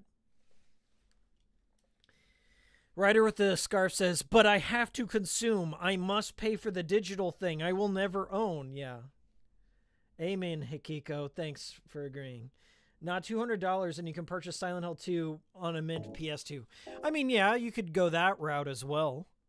I would fully recommend buying a PS2 because then you get access to the PS2 library right there. And they're pretty easy to mod, and I love the PS2. I would say a PS2 and a copy of Silent Hill 2 is probably a better investment than a PS5. If you're going to ask me. I absolutely love the PS2, and you can just play all the good Silent Hill 2 games. Like, it's like 1 through 4. You can play Shattered Memories on it.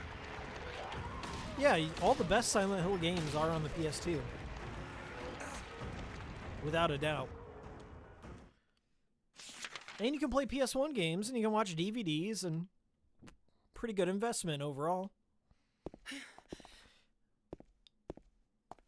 the humble PS2 investor. I respect that point of view. Or honestly, instead of getting a PS5 and Silent Hill 2 remake, you can find yourself a PlayStation 3 Fat. That'll play PS1 through 3 games. They're very hard to find, but I think, you know, all things considered, you could probably go that route and still come out spending less than a PS5 and the remake. Also very possible. I love my PS3 Fat, but it got the yellow light of death, infamously. I can get the game off my shelf, not accessible at all. I can go, yeah, there is that perspective that people,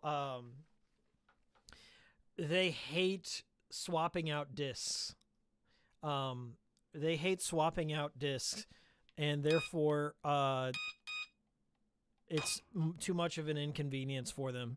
And that in itself terrifies me. That prospect that laziness might win out in the end.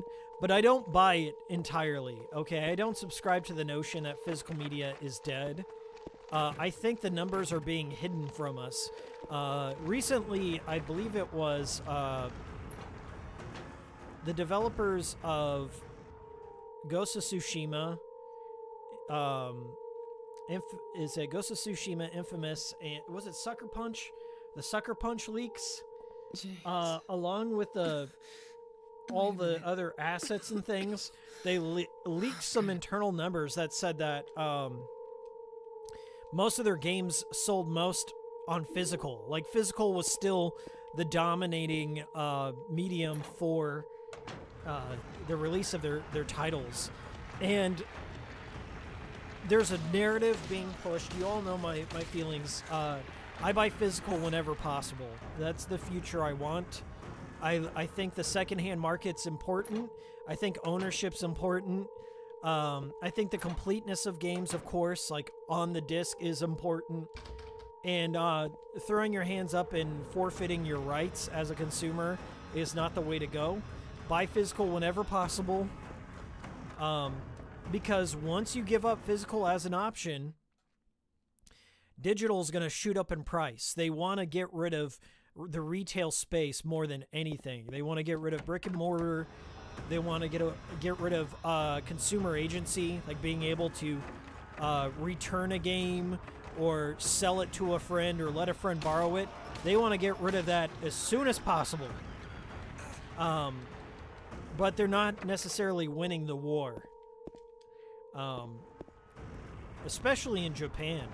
And I believe PlayStation, there are more people that choose to, on PlayStation, there are more players that choose to buy physical on PlayStation than any other platform. The same might not be true for Xbox, but Switch and PlayStation, the majority of players still buy physical. In most cases. There are some exceptions where physical is not an option.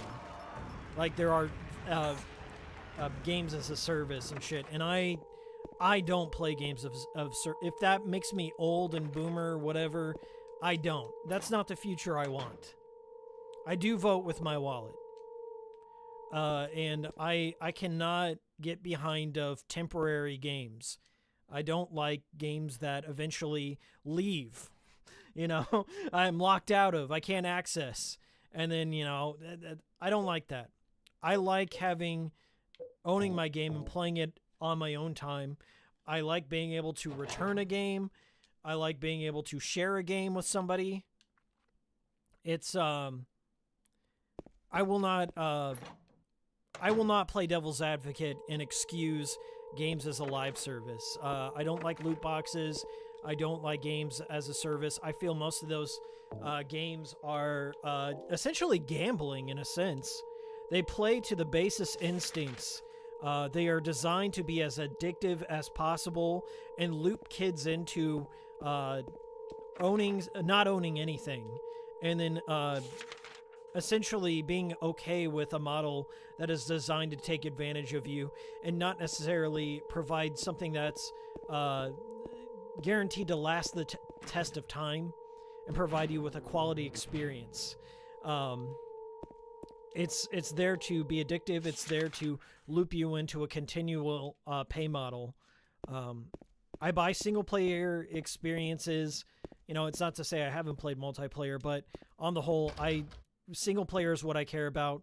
Couch co-op is what I care about. Being able to let my friends borrow games and have a collection. Not to be like a full-on consumer or whatever, but a collection is important to me. If you consider gaming to be an artistic medium, then you should care about the presence of physical media. You really should. You should, like, it should be preserved in the same way literature and film is preserved, in terms of archival, and it's not on the same level at all.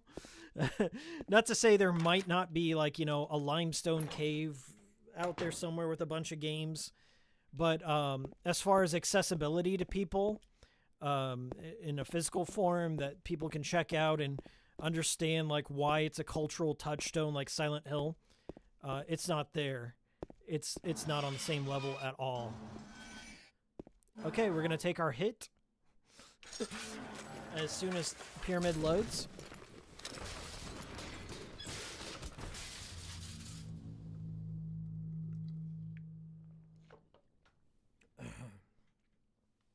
If we go all digital, then that means some people lose their jobs too. It doesn't matter if it's digital or physical. Everyone out there is losing their jobs. It's rough. In our industry, I say industry like I'm a part of the fucking I'm not a developer. I'm just a guy that's commentating based on the media he consumes, I guess. But the games industry is in tough shape, very tough shape. They hired a bunch of people. I don't know what was the match that lit the powder keg on this, but sometime during the COVID era, they hired a bunch of remote workers. They knew people were stuck at home. People were they had a bit more time on their hand than they were normally used to. So consumers were consuming digital media. They were consuming video games. They were, the market was there to be taken advantage of in a way from a business standpoint. So they expanded rapidly. So that is part of why all these mass layoffs are happening, is that was what we call the time of thick, where there was an audience, there was more of an abundance of free time, and people consuming, like, that's why, like, the PS5 sold like gangbusters. The Last of Us 2 came out right at the crux of the pandemic. So people, I don't know, it kind of had like this weird lingering impact on the industry. But like a rubber band, they pulled it back, and then at some point the audience halved, they released. Nobody has time. Everyone's grinding through their work because the economy's in fucking shambles. So you have like a whole bunch of player base that's not there anymore, that can't commit to the time. So in a sense, there was some layoffs happening there. Now you also have sadly, AI has kind of crept into all of the industry, and it's here to stay. So people are being replaced. Artists are being replaced. Voice actors are being replaced, which is why, like, Troy Baker and Mary Elizabeth McGlynn did not have the foresight to stand up for their own rights. So they fucked themselves over. So, like, if Troy Baker ever gets replaced by an AI, he's got no one but himself to blame. It's a lot of things are kind of cresting all at once. And it sucks. It's rough out there. But it's just kind of like a natural reaction of the industry. You have emerging technology. You don't have the big audience you had during the pandemic. And so, like, the natural reaction to that is, like, we are once again in the divide of AAA and indie. So you have a lot of projects that are forced to go independent, that can't hire a lot of talent economically, or people were laid off, so they go their own way. It's sad it had to kind of go this route.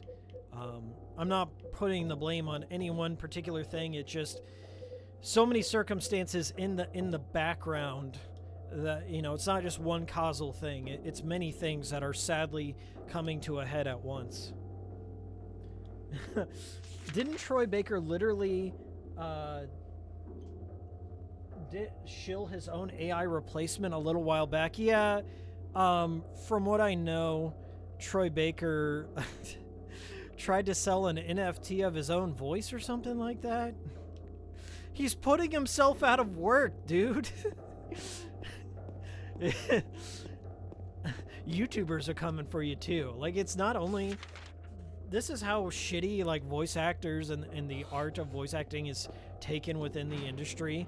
Like, not only are they being, like, replaced by AI, but they're getting replaced by YouTubers at a rapid rate. Quality does not matter at all in that industry. What a joke. Yeah, Yakuza dubs know what I'm talking about. We had this conversation the last stream, but it's tough out there. Guys, we are 3 likes away. Can we get 3 likes away? Can we get 100 likes?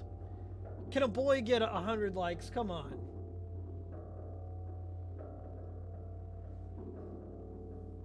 Hold on. Hold on.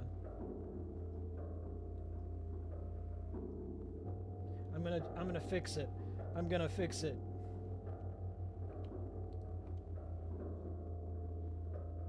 It's gonna appear. Just leave that like. Let's get it up to 100. We're 2 away. We're 2 away from 100 likes.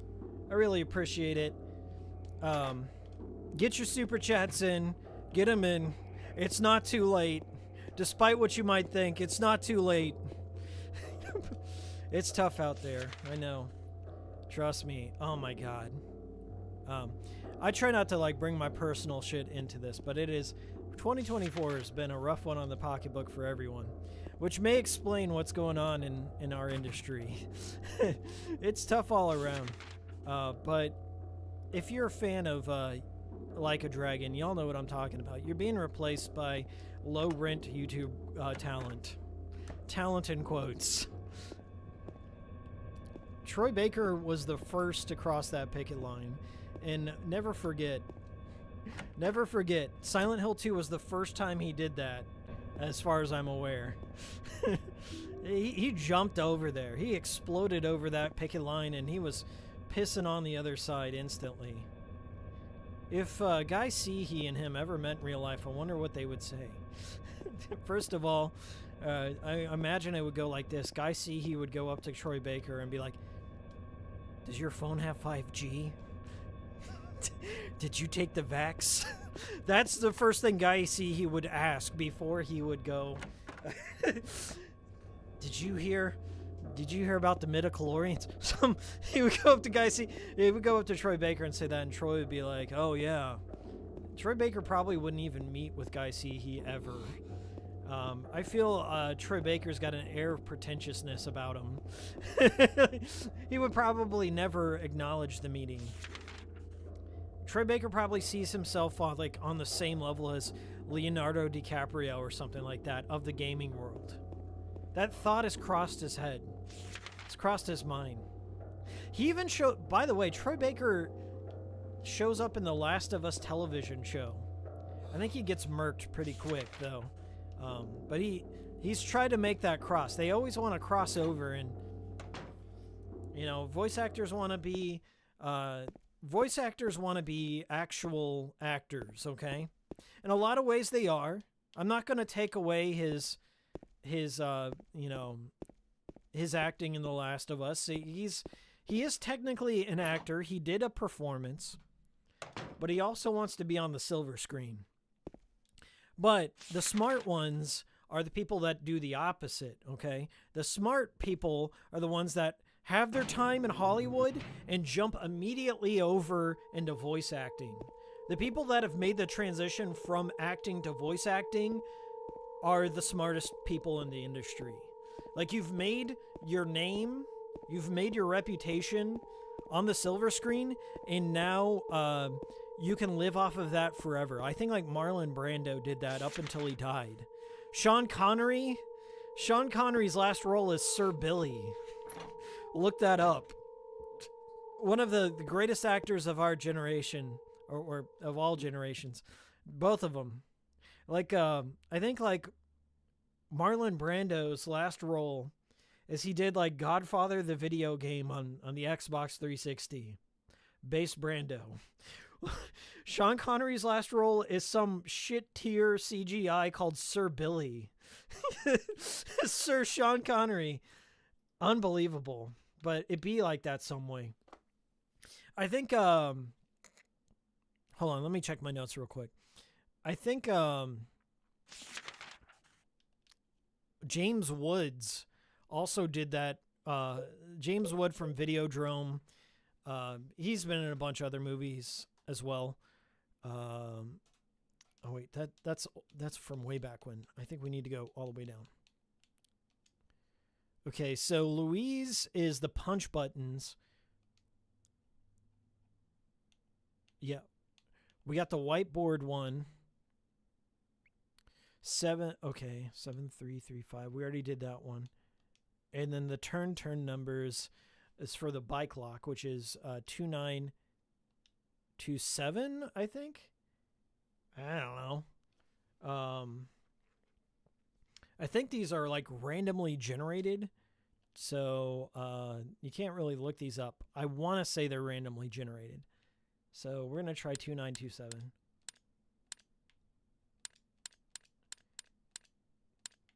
Turn numbers. All right, we got that one. Let's see here. The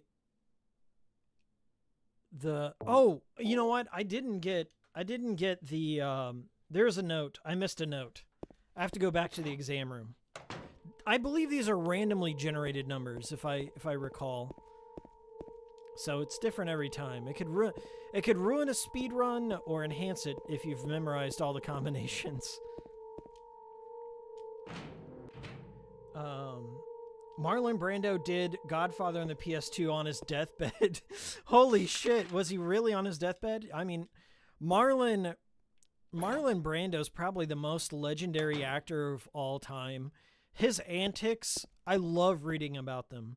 I forget which biography I read about him. I was obsessed with reading about Marlon Brando at one period in time. And there's these copy pastas around about Marlon Brando, like where he was like morbidly obese in the late stage of his life. And this dude would he would show up on set with like a whole loaf of bread, and he'd hollow out the middle and just stuff it full of bacon. And like he would gain and fluctuate so much weight that the costumer had to have like multiple sets of clothing for him, because this dude would like fluctuate 20 pounds at all times. And I think like he was like his antics on the set of Island of Dr. Monroe with Richard Stanley. There's a documentary just about Marlon Brando's antics on that movie, where Marlon Brando would just show up with a fucking metal bucket on his head for no reason. And he would insist on wearing an ice bucket on his head. And it's like, you either let Marlon Brando wear the ice bucket on his head, or you don't get Marlon Brando for that day. He would do things like, he would just disappear from set, and he would take a rowboat out like in the middle of this lake near the set, and he'd split a coconut in half, and he would take all these Hershey bars and just melt them in there. And then like if anybody was out looking for Marlon Brando, they'd ask him like, hey, what are you doing? He's like, I'm making a natural almond joy. You know, one of my favorite stories about Marlon Brando, Marlon Brando, I think he lived like near the Sunset Strip. He lived near the famous Pink's Hot Dogs. Pink's Hot Dogs is still around. It's probably the most famous hot dog place in the world. Marlon Brando, he had a vehicle that he would specifically use to drive to Pink's Hot Dogs. And it was a single-use vehicle. He'd drive it to Pink's Hot Dogs in the middle of the night, and he'd order like 5 or 6 hot dogs and just tear through them. And he would throw all the wrappers in the back of his car, like straight up garbage, hoarder car, pink hot dogs. And I think somebody had like joined him on one of his hot dog escapades, and he told him, he's like, "Oh, that's hot dog car. That's my hot dog car." And he went down and ate 5 Pink's hot dogs every day, and he just filled it with wrappers. And they said it was the most foul-smelling car, just rotten hot dog wrappers. And he didn't give a fuck. His wife at the time was trying to get him to lose weight forever, and Marlon just didn't give a fuck. He was he knew he didn't like acting. He didn't bother to memorize any of his lines. He didn't want to go back into the industry, but like he wanted the money. He still had bills to pay, so he didn't care.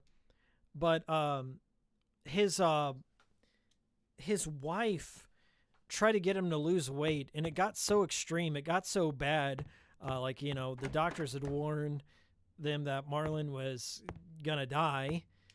So what she decided to do was she put a lock around Marlon's fridge so he couldn't get into it. And then, so it worked for a while. Like, Marlon was kept away from food for a while, but his best friend, Jack Nicholson, the Joker, in One Flew Over the Cuckoo Nest, Jack Nicholson, helped out his buddy Marlon. He would throw Burger King Whoppers. He would get like 3 Burger King Whoppers in a bag and just throw them over the vaulted wall so Marlon Brando could enjoy his Whoppers and get around that. So after a while, the Whopper strategy wasn't enough, and Marlon's hunger just grew and grew. And his wife showed up to his kitchen one day and found the lock had been broken on the refrigerator, and a big bite, just teeth marks all over this big hunk of cheese in the refrigerator. Marlon just ripped off the lock and just started feasting on raw cheese. Base Brando. If you ever are interested in what it's like to be at the top of the food chain, celebrity-wise, Marlon Brando's stories are legendary. Like, that dude, he's what everyone should aspire to be when it comes to it. Marlon Brando had fun. Yeah, it's sad. Yeah, he did eat himself to death, unfortunately. The blue carbon paper. I need to, hold on, guys. I actually do need to,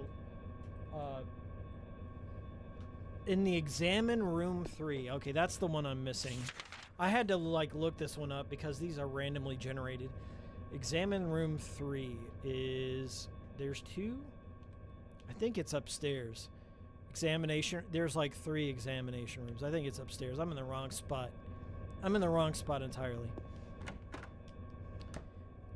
Yeah, Marlon and Orson Welles kind of had parallel lives. Like, we're in the last bit of their lives, they just did not give a fuck. They lived like kings. They knew they could get away with anything they wanted. And Orson Welles, there's even a lost movie, I think, of Orson Welles that has not resurfaced yet, but Orson is one of those legendary character actors, where outside of the production he was also a character, just larger than life figures, both in the literal and figurative sense. So if you want to know about old Hollywood, read anything you can get your hands on about Orson Welles and Marlon Brando. Jack Nicholson also has kind of a storied life. But it was a different time. It was a different time. Hot dog car, though. I wish I could get that level of wealth where I had a hot dog car. All right, this is the one I need. Okay. 8741. That's the last one I need so I can get hair.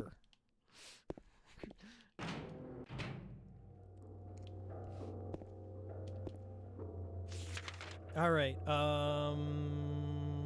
Is it M6 or is it upstairs?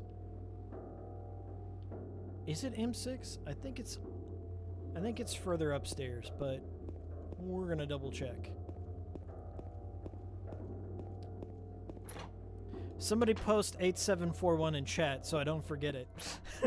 I did collect the notes, so never mind. I've got it. I've got it in the file. Usually I do bust out a pencil and paper when I'm playing these games. Just an old habit I have. But my hands are kind of occupied at the moment, so I can't be doing that. This is normal difficulty. The hard one I haven't played in a long time. I have done hard mode, but when I play Silent Hill, I usually do normal, but you can do hard on both, on Riddle and in gameplay. It is an option. I think what I need to do is go down to this hallway. It's randomly generated for, I think, the hospital puzzles here. So if you're posting numbers in chat, it's randomly generated, and I have it on my notes.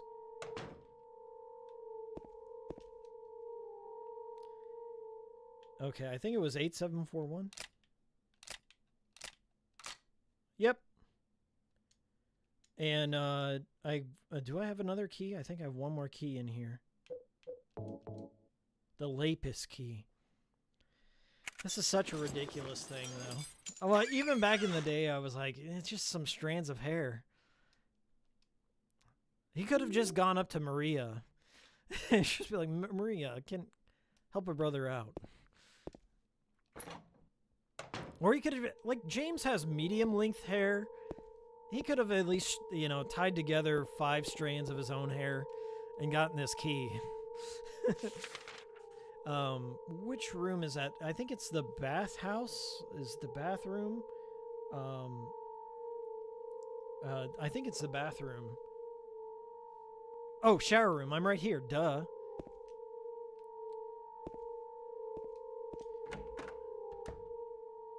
Yeah, this little green. Only place where there's green blood, unless you're unless you toggled it. One of those LucasArts kind of puzzles. So combine.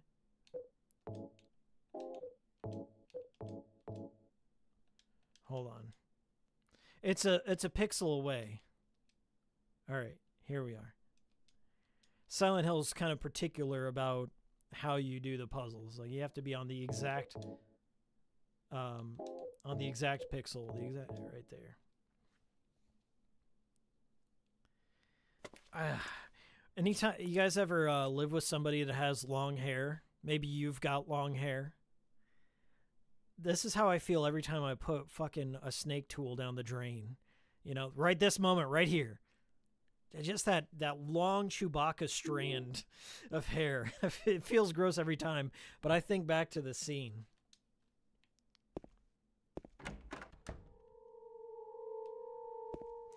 What is it? I sure hope this isn't Chris's blood.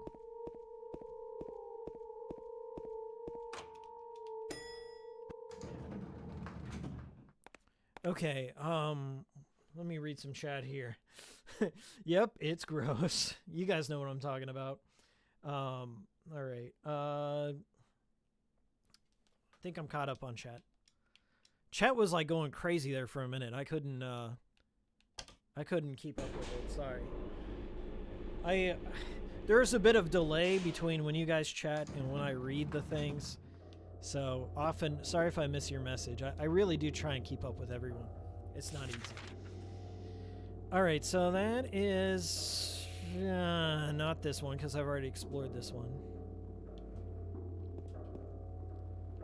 I played through this game over the summer. I think I played through it earlier last year.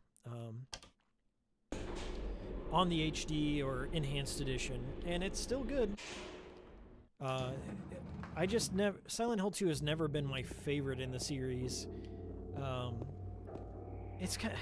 As sad as it sounds, after you've done all the endings and you've seen everything, you're kind of done with it. At least that's how I feel. Like, the first time I played it, I was just terrified. It was very unsettling. As I said, the conditions were a lot different when I first experienced it. But now that I know what to expect every time, it's just like, whatever. I'm kind of desensitized to it, if that makes sense. Are you going through... Smeme Boy... YouTube... You know what pisses me off about YouTube? They put this heart... that you can like spam and react in chat to as you're going along, but it blocks whatever somebody says. Like the more recent message, I can't read that.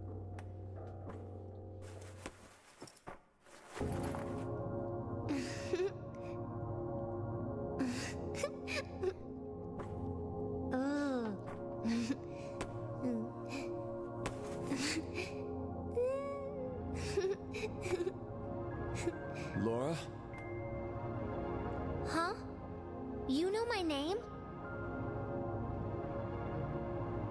Eddie told me. That big fat blabbermouth. How do you know about Mary? He sounds so much What's like the big Vincent. deal? There's no Why distinction. can't you just tell me? You gonna yell at me if I don't? No, I won't. Look at the shadow on her face.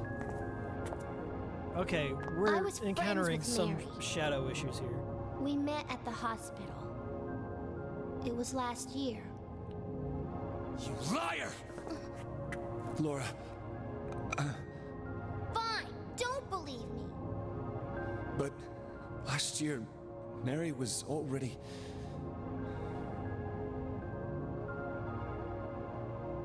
Okay, I'm sorry, Laura. now I get it. Anyway, This feels like let's Silent Hill 2 abridged. This feels like a YouTube fan dub. We can talk about this later. This is no place for a kid. There are all sorts of strange things around here. I can't believe you haven't even gotten a scratch on you. Why should I?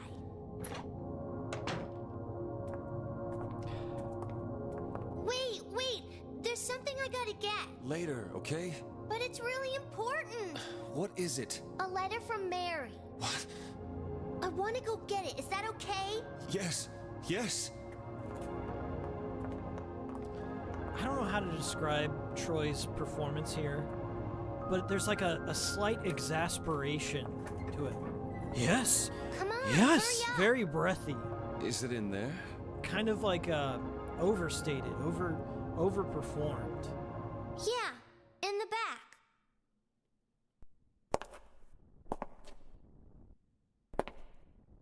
Oh yeah, boss fight. What are you doing, Laura? It's further back, in the desk.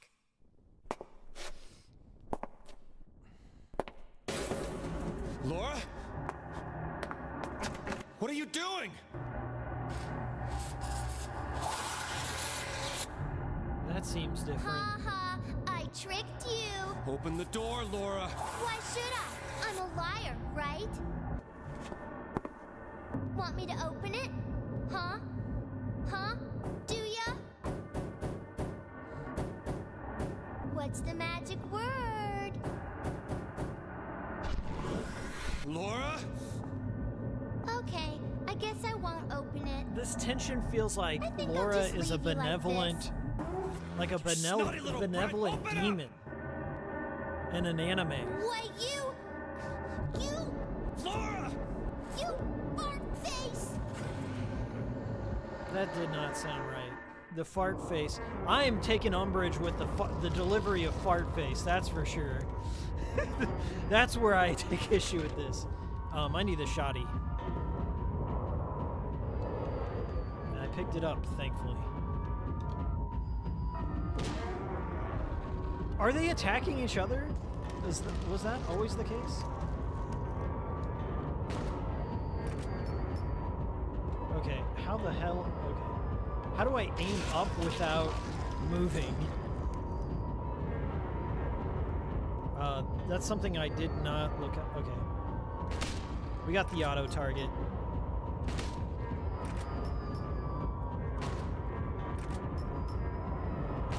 I feel this boss battle has to be a fixed camera angle. Like, some of these... I feel for Bloober Team because they have to redesign almost everything in regards to enemy encounters. Silent Hill 2 is claustrophobic hallways for the most part. So, like, you're forced to kind of engage in a little bit. Like, you can run past most enemies, but in situations like this, in a third-person aiming perspective, like, I'm third-person now, but, like, over the shoulder, it seems like it'd be way easier.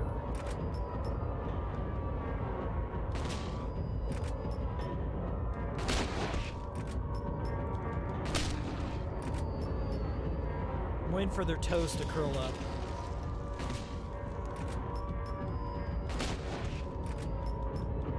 Okay, that's one.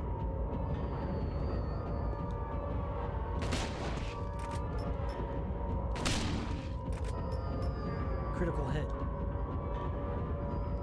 Okay, I got him. Wait, there's a third one.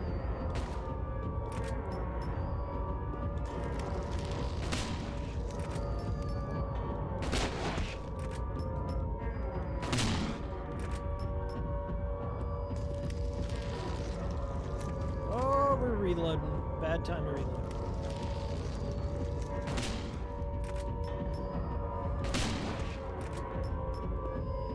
Okay, here we go. Oh, look at that! We got a little Chivo. I forgot those were in here.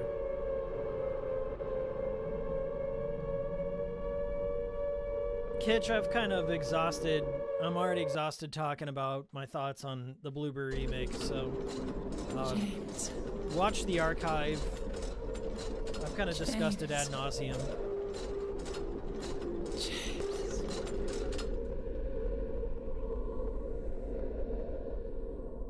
All right.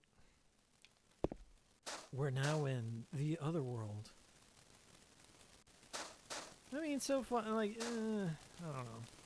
I'd say the voice acting is basically unforgivable, but you do have the option of the OGs. Silent Hill 3 is butchered beyond belief, though.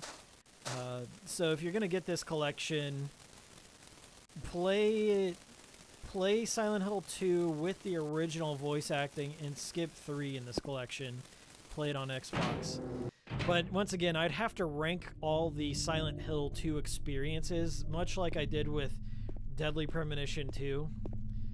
I'd say probably the best you're gonna get is the PC Enhanced Edition, followed by the PS2 original, followed by the Xbox, Restless Dreams. Is there another edition I'm forgetting? Then play like the Xbox HD Silent Hill 2, and at the very bottom of the stack, PS3 Silent Hill 2 HD. That's how I'd probably rank them. Kitch, all endings are water ending, except the really final ending where Shibuya and you saves her. Oh, okay. Spoilers. Alright, so now we're in the other hospital. Things get really weird here. There's a couple of cutscenes that I really like. Maria, when she chastises James for abandoning her, that always kind of stuck with me. Oh, here we go. Did they recast this scene?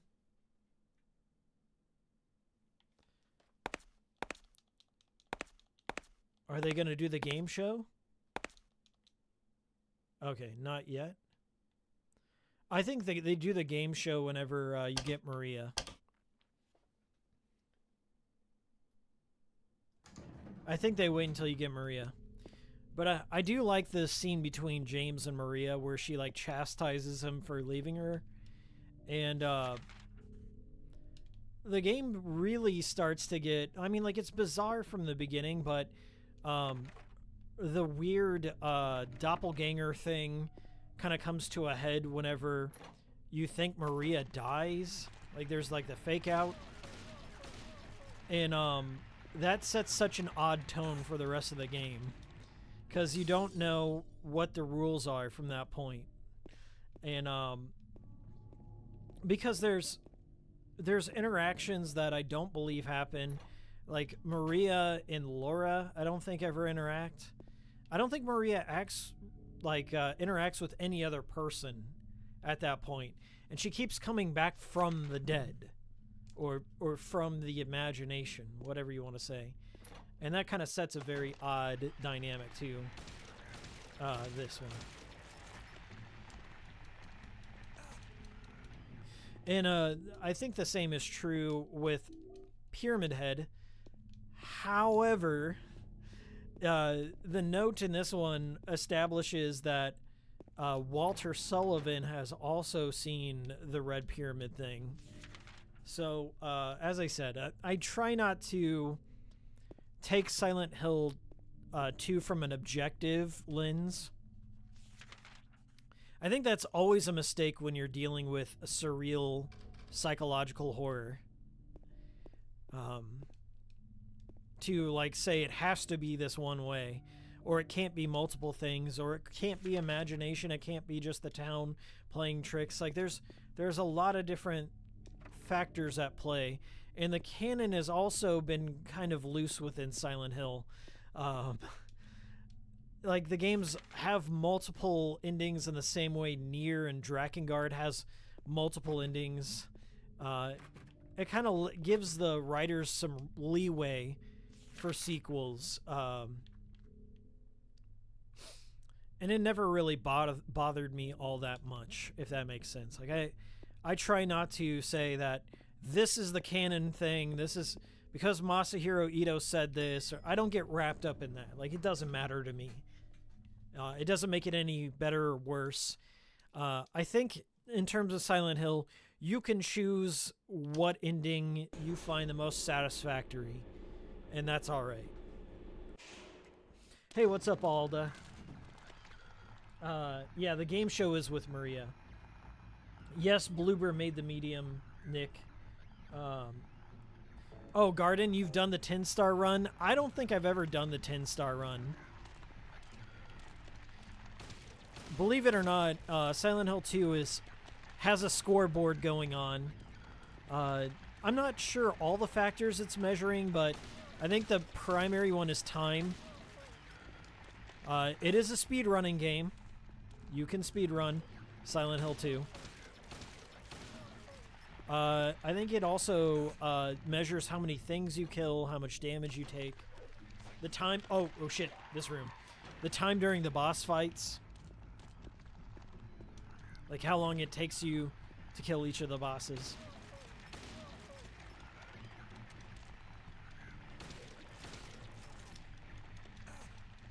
Might be a stupid question, but why start with remaking the Silent Hill 2 and not the first? Silent Hill 2 is a lot easier to develop.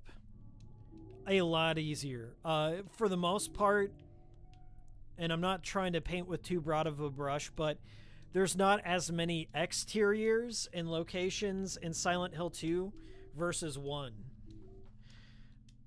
1 takes you all over Silent Hill. Interiors, exteriors, lakeside amusement park. There's more monsters to design and more physics going on. There's fucking flying monsters. There is a flying monster in here as well near the end. But you got to understand, Bloober is not very well adept in developing combat. So, like, if I was a team that was kind of new on developing combat, and I wanted something that was a relatively self-contained story I'd probably choose 2 as well. And if we're going to go from the business perspective, Silent Hill 2 is probably the most recognizable in terms of things people identify with the series. And if we're going to take it even further, there's a movie tie-in about to happen, Return to Silent Hill. So, I don't know. I think Konami also probably gave it the green light for those reasons. Pyramid Head is in Dead by Daylight. Pyramid Head shows up in a bunch of media and t-shirts and movies and things. So business-wise, it makes the most sense to start with Silent Hill 2. Silent Hill 2 is also a pretty much contained story. It only was expanded upon in Silent Hill 4 for the most part. Silent Hill 3 borrows a lot of areas and stuff, but Silent Hill 2 and 4 are most linked. But 2 is mostly self-contained. 2 is mostly just James's story. It doesn't really touch upon the Order and Dahlia Gillespie and stuff. Silent Hill 0, 1, and 3 are mostly linked. But yeah, it's easier to do, ultimately. Okay, so here comes a pretty critical cutscene. I really always love the original voice acting and performance here. Let's watch them ruin it together.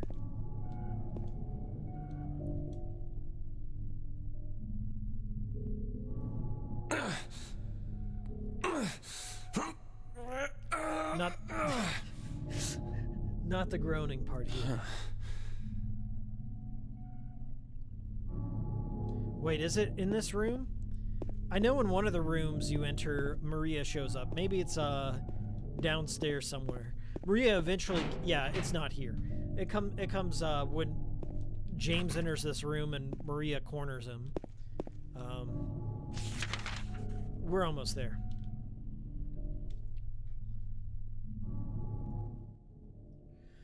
I'm probably gonna... We're almost 4 hours into this. Oh my god. Time sure flies. I'm probably gonna wrap it up after the hospital. We'll see. We'll see what the chat wants to do. Open up them wallets. You want me to keep going? Feed the beast. I don't know. My voice is getting kind of tired, so 4 hours is I think that's a decent stream. I think we've had some good times here.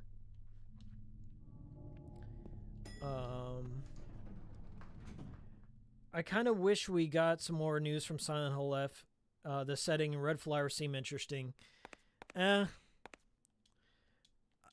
don't think Konami's mistake is if you release so many games in the same franchise and give too much information, in a sense it's competing with itself.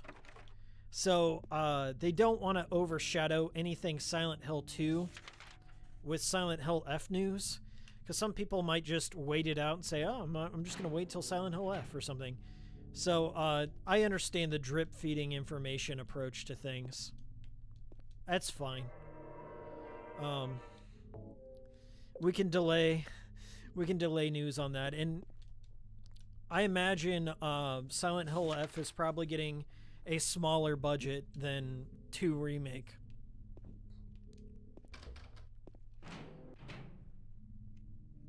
Amazing stream so far. Glad you think so. Glad you think so. I'm a real big fan of this series, and I'm not going to call myself like a leading expert on Silent Hill. There are things that I forget. There are things that I get wrong about it. I can only speak from my experience growing up with Silent Hill. Hey, Nick! Thanks so much for the 10 euros. Good times. Thank you, Nick Black. We've got to meet up with Maria, but I'm still not sure which room she's in. I think she's wait. I think, is she in the basement? Did I already get the basement key? I do have the basement key. Well, what do you know? I'm surprised I didn't get into the Silent Hill drama. I don't know about you guys, but I love myself a little bit of drama here and there. And the Silent Hill community is no stranger to it. It's been ongoing nonstop. As I said, there's a polarization due to the Western games. There's a polarization due to the HD remake. There's a polarization due to the short message now. And as I said, I didn't fully hate short message, okay? Despite what you might think. I think it was a little tropish stock. It didn't bring anything new to the table. And it certainly is not going to prevent anyone from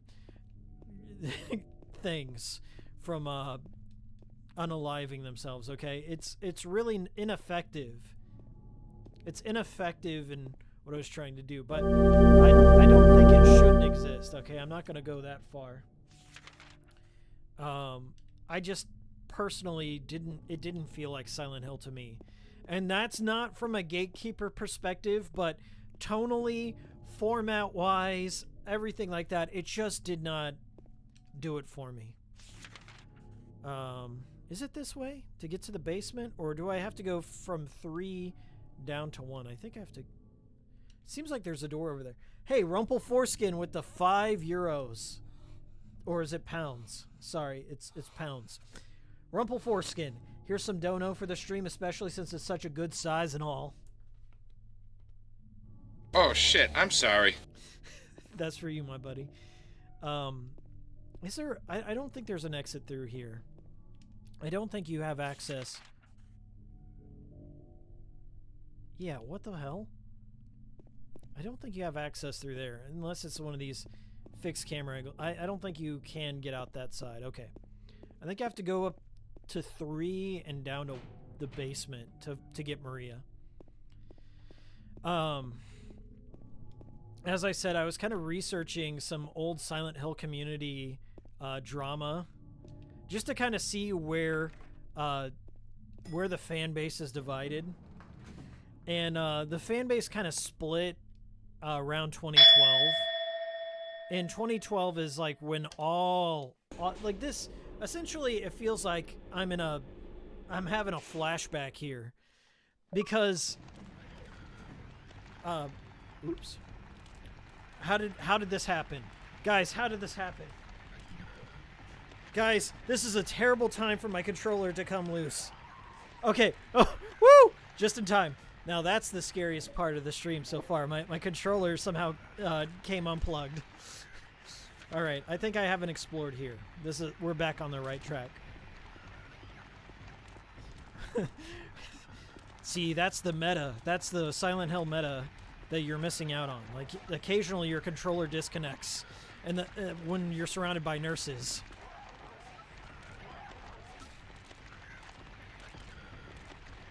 I think some of these nurses walk at different speeds, or at least they're more aggressive than others.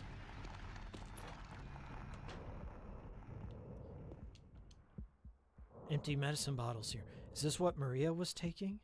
Is Maria sick now too? Yeah, so Maria's gone missing, but we're in a different reality. I feel like I'm in a Groundhog Day loop, kind of.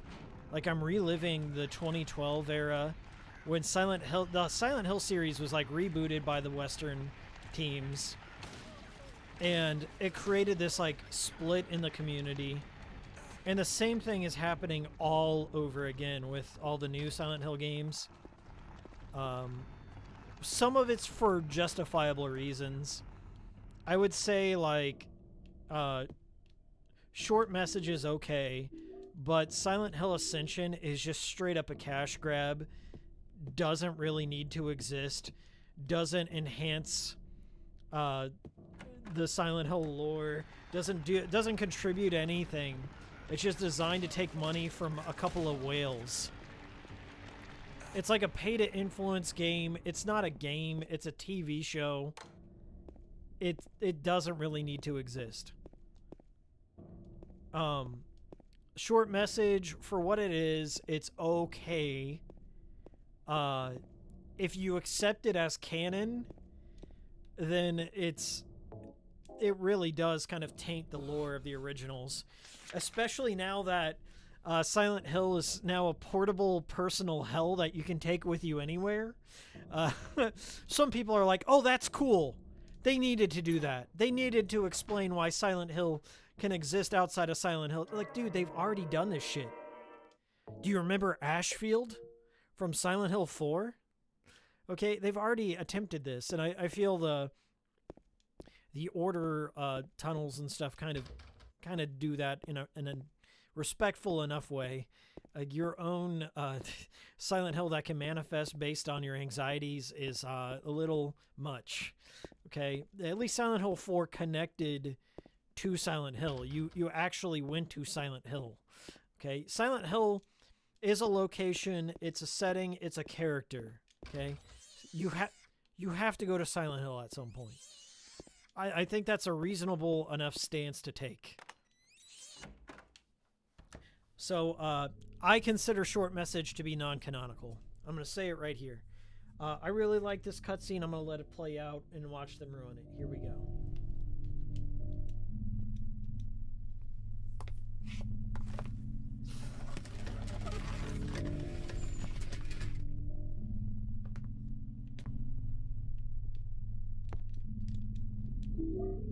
All right, here we go. James. James! Mary? Oh, Maria. It's you. I thought you were... Sorry. Anyway, I'm glad you're alive. Anyway? What do you mean, anyway? You don't sound very happy to see me. I was almost killed back there. Why didn't you try to save me? The ghosting is All so you care bad. about is that dead wife of yours. I've never been so scared in my whole life. It's either missing some frames You or couldn't care they did less about something me, wrong. could you? It is super noticeable. It's No, like in Akira, Then when you're stay watching with Akira, me. and they're Don't on those ever leave me motorcycles, alone. and you can see You're the light supposed trail to take ghost. care of me. That's how the cutscenes are here. It's bad. So, what about Laura? Did you find her? Yeah, but she ran away. We've got to find her. The encoding methods, I don't even know what they did You really here. seem to care about her. Do you know her? I've never met her before. I just feel sorry for her. She's all alone. And for some reason, I feel like It's trash. This performance is awful. They didn't capture the tension between doppelganger waifu and James. Like, they're...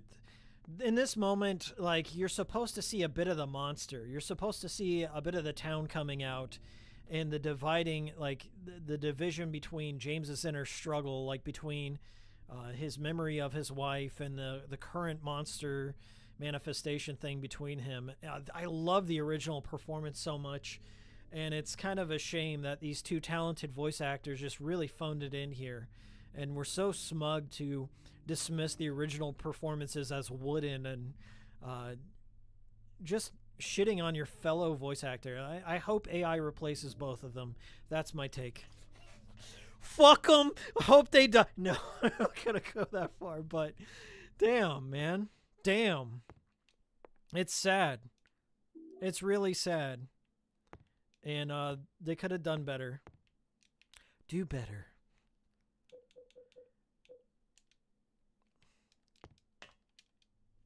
They did something wrong. HD collection in a nutshell. Yeah, it's obvious in the most...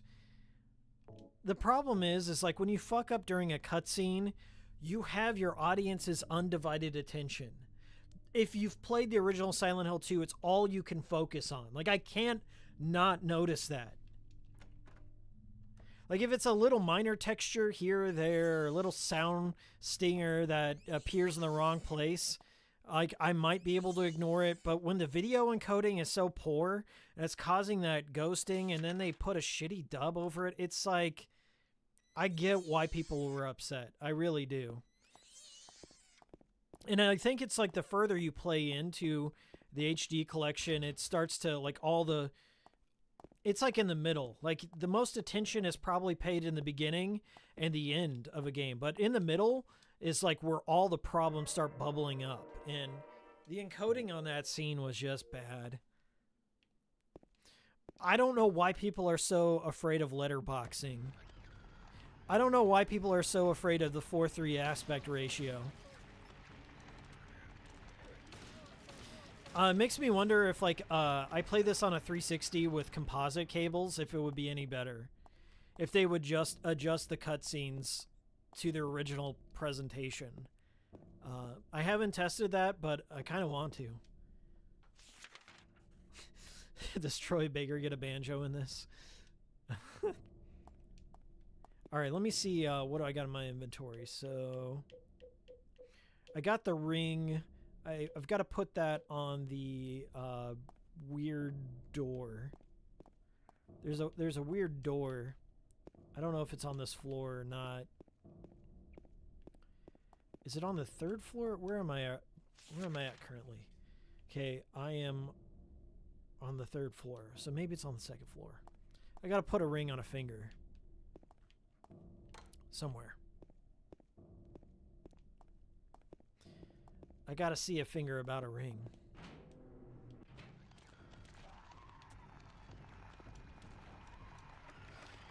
The reason why this happened, the reason why the HD collection happened at all is one of the reasons why we need preservation in the gaming industry. Because Sony, it's really, you could blame Sony for removing native backwards compatibility from the later lines of the PlayStation 3. You could place the ball in Sony's court. That would be an easy choice. But it did set a trend for HD collections. Like in the 7th generation, it's too hard to preserve the game. It's too hard to emulate the game as it was, so we're gonna try and remaster everything. And you saw just wave after wave of remaster, and we're currently still dealing with that with like The Last of Us and all of the remastering. The games that, like, I think the first Last of Us has been remastered like twice now. The second one's been remastered once in the span of like 2 years since it released.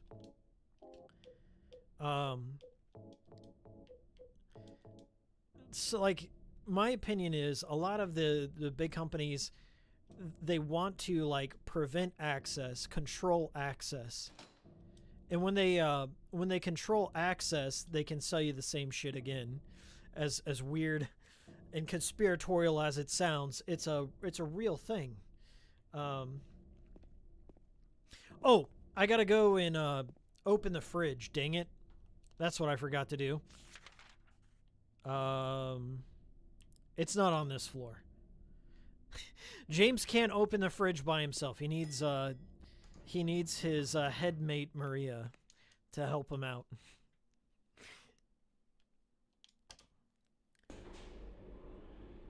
Have I played the Silent Hill Light Gun arcade game? Oh, quiz time. Hi there, everybody. I'm gonna get a drink of water. Be right back. Welcome to another exciting edition of Trick or Treat. Here you either answer the questions correctly and win a great prize, or fail to answer correctly and receive the punishment. It all depends on you. And our lucky, or should I say unlucky, challenger today is James. James Sunderland. Are you ready to play Trick or Treat? Okay, here's your first question. Merry-go-round, haunted house, roller coaster, Ferris wheel, and teacups. Silent Hill is home to a thrilling amusement park that both children and adults love. The question is, what is the name of this amusement park? Lakeside. 1. Fantasyland. 2. Silent Hill Amusement Park. 3. Lakeside Amusement Park. Okay, quickly, on to question number 2. Silent Hill witnessed a gruesome murder a few years back. brother and sister were playing in the road when they were attacked and chopped into pieces with an axe. Walter Sullivan. Torn flesh, Final smashed answer. bones, spattered blood, and finally... What a terrible tragedy! What a gruesome end to such innocent lives! Me too. I love this Now, the question, buggy. I love this part. what was the name of the murderer who committed this vile act? 1. Walter Sullivan. 2. Scott Fairbanks. 3. Eric Guy. Now, for our third Walter and final Sullivan. question. South of the lake is a deserted old neighborhood called South Bay. From there to Paleville, the central resort area northwest of the lake, there's only one road you can take. Just one road, no more. The third and final question is... what is the name of that road? 1. Bachman Road. 2. Rendell Street. 3. Nathan Avenue. Is Well, that near? That's the last of our questions. It's 3, Nathan. Have you got it all figured out? Nathan Avenue. When I think you it's know 2 the on 3. answers, head to the storeroom on the 3rd floor to collect your prizes. That's Papa Near. Be careful. If you're wrong. Well then, everybody, thanks for tuning in. See you again sometime. Bye-bye.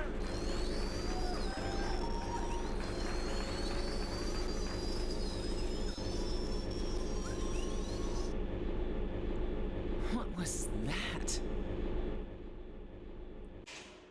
I think that was Papa Near. He didn't turn in a bad performance there. 213. Where the frick? Oh yeah, I gotta go over that way. We'll get the ring and then we'll... I guess I could do the safe. I think I just get some shotgun shells. I think it was 213. If I remember. Help me out, Maria.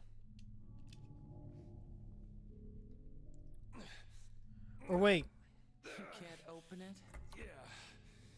Maria, give me a hand. It was 313. Come on. You're supposed to be the big man around here. How's a little girl like me supposed to help?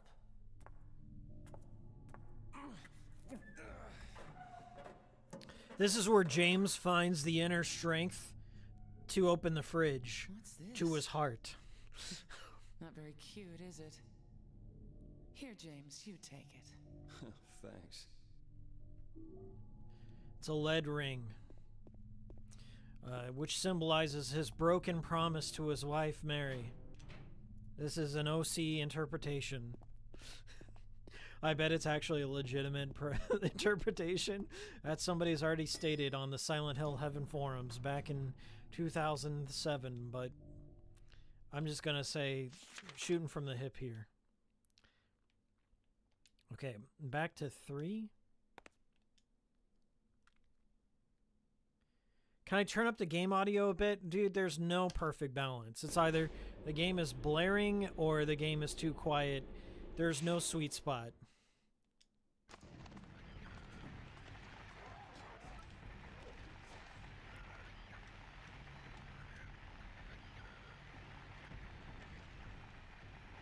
Yeah, nice nod to Ed Gein. There's a lot of serial killer references in terms of Silent Hill. And horror novelists.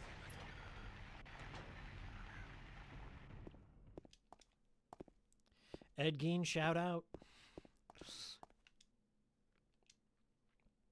Director's key. The one to the museum.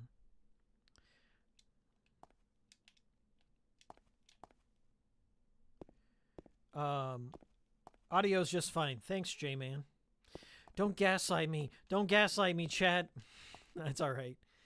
Guys, I really wish there was a, you know, I could always hear what you're hearing, but it's always a guesstimate. I don't know how to describe it, but I just turn it up for the cutscene so you can hear what they did to my boy. What they did to my boy. Okay, is this a chase sequence? Despite what you might think, Silent Hill has always had chase sequences. Short Message was just following in the tradition. Silent Hill 2 was never subtle. It was always explaining what it was about. And because I'm a new fan and I'm 12 and I'm just playing Silent Hill for the first time, I love it this way, and this is how it should have been from the beginning. Actually, it was like this from the beginning. Silent Hill 2 has a chase sequence.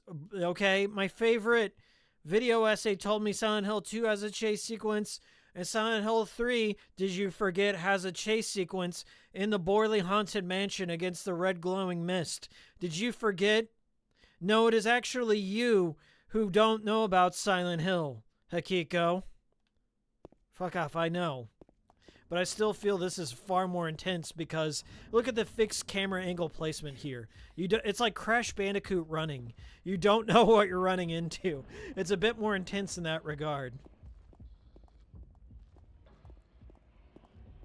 It's disorienting.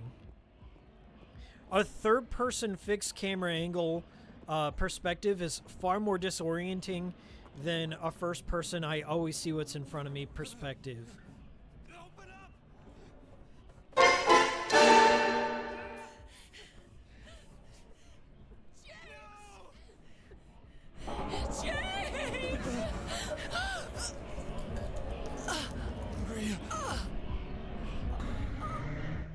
I didn't even hear the stabbing. I don't think they sweetened the audio for the stabbing. There was no squelching sound effect. You can't even tell what happened.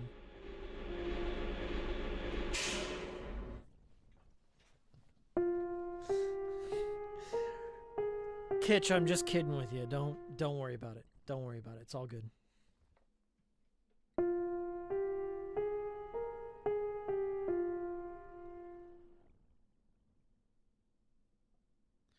What's odd is there are still elements of letterboxing in the real-time cutscenes.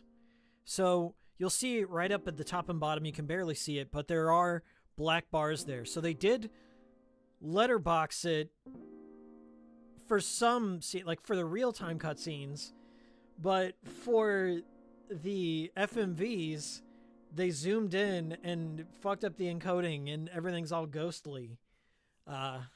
Interesting choices. Not ones that I would have made, but interesting nonetheless.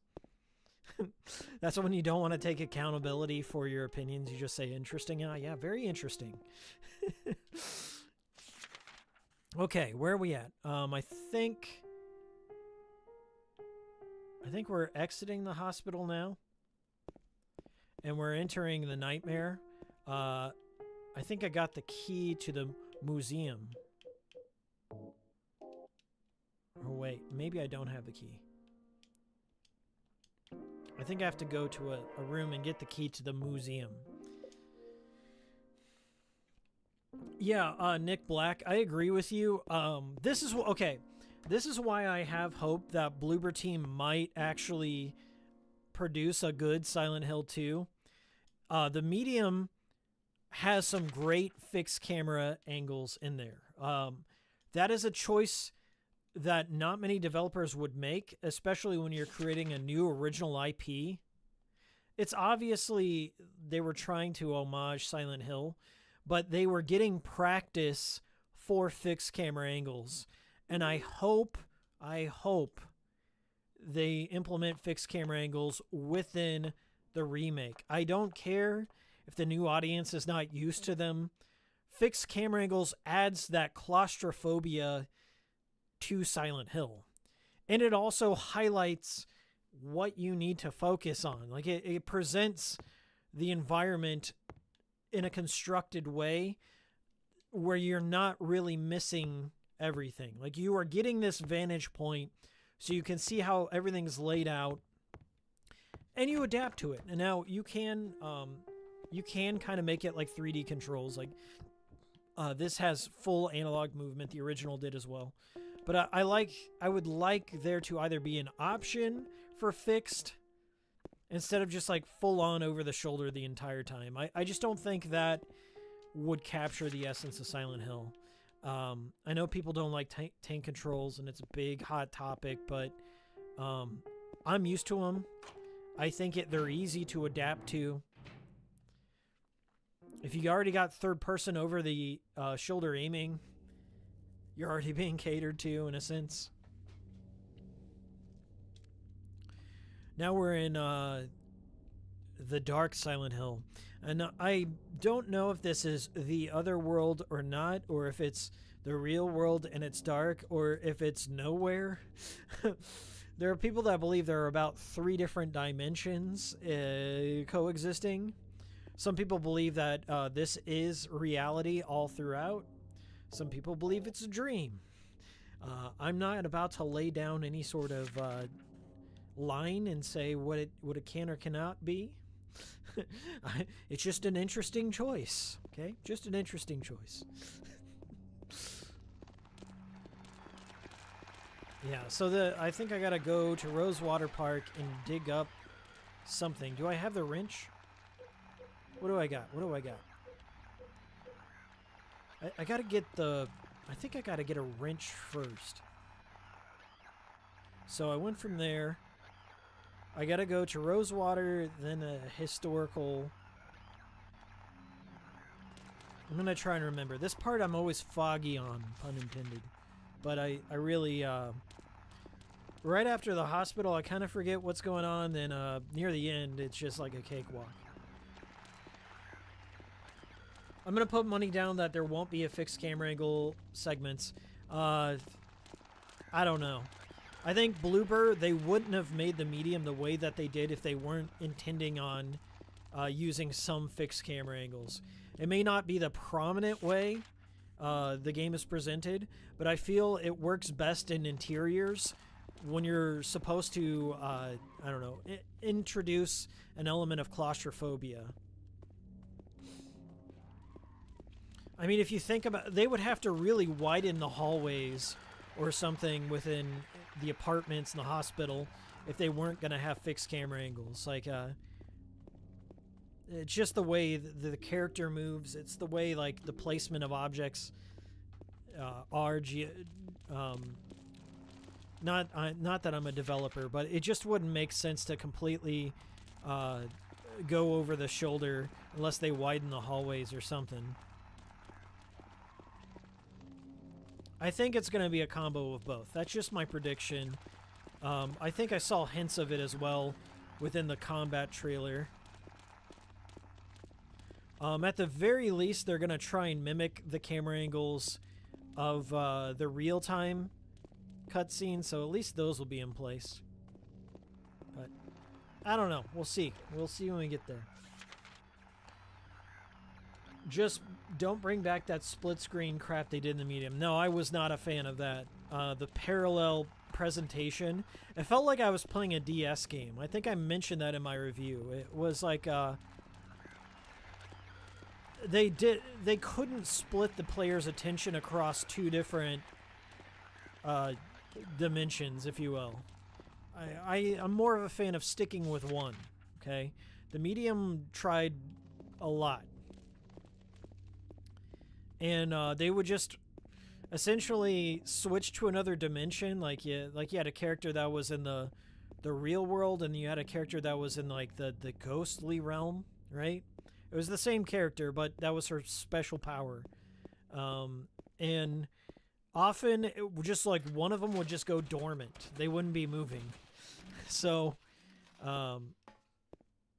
it just seemed kind of pointless in some aspects. It was an interesting idea. Very interesting.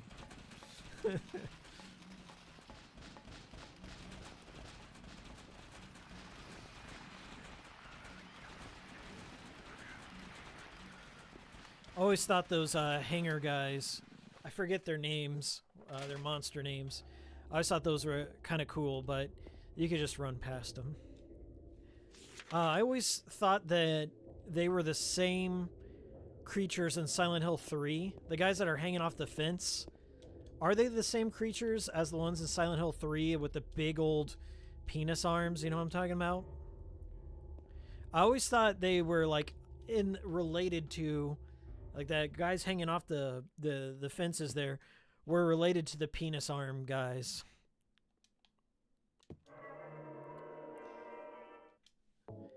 Well, We're almost 4.5 hours into this stream. I didn't think I'd be going through most of the game. We're past the halfway mark. I kind of feel obligated to do this, but my interest in this is kind of waning at the same time. Please keep this up, Hikiko. Cool stream playlist. I don't know what to say, but cool stream playlist. If you like the cool streams and you want to watch an archive of the cool streams, cool stream playlist.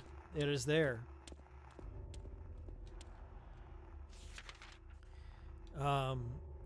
It's just a YouTuber thing, okay? I've probably explained it a billion times before, but if I leave it up and let's say somebody watches it and they're not really into streams and they only watch a little bit of it, it kind of affects my metrics for my edited videos, if that makes sense.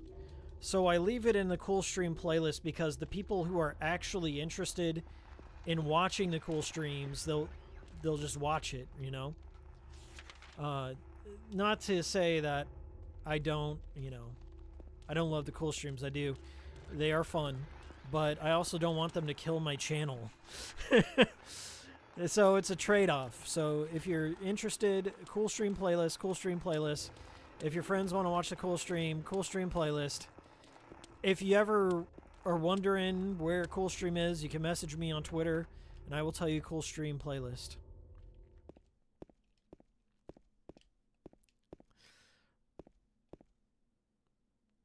Epic.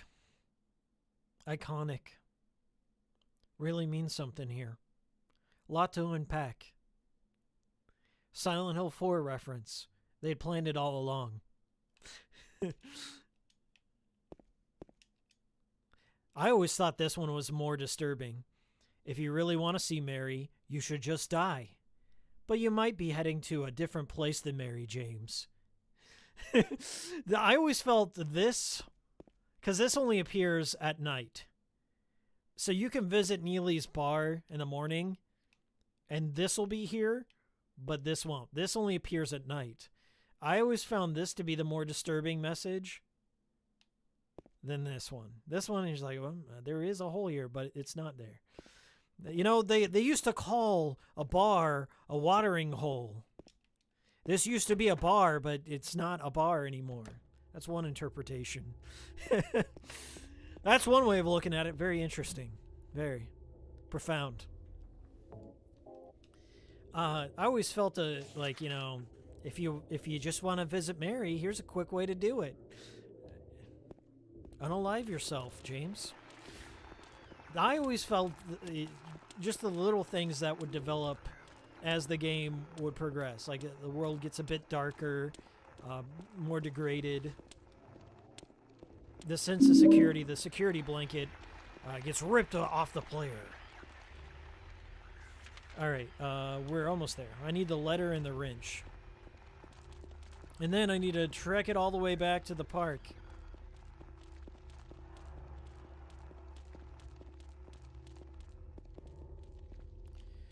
Is it here? It's somewhere really close by. I feel I just overshot. Hey, we got a sub. Who subbed? Who subbed? Who told them to sub? Who told them to sub? I did not intentionally make James with the Texas Chainsaw Massacre pose there happen for this stream. That is just something that's existed for a while.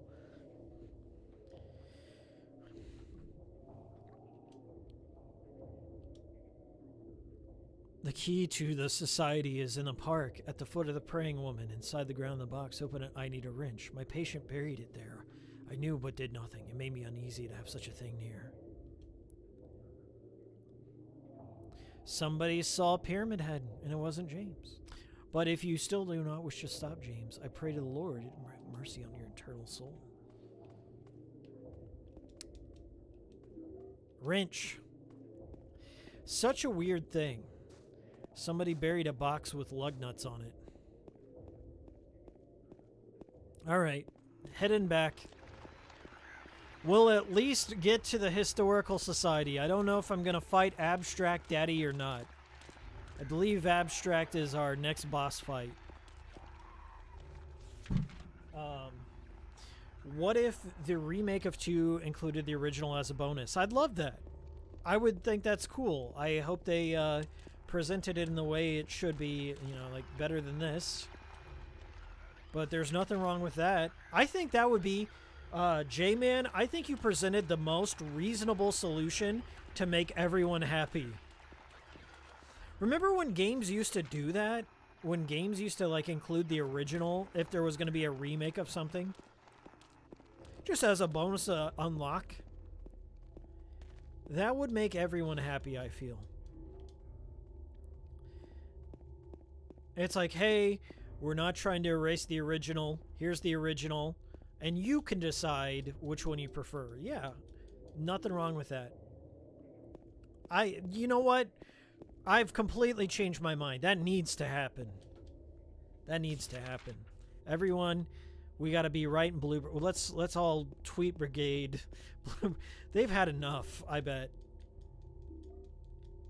I'm sure they got so much shit for that gameplay trailer that Konami cobbled together.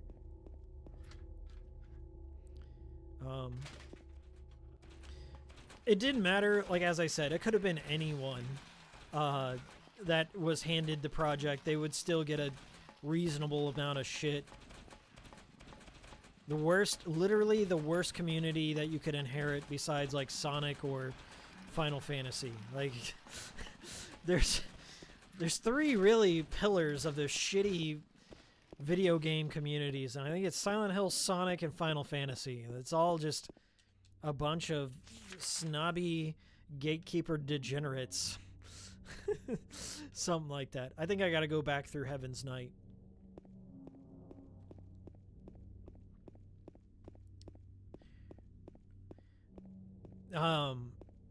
Yeah, if you ever want to know what it's like developing a Silent Hill game, there's a bunch of interviews with Tom Hewlett and all the shit that he got. I think he was like getting death threats. I mean, that's kind of a given, but people were like, I don't know, going after his family. They were threatening him, saying like he was causing all sorts of, he's ruining people's lives. Remember my Downpour video? Operation Konami? That to me was one of the most insane things I'd ever read. This guy was writing his unalive note in his blood on Facebook about how much Korn was pissing him off. Like how much, like they got Jonathan Davis from Korn to do a song. And I kind of like it. I'm going to say I do like, even though it's not technically a Silent Hill song, and Jonathan Davis just recycled it from an album he was already working on, and it has almost nothing to do with the game itself, I kind of like the Silent Hill song Jonathan Davis put out. You can't tell me, have you ever really noticed the blanket of shame is not a Kino lyric? I'm serious when I say that. I'm gonna die on this hill that the Silent Hill song that Jonathan Davis put out is kind of fun in a very ironic nu metal way, but also unironically Kino. And Daniel Licht, who did the soundtrack for Downpour, it's not bad. It's very just, it's kind of forgettable, but it's more like leaning into the atmosphere television sensibilities, like, you know, more stingers and bumps in the night kind of thing versus the ballads that Akira Yamaoka would compose. Operation Konami was like probably the most severe overreaction. I had to include that in the Downpour video just because, like, I love reading old drama posts from forums, like trying to get in the headspace of people at the time when the game was released. Like, I really don't care a lot for what modern people and what their takes are on games. Give me the tea. Oh, I can't go through Heaven's Night. give me the tea on why people were really mad. And Operation Konami was insane. How do I get to this park? So I can't go through Heaven's Night. That's closed off. So I'm thinking I have to go through Saul Street and back around. All right. That's all right. Just a short little detour.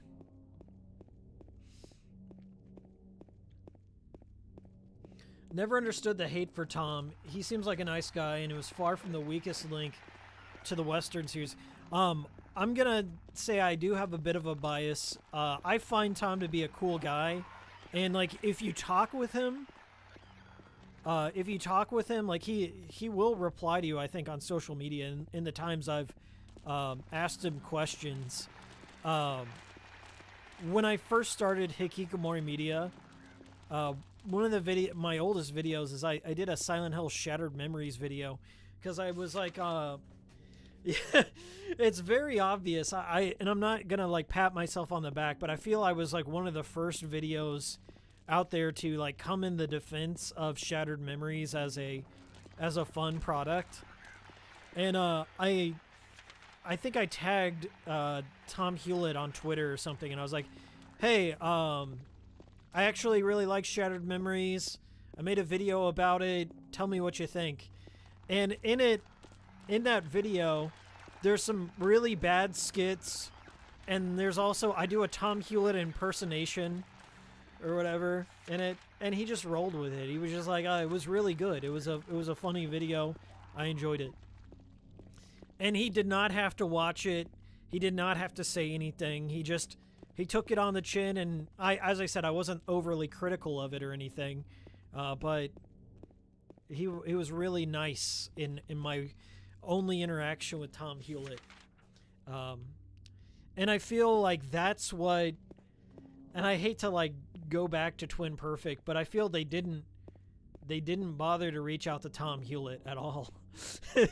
And they kind of like extrapolated a lot of things from like, interviews, and kind of constructed this whole megalomania angle against him. And it was funny. It was really, really funny, but I feel it was misinformed in a lot of ways. But it was funny. I did enjoy those videos, and I'm not going to pretend I didn't have some laughs at Tom Hewlett's expense in the past. It's what it is. But, no, he seems like a cool guy. And I feel like that same, I don't know what you would call it. Is it a gatekeeper mentality, or like just that fandom, that element of fandom, like where they're afraid of change, they're afraid of the vision being soured or what have you, is still prevalent. But it's on the side of people who think they are righteous. They are righteous. They have the best takes. They're the most analytical and fair, and that Bluebird should not ever touch it and stuff like that, and just won't even give them a chance. So I'm kind of getting that same vibe, but from the other side of the table, if you will. Oh, hi.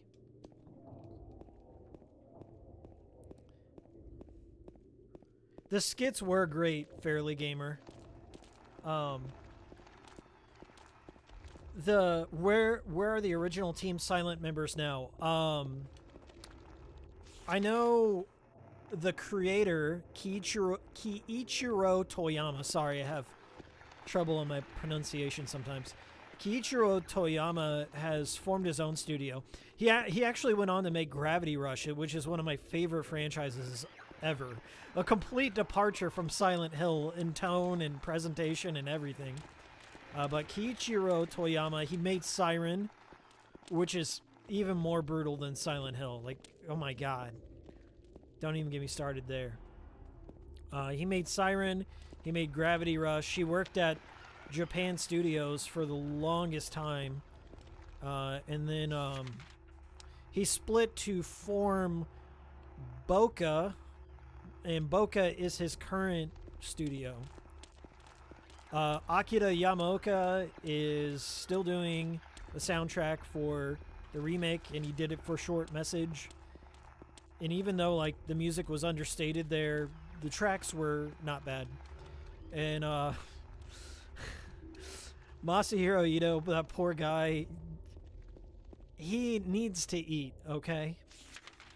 I can't dog on Masahiro Ito. Like, he's swallowing his pride, and he's redoing Pyramid Head. He's making the Cherry Blossom mounts.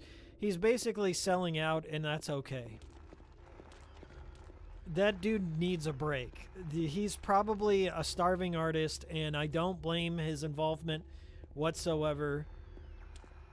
Cut our dog some slack. He needs a break.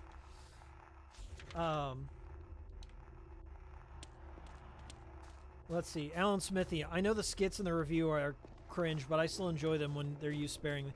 Are you talking about Twin Perfect? I thought they were funny. I thought they were funny back in the day. I recently re-watched the Real Silent Hill Experience, I don't know, last year or something. They got a playlist up on there, and it just, like, took me back to a different time, as it were. I don't know how to describe the mindset. Twin Perfect rattled the fucking Silent Hill cages, okay? Still to this date, they're talking about their video series. They inspired so many video essayists and YouTubers. I've been inspired by them. There's definitely an influence there. I've talked to Fungo on a few occasions. Way back in the day. I don't know what's going on with Fungo right now. The last I heard, Fungo lost access to his Google accounts, like all of his Google accounts. And he's locked out of his YouTube channels. And the thing is, like, Fungo had kind of rebooted his career as a Bloodborne, Soulsborne lore guy. Like, he shifted away from Silent Hill and made some really successful Bloodborne content. And then somebody just completely just ripped off everything that he did, and then sadly, I think he faded into obscurity after that. I know what that's like. It sucks ass when you... This is happening to me right now, by the way. You get a big YouTuber that sees what you're doing. I mean, like, you guys probably have already seen the H-Bomber guy video, but you see somebody that's already got a humongous fan base, and they really don't edit their own content, and they're looking for a format to steal or an easy way to put out more content quickly, and they don't even care. They really don't care who they affect. They don't care who they steal from, and they can get away with it scot-free. Literally, there's a victim. There's a victim in this crime, and it's always the smaller YouTuber, but they can straight up rip all of their format, all of their points, even clips. As long as they just give them a shout out, they can just rip those clips and do whatever the fuck they want with it. And as long as, you know, it's like plagiarizing a high school essay. As long as they change up some of the words here and there, the audience will never know. They will never know. And that happened to Fungo a lot with the Souls content. Fungo was like one of the first people out on the scene doing Souls videos, and now people have completely just made an entire career off of his research. So it's fucking sucks. And I feel the same way is true about Twin Perfect. All the predominant Silent Hill video essayists are derivatives of Twin Perfect in a lot of ways. Now, the presentation may be different. They may not have skits, but nobody, and I mean nobody, was presenting Silent Hill in a coherent fashion with research and all that. Nobody was doing that back when they presented the Real Silent Hill Experience. So it's kind of like how Zoomers consume content. They don't really care where the source is from. They don't really care where the seed of the idea came from.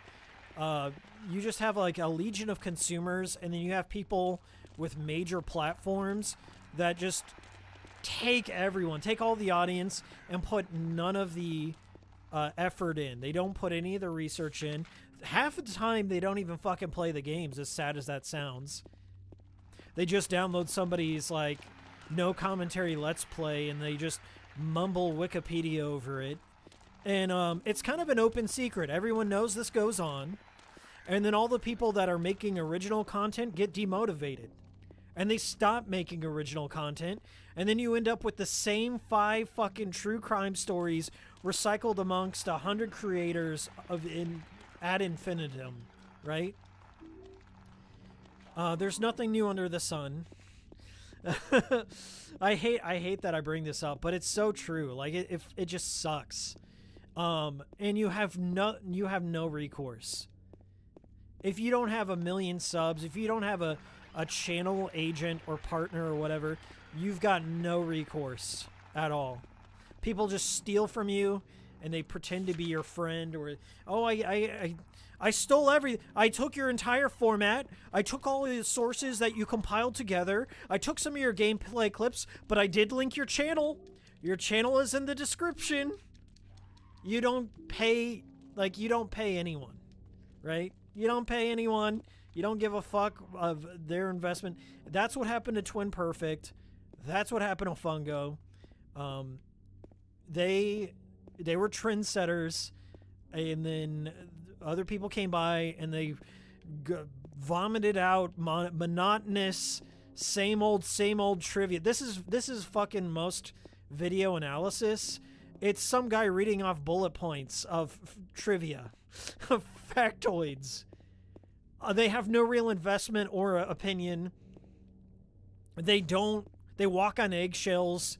They have nothing on the line, okay? They have no investment. They didn't do the research. They didn't do the homework. They didn't even play the game. They're reading off trivia. The same trivia you already know. So you can point at the screen and say, I know that. And that is video essays in a nutshell. And it's whoever's last to produce a video on the topic, they get rewarded the most. Because then even more research comes out, and they can make a big-ass compilation. A 4-hour, 5-hour Silent Hill the True analysis. Right? And it just keeps on going. That's why I've never made a Silent Hill 2. This is my Silent Hill 2 video right here. Straight off the brain. That's why I've never made a Silent Hill 2 essay, is because what ground is there left to cover? What?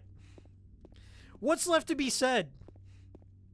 Nobody's turning any new stones on Silent Hill 2. It is the most basic psychological horror ever told. Okay? What's left to analyze? It's done. Twin Perfect did it. Kudos to them. Kudos to the OGs. And I loved... Okay. As I said, I don't agree with everything Twin Perfect's ever put out. They've done some wild things, okay? They have done some absurd things. Okay, there's a... Maybe I shouldn't repeat this out loud. Maybe I don't want a soundbite associated with my name of this, but they rattled the cages of the Silent Hill community. Like the original Silent Hill Heaven. Silent Hill Heaven's like one of the old Silent Hill forums. Also, Fungo had his own forum about Silent Hill. Like, these guys had been like deeply entrenched in the Silent Hill community for years, okay? And they had, I would say that for the most part, a lot of the Silent Hill community embraced their videos, but there were also people that just thought they were abhorrent. They thought they were ruining the franchise, that they were being a bit of a gatekeeper, if you will. And there are people that said that, Homecoming's the best, and so they hated that Twin Perfect criticized them. It was weird. As I said, they caused kind of a rift in the community. And they also didn't handle some of the feedback in the best of ways, okay? Twin Perfect would get into fights online with the community, and they would bait them. Like, Twin Perfect would straight up bait them. They would, like, make snarky comments.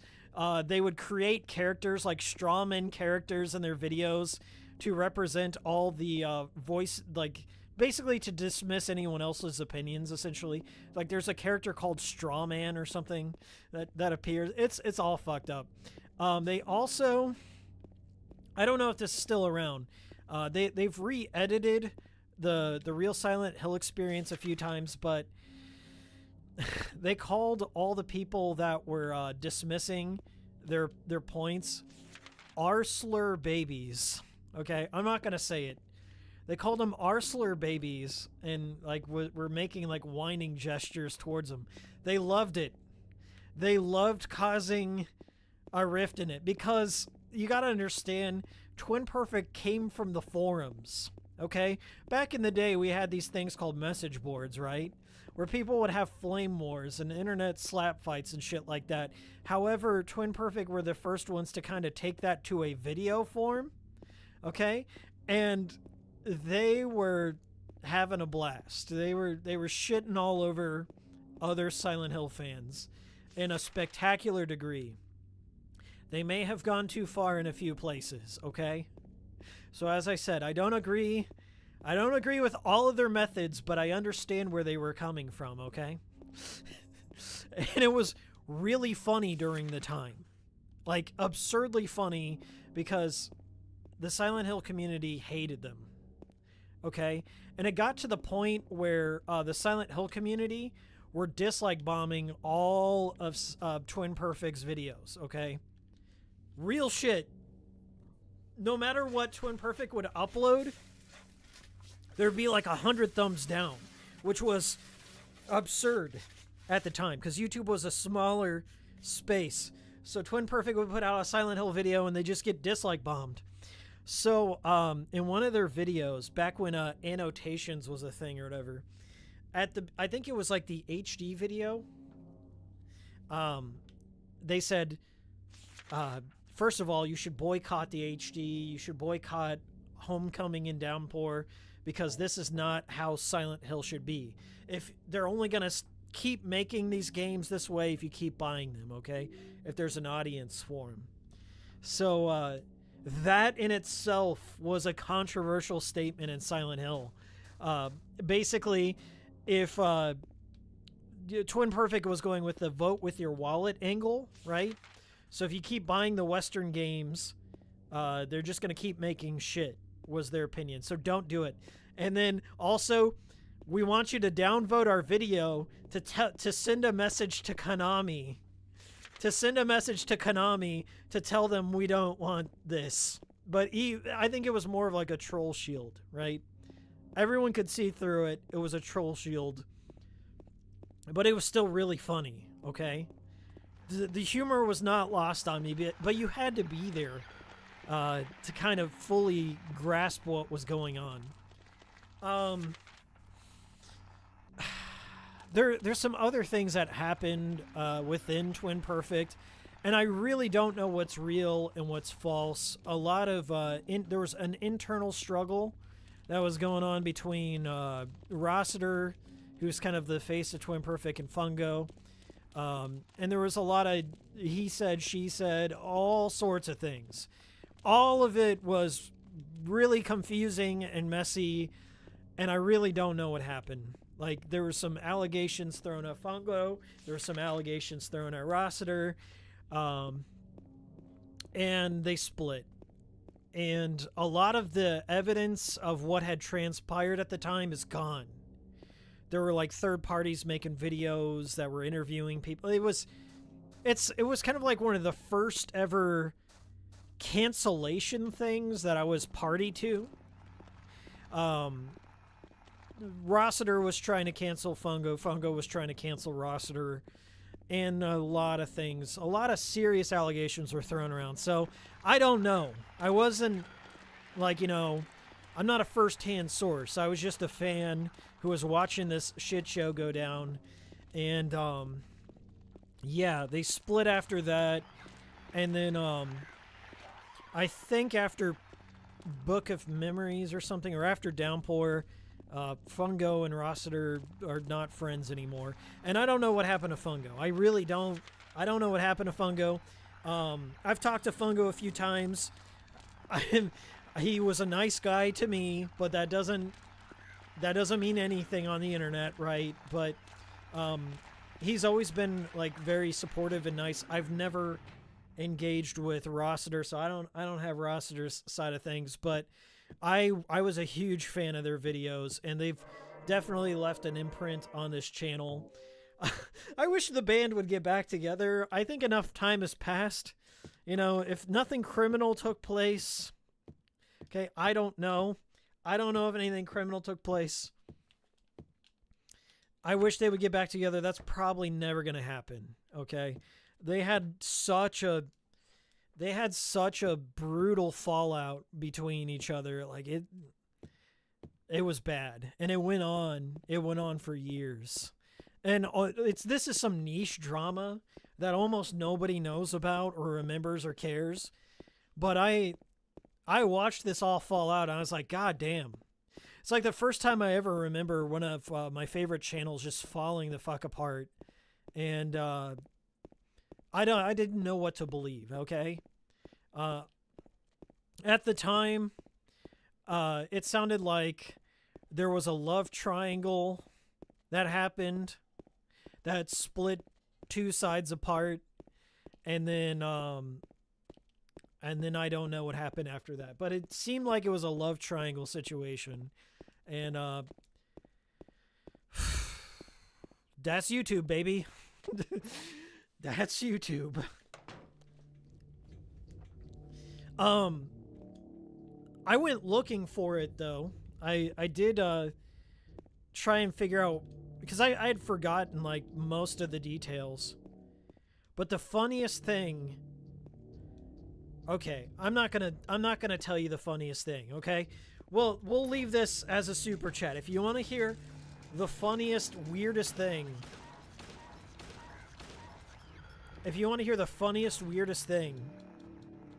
$5 super chat minimum. And I will leave you with that. The funniest thing out of this whole thing. It's the last thing it's the first thing I think about when I think about this drama. It's been burned in my head for like 10 years. And I cannot forget it. So that's the stakes. $5 super chat minimum. I will tell you the funniest thing. We will close out the stream on a funny note. That's that. Alexter, yeah, you should check out the Real Silent Hill Experience. It's been edited from its original format. I don't know how many times, but it's not the same series of videos that I saw when it first came out. I think they re-edited it to be either more concise or to edit out Fungo or something. It's different. I must know, but I don't have $5. Call a friend. Call a friend. $5. That's our... Well, I can just leave. I can just... Well, we can just end things. It's fine. It's no big deal. Consider me the devil's advocate, but they were trendsetters. I know the people who threw the allegation. And there's allegations coming from all sides. That's how it do be on the internet. Lives in your head, $5 rent. That's right. Fungo's definitely not edited out, but I watched it recently. Yeah, he's in there in some pieces, but I feel it was like different. I don't know how to say it. We got Fire Jace. Tell us the funny thing. All right. As I said, back in the day, it was Fungo v. Rossiter for the most part. There are a couple of funny or odd things that happened, but one of the points of contention between Rossiter and Fungo was one of the people in that situation wasn't pulling their weight in terms of script writing and editing. And Rossiter had claimed that Fungo wasn't pulling his weight editing-wise. And they had, like, back and forth DMs with each other. And this was weird to me because, like, this was like 2012. I'd never thought about keeping DMs or keeping screenshots of anyone at all or publishing them. But Rossiter had kept every single receipt between him and Fungo. And he posted it up on his forum. He posted it up on his forum. I think it was called the Twilight Nebula. I might have been a part of it at one point. And Rossiter claimed that Fungo would just ghost him every once in a while. And he wouldn't, like, write a script or he wouldn't edit anything. And the thing is, I know Fungo knows how to edit, okay? I know he knows how to write scripts because he's a decent writer. And his Bloodborne videos are pretty good. So I know that's the capability is there, but I think Fungo was going through a rough time when they were making those videos. And this is ridiculous, but Rossiter had claimed that, like, they had a production meeting. This reminds me of Channel Awesome, but they had a production meeting, and Rossiter was harping Fungo about, hey, you need to record these lines or something. And Fungo's like, yeah, I'm just not feeling in the mood for it or whatever. And that pissed off Rossiter. And Fungo had said something like, yeah, I'm really busy right now. And Fungo had forgotten that Rossiter was friends with him on PSN. So in the middle of this exchange where, like, Rossiter's like, hey, you need to be editing, Fungo's like, I'm just not feeling like it. I'm kind of busy. Right as he says that, there was a screen cap that said, Fungo is now playing Sonic Generations. Like, in the middle of this argument back and forth, like, the critical moment when they had this fallout, Fungo just didn't give a fuck and fired up Sonic Generations. And that was it. That was the note we were left on as fans. Like, Fungo chose Sonic Generations over editing that day. It's so stupid. I cannot find evidence that this had taken place. There may be an archive of it out there, but that is the funniest shit ever. It's like for one, I wouldn't trust Rossiter with anything. If I knew Rossiter was the kind of guy that was, like, keeping screen caps and conversations and stuff, like, I would probably never communicate with him in a private manner again. But to think that Rossiter had screen capped Fungo is playing Sonic Generations and then use that as evidence against him is the funniest bit of autism I've ever seen. And I commend him for it. It was really funny. And me and my friends who love Silent Hill always bring that up. Like, we always bring up, like, you know, if we don't want to do something, it's like Miles is now playing Sonic Generations. So forever, anytime I see Sonic Generations, I think of the time Fungo pulled up Sonic Generations instead of editing the real Silent Hill experience. Okay? That's it. 5-hour stream. I've been Hikiko. Thank you so much for joining. I hope you've enjoyed that bit of esoteric Silent Hill and Twin Perfect lore. I'm probably going to hear about this later, but oh well. I thought it was funny. See y'all later. Goodbye. Sayonara. Think you can get it inside mine? Think you can? I really meant, I did not mean to cause any drama with this, so if, like, either Fungo or Rossiter ever ends up watching this, I thought it was really funny. I'm not taking a side. It was just really funny at the time, and it's still funny now. We can all look back at it and laugh. Right? All right. Bye.